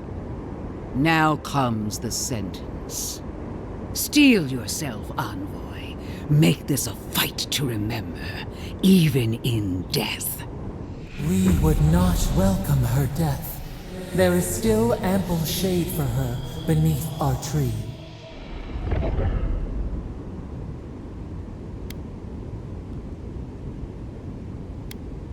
And this time, we'll finish the job. You really believe you can kill me? Do it then. Kill me as no one ever has. Hold nothing back. Give it your all and destroy me. There's no coming back this time. Prepare yourself for the next world. You won't be missed, Ludwig. Once I'm done killing you, your god of plague is your company. We are every seed in the soil. We will always grow. Come on, let's kill her off. One last time.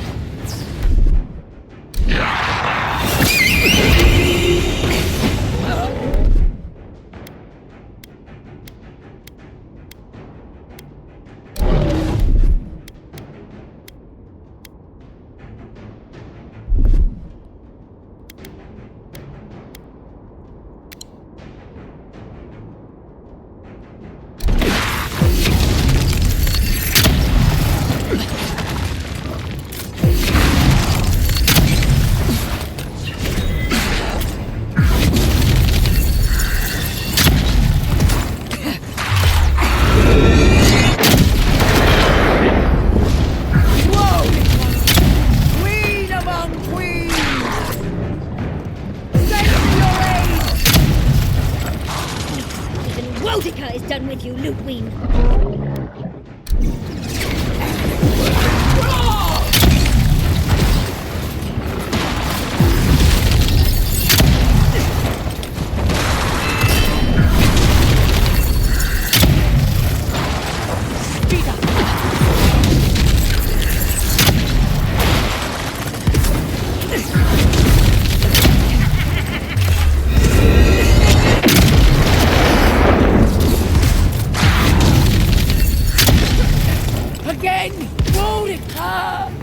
Help me! One last time! And it wasn't wrong!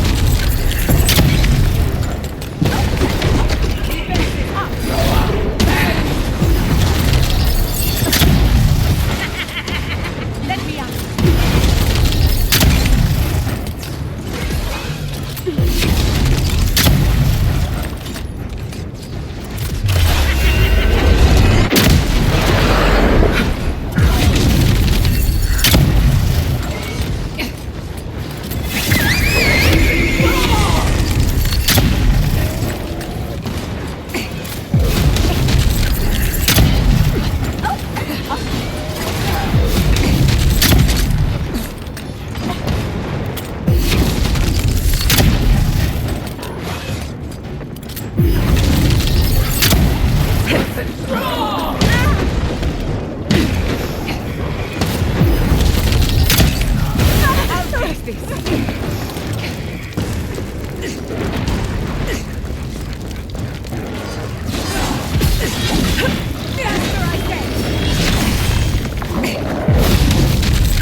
Monica's done with her!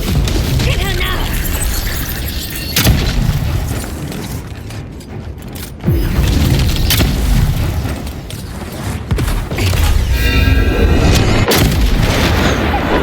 You'll do it!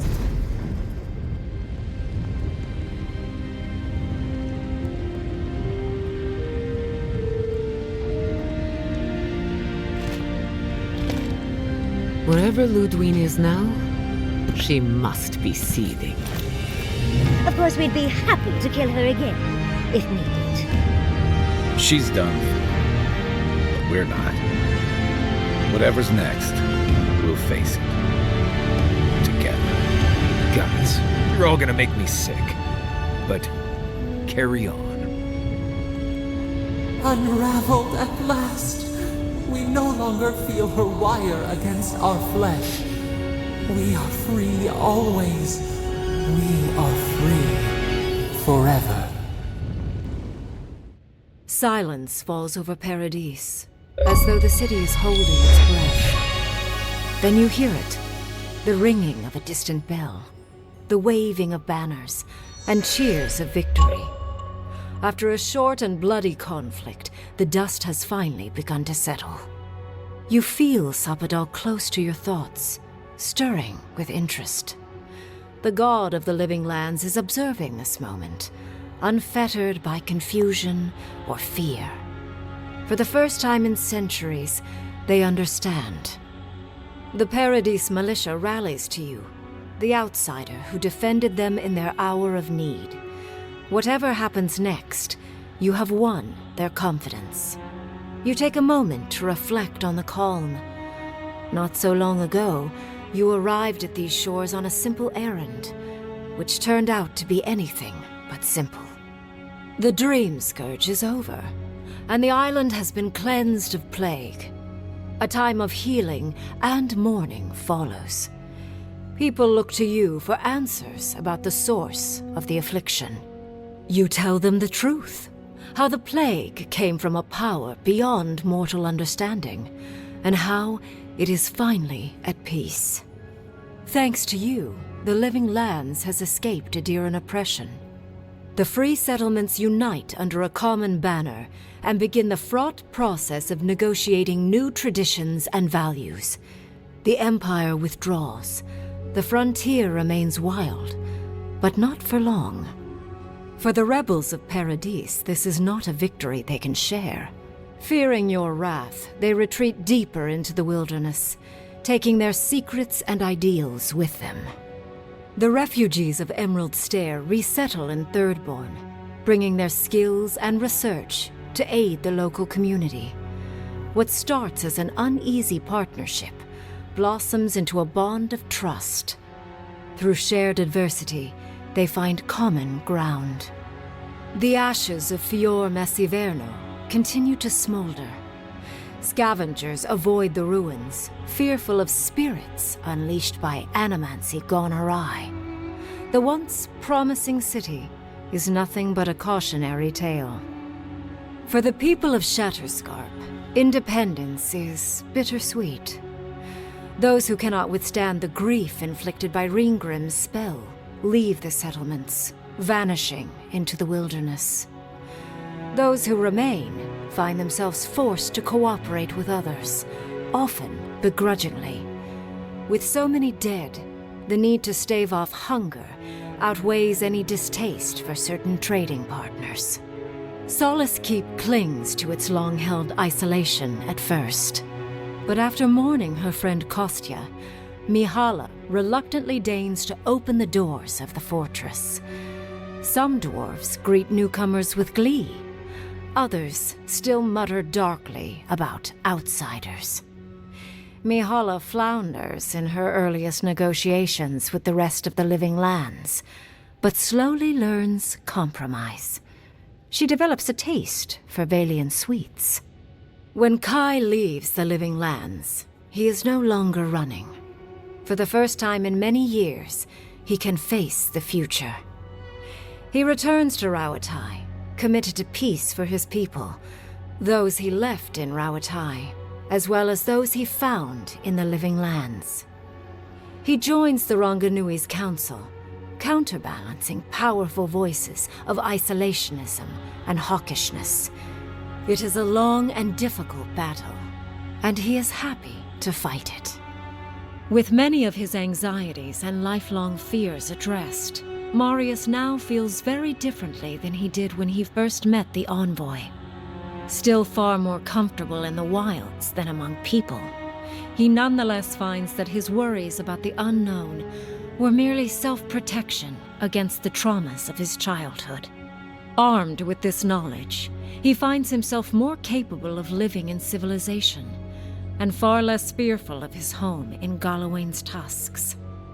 While he never regains his former place as a Warden of Solace, he spends his time traveling between Solace and Thirdborn, acting as a stubborn ambassador between the two. Giada continues to improve as an animancer. She dedicates her work to the spiritual health of the living lands, nurturing instead of exploiting. Others follow her example, seeking her tutelage from lands far and wide. In the years to come, rumors spread of a secret society gathering in the wilderness, where animancers work in harmony with nature. The dream of Fior-Mes Iverno lives on in her. No longer under the threat of imminent death, Yardsley returns to the Animancers. Reunited with her beloved Quilici, she helps him and the Animancers as they put their lives together after the attack on Fior-Mes Iverno. Eventually, she even has something nice to say to Vidaro. As the days pass in contentment and relative peace, Yardsley is struck by the persistent feeling that something is missing. Though she still devotes herself to her studies of both the arcane and the godless, the restlessness never goes away. Freed from torment for the first time in centuries, Sopadal turns their prodigious curiosity to the people that shaped them. They observe the ways their people live, and they think deeply about what they see. Though they flinch away from moments of violence, and they grieve souls returned to them too soon, the rage that once shook cities to rubble no longer rules them. Instead, they come to you with questions. They want to understand. After a time, they begin tentatively to garden. Where they can, they improve the lives of Kith, and the suffering that troubled them is reduced, if never fully eradicated. Their grief compels them to love, and they love unreservedly, with the power of a god. Sopadal pours a fragment of their power into the statue they claimed from the temple of Aethys. Newly embodied, they roam the living lands and learn to experience the world as Kith do. Their first attempts at locomotion are clumsy, and a stand of innocent trees is violently returned to the wheel. But as their confidence grows, so does their grace. Soon, they are bounding across the plains of eastern Dawnshore, leaping the river gorge in Emerald Stair, scaling the shark's teeth of Shatterscarp, and fearlessly wading into the Tusk's acid sea. When they break, they come to you to put them back together, and in time, they learn to fix themselves. They wander far afield. You see less of them, but they are never far from your thoughts, and on the rare occasion they return, they always bring you something beautiful and strange. The sounds of celebration pull you out of reverie. Many are waiting to greet you with open arms. You take a moment to catch your breath and savor it, because everything is about to change.